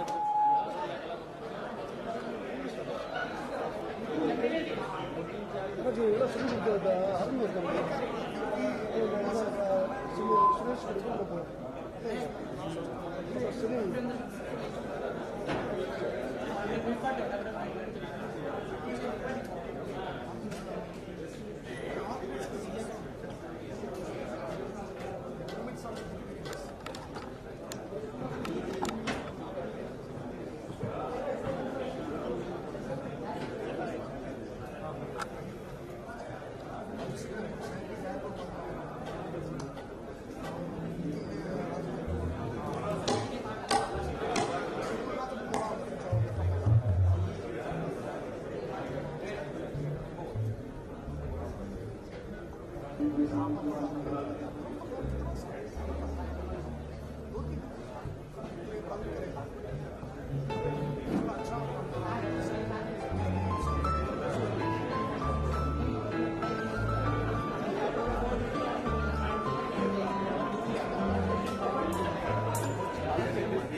तेरे आंचल है प्यार से मैं कर लूं प्यार से मैं कर लूं खुशियाँ हजार कर दूं तुझको नसल कर दूं तुझको नसल कर दूं तू ही मेरा जीवन तू ही मेरा सारा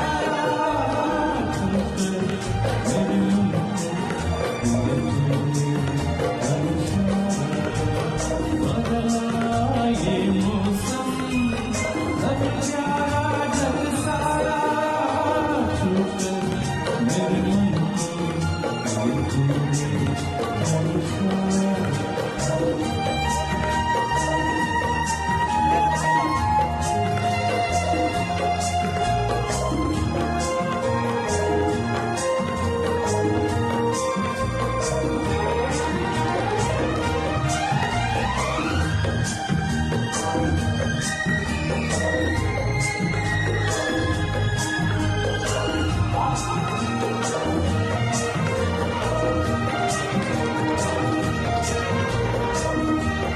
All SACs are requested to come to the dais, please.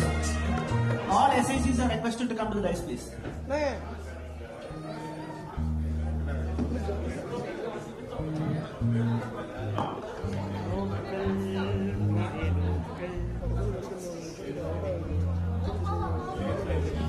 Sir sir కొంచెం side sir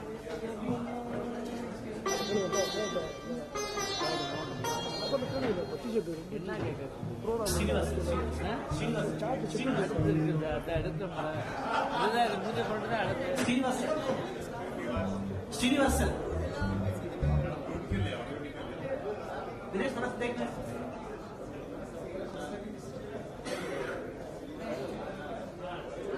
Sriram sir. Sriram sir.